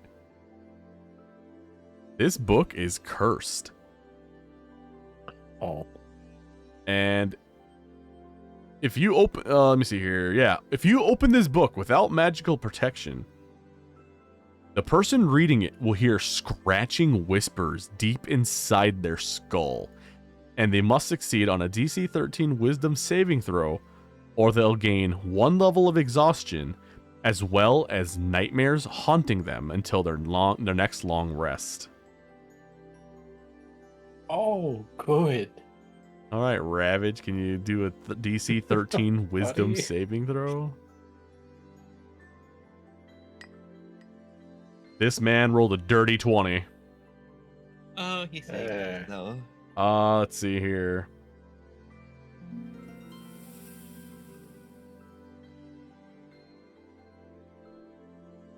All right, so he saved himself from the curse. However, he let me see here. I don't think he speaks. What language does he? Oh yeah, he does not speak Abyssal or Common.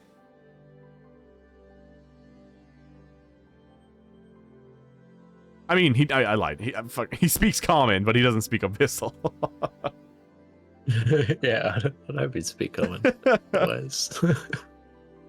So anyone else who does would be able to read the contents of what this book is. I don't think any of us know Abyssal, but I know Rosetta has a spell for languages. That is true. Oh, wait. But there's something we're forgetting here. I speak Abyssal, but I can't read. Oh shit! God damn it! I'm like, yep. That's certainly Abyssal. Go to school. I think we should get out of the Gold. toilet. Let me see. And get out gold, whatever they gave us. Yeah, we can question the book later when Rosa gets back. Oh, As far as other things you guys did fine. You found Oh. a crate that hasn't been broken into. But upon opening it, you find rotten fruit. Oh yeah. Uh, let's see, because because his passive was enough to see all these things. I mean, if anyone takes the time to, if they want to, you can carve, the bones out of these mutated rats. Why? And what else is there? Why? There's a lot of broken bottles. Like it's like, if you want, you can take the bones. It's free game. Maybe you wanted to make a mutated rat bone necklace. Look, if the witch was down here, maybe we should suggest that. In the meantime, I am gonna put this book in Ravage's inventory for now. We found a book? Yeah. Yeah, we need a. Well, it's a curse book. Just to No. put that out there. Yeah, But he Ravage succeeded on Yeah. his save, so it didn't get hella cursed. yeah. But apparently it's like half in abyssal as well.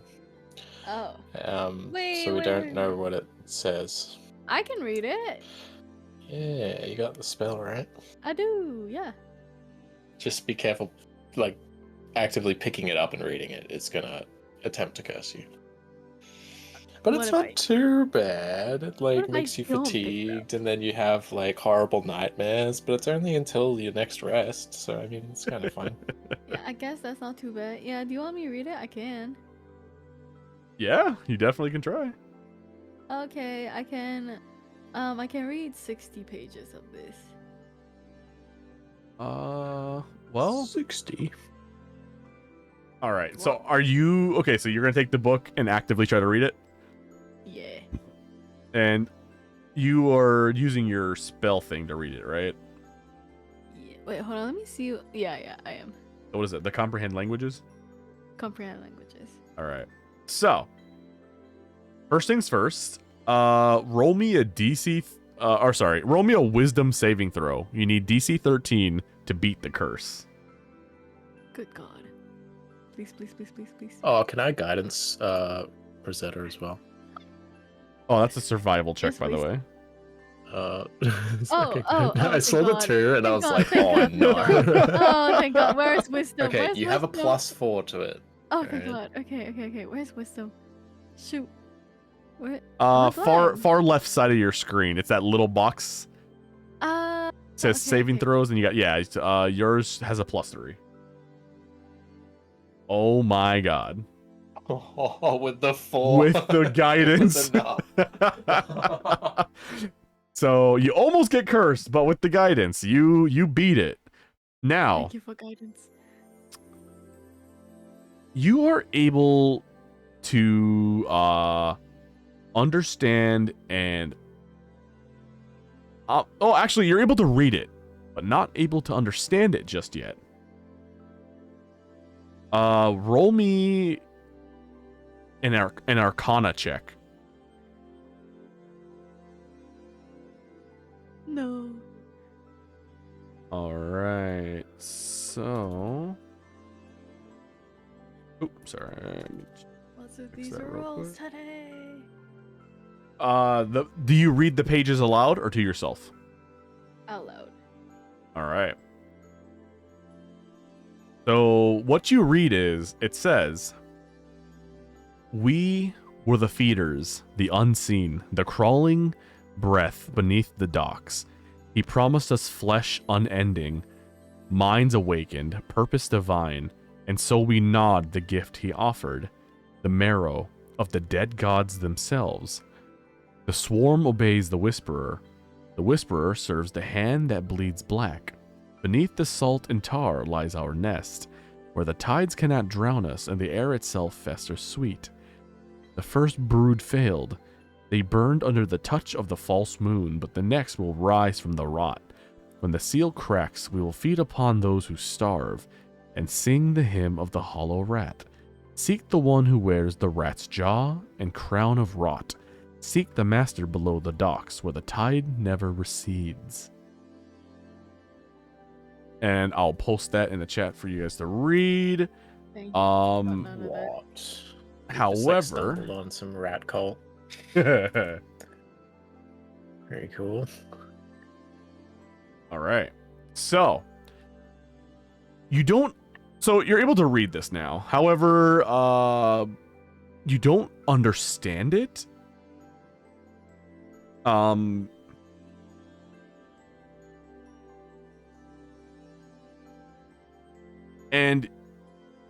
yeah, you don't understand it completely. And so in the meantime, you just kind of I don't know if you give the book back to Ravage or if you're going to hold on to it now, but yeah, as far as you know, you have this book now. I can give it back to Ravage. Like all I want to do is read it. That's it. All right. He can have it back. He can have the cursed book back. It's a pretty gross looking book as well. Is it? Yeah, it's made of like flesh and rat's tails or some shit. Oh yeah, let's oh shit, where was it? Oh, here we go. This is what the book looks like. It's a small leather-bound tome stitched with rat tails along the spine. The cover is damp and it faintly pulsates when touched. And then the pages are written in a mix of abyssal and common. Cool. That is gross. So Yeah. yeah, you finish reading it. You hand it back to Ravage, who kind of does the thing where he pinches it with 2 fingers, and he's like, "Yeah, all right. I guess I'll hold on to this." And then he puts it back into his sack, and then he buttons up the backpack as tight as possible. Thanks, thanks, buddy.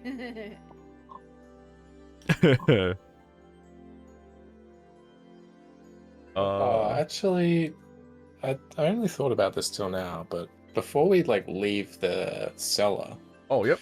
is there any kind of evidence of where they came from?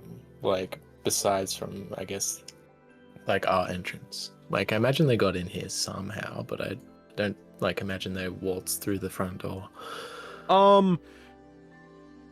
So with Ravage's his perception, yeah, there's normal normal size rat crevices that they could have came in through, little holes and cracks in the walls and stuff. But nothing big enough that they could have come through. Oh no. Okay, so they've mutated in here. Yeah.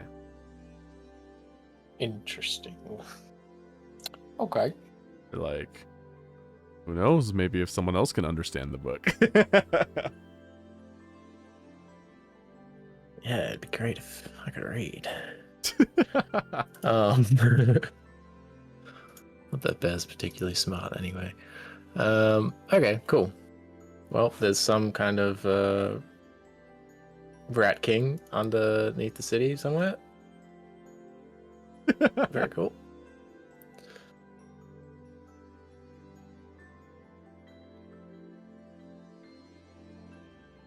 All right, I'll yeah. Come back up the steps. Yeah, so you guys I'll walk over to Frogman, lean over him.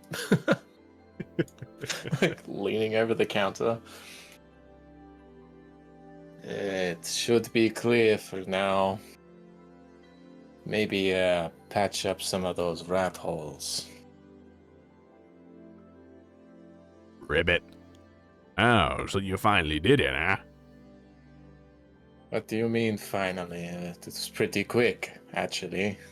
Excuse me? You said they were rats. They were man-eating rats down there. Do you want me to turn into a pentagon so I can eat you and your fucking whole family? Oh my god. Wow. Gauze just he just looks at Setsuki and it's he just puts his hands on his hips and just stares at him. Yeah, what my friend here is trying to say is that it was a bit more than we bargained for. God, the owner just goes, Ribbit. They were rats when I last saw them. I find that hard to believe that you would put in a thing with the Heroes Guild if they were last seen as normal rats. Ribbit, big rats.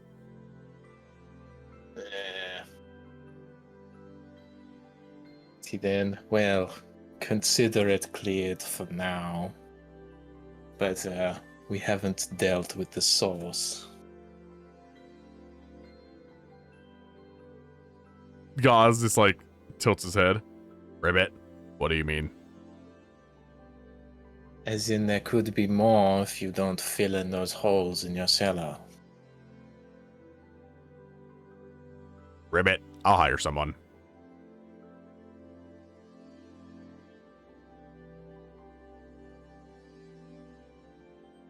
So,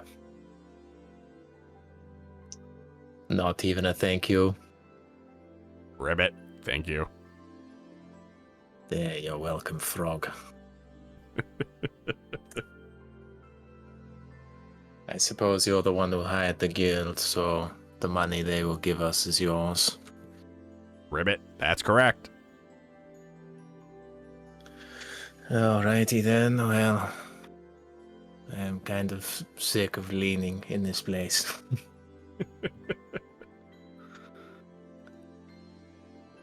Have fun cleaning up that mess as well, by the way. Ribbit, I can smell it.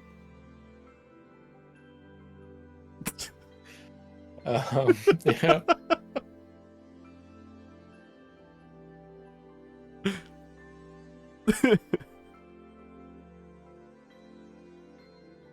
Alright, I think I'm done in here.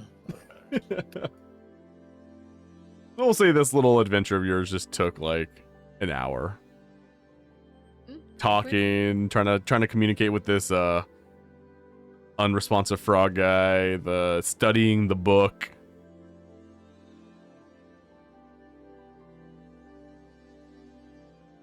Yeah. Do you guys leave the building?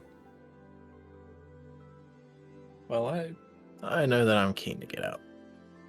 All right. So yeah, we get out and you see. I'm actually gonna go find the others and be like, wait a minute. Yeah, so we're missing some people. You see There's Myra. roaches outside. He's kind of like just watching over them, like the three of them sleeping. You see Elire. She's kind of just like meditating, like just chilling against the wall here. Yeah. What do you do with your buddy old pals?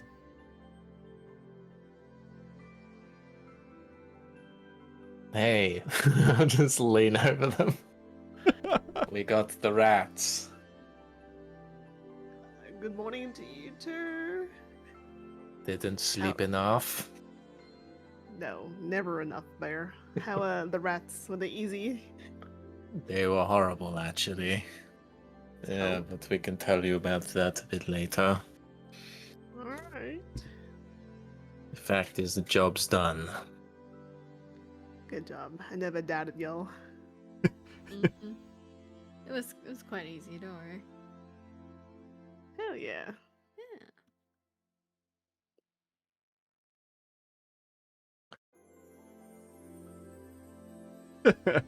Everyone starts waking up. You see Gork cuddling with like the pigs. Of course he would. Nice. He'd probably steal a pig too. Probably. All right, the gang's all here. Everyone's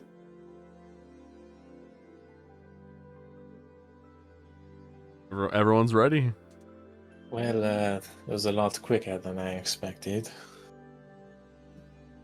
Should we try do something else? I mean, we've got time to kill, and we're going to hand in one quest. Maybe we do another. What's the other quest? Yeah, what's the other one? There was a couple. I remember there's a child that was lost in a forest or something like that. Sounds easy enough. Yeah, do we know what the child looks like?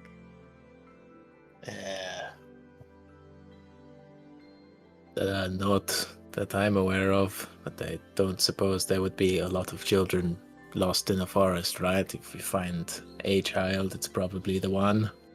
Fair enough, I guess. That's some good logic. Can't argue against that there. Yeah. Just come back. Is this your child? No. No? Okay, Oh, we'll put it back. Put him back. Put it back. That child back to the forest. Wrong one. Oh god. Alright. Yeah, okay, so you guys are gonna go out to find this missing child? Yeah, I guess so. Yeah, is the forest like relatively nearby? It's Kind of on the way actually of where we were camping. yeah, so like that path you were following, if you just keep following the main road, it actually leads you to the village in the forest. Very cool. So is that where you guys go? Actually, is the because the other quest was like an escort, right? Yes, I do believe so. It wouldn't happen to be going to that village in the forest now, would it? That one? No, that's probably more like west of the kingdom, while the village is north. Okay. Well, I personally prefer the sound of like going into a forest. That's my jam. Yearns for the dirt. Yeah. You, as you're like, you guys are talking and discussing this plan, you just hear Myran go, Bear, did you eat something in there? Oh, yeah. I wouldn't exactly say eat, but I put something very foul in my mouth.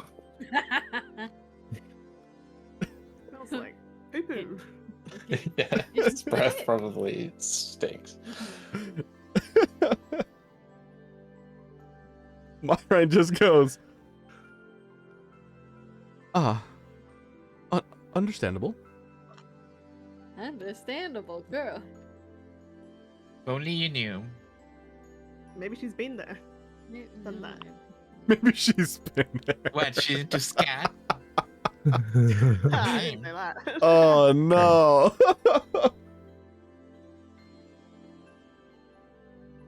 Oof. All right. So do you guys head over to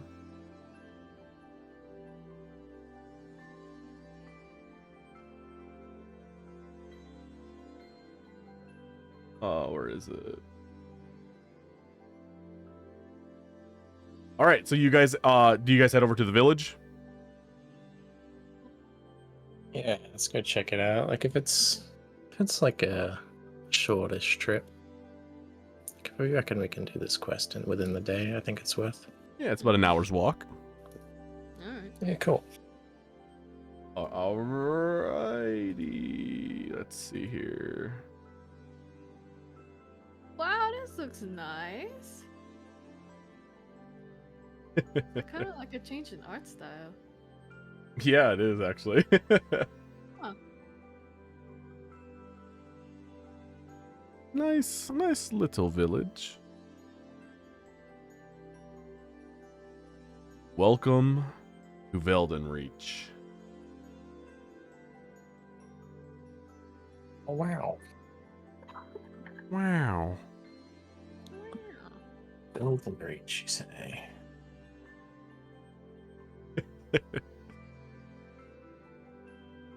Yeah, so yeah, you guys get here and it's like the further you get into the forest, it starts to become almost like swamp-like. Like you start seeing like all these ponds and like rivers and like just yeah, like marsh, swampland, bridges kind of crossing over places. And eventually you hit the village of Velden Reach.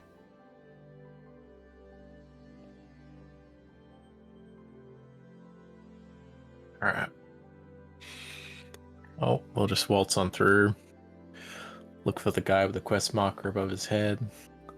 You know what? As a matter of fact,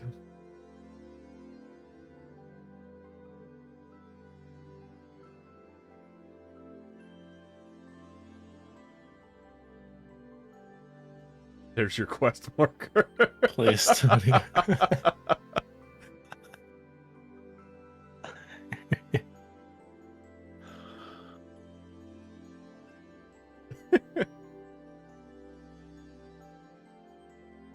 But yeah, I'll probably enter the town, just like have a look around at people, I like the exclamation marks. see what the vibe is. Hell yeah. Side quests. Oh Get damn! All right, who do you fight? Who do we fight? You just enter a village, stop throwing your A whole hands. village, Like, man. oh, Yeah.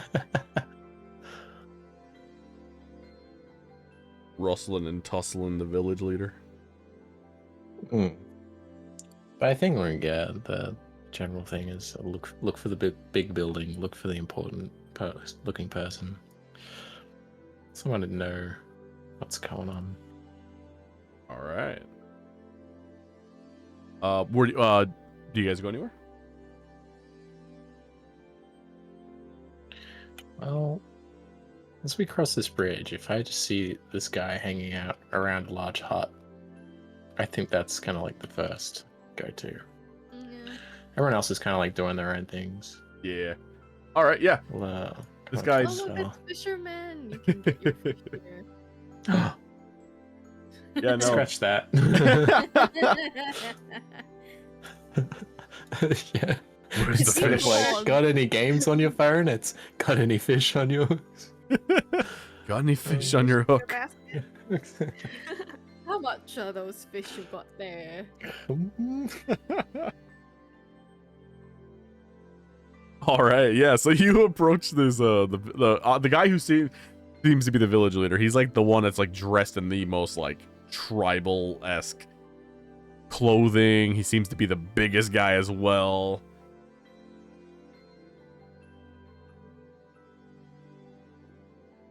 You see him kind of minding his Yeah. business. Like he seems to be kind of just like, you know, you see him with like a blade and he's like sharpening the edge of a bone. Curious. Alright, I'll approach this fellow. Like, hey, heard about a missing child in the forest. Know anything?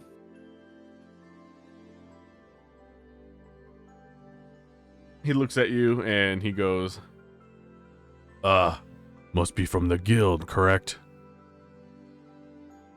Yes.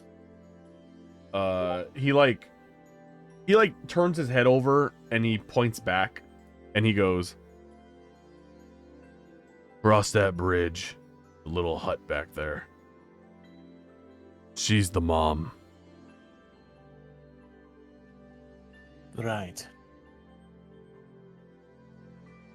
Yeah, what exactly happened? he goes, About 4 days ago. According to some of the witnesses here, we saw the boy running outside of the village, chasing a fox. He's only 7. Can only imagine what he was thinking. However,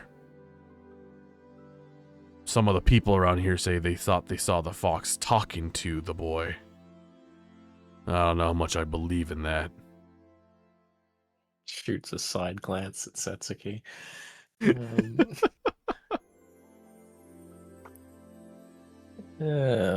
Okay. 3-4 days out in the wilds. I mean, I've survived worse, but he is just a kid. he nods and he just kind of goes, I hate to be the one to tell her, but I have no doubt that he's already dead. Yeah, well, we'll have a little look around, I guess. Maybe get you some closure. he nods and just goes, Much appreciated. Yeah, well, thanks for your help. He nods, and then he just kind of resumes back to like carving his bone. Bone blade.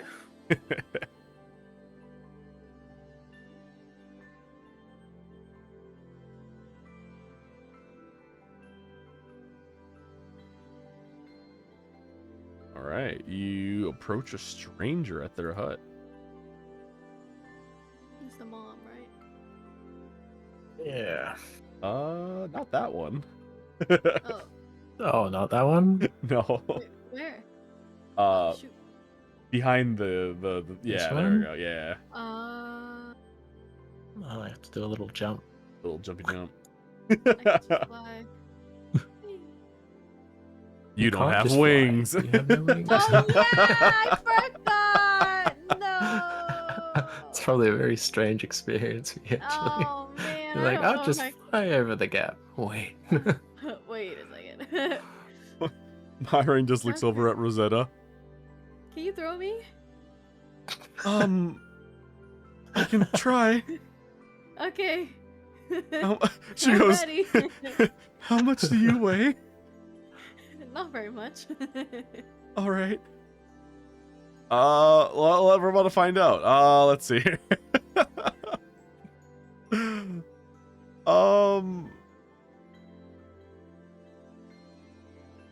Oh God. Chuck me over, girl. I believe.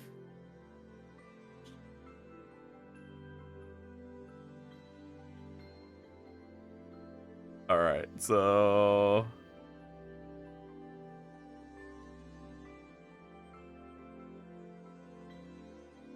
All right, so since you are small and whatnot, I'll say what? Because your character's pretty tiny, right? Yes. And I'd imagine that with I mean I know they're magical wings, but I'd imagine that your character's also pretty light. Yes. All right, so I don't know. We'll say like a DC 8 to succeed. Oh. Okay. Lucky for you, she rolled a 22 athletics check. So Oh my god. she quite I literally can land like safely. she like grabs you like she's like unsure of how to throw you because she's really never done that before. So she like puts her hands like on the clothes, like on the side of your hips. She like grips you tightly, and then she does like a very clumsily 180 spin and then just throws you. Whoa. And you like clumsily kind of like fly through the air for a minute and then crash land on the other side of the bridge. I'm fine.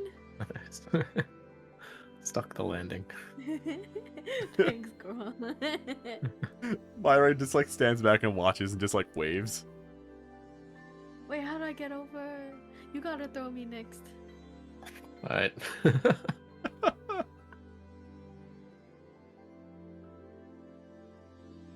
Yeah. We'll approach this lady then. All right. You see her like you see this woman, she's like clearly upset still.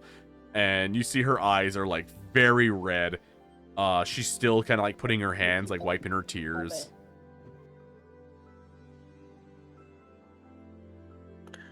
Yeah. Hey, we heard about the kid. She like wipes her tears again and she looks up at you and she just kind of goes like, "Are you from the guild?" Yes. And she immediately like falls to her knees and like starts like grabbing your clothes and she's just like, please save my child. That is the plan, hopefully. When did you last see him? And she goes, 4 days ago. And then she like points. Let's see here. She points like this direction. Okay. And she just goes like, I last saw him outside the village playing over there. He was chasing a fox. A fox.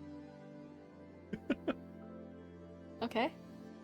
The man we just spoke to, he mentioned something about the fox being strange looking or acting. She nods and she goes, I didn't see it, but a couple people here claim that the fox was talking to him.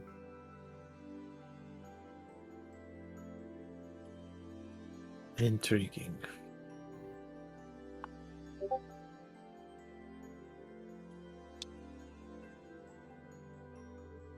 Well, we just so happen to have someone who, I guess, specializes in the magic foxes. um, we will see what we can do. Get their name. She... Huh? Get their name. Oh, that is a good idea. What was your kid's name? She like lets out like a sniffle and she like wipes her eyes and she looks up and she goes, his name was Adam. Adam. And- Alright, Adam. As she says that, off in the distance, you hear what sounds like a guttural scream followed by a screech. And it What? echoes throughout the entire forest, catching the whole village's attention, all kind of like looking in that general direction. Doesn't happen to be coming from the direction she pointed. That exact direction. Oh, who would have thought? And How did you it fit? see the mom like break down crying again. She's like, "Oh God!" And everyone seems kind of like just stunned, shocked a little bit from that loud screeching noise.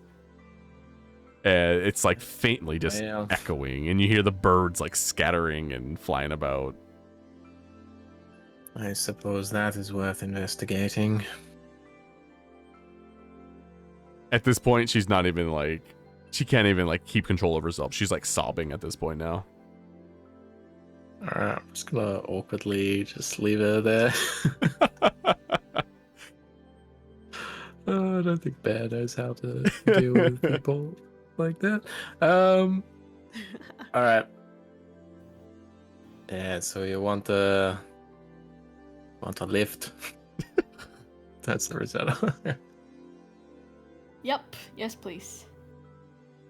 Alright. Row me. I'm just Alright. gonna I think I'll just carry Rosetta and then jump over. Oh yeah, I'll that do works the too. Athletics Sure. myself. Sure, we'll guidance for this because I don't want to make a fool of myself. Just in case. Or you could just throw me. Look, if one of us is going in, we're both going in. Okay, that's a 9. Oh, no. All right. And so, Rosetta is on your back. You Yep. both kind of get a little running start, and you take the leap to make it over the little gap. Mm-hmm. Halfway through. And that's where we'll end the session. Oh my god. Dun, dun, I could have been over already. Just throw me.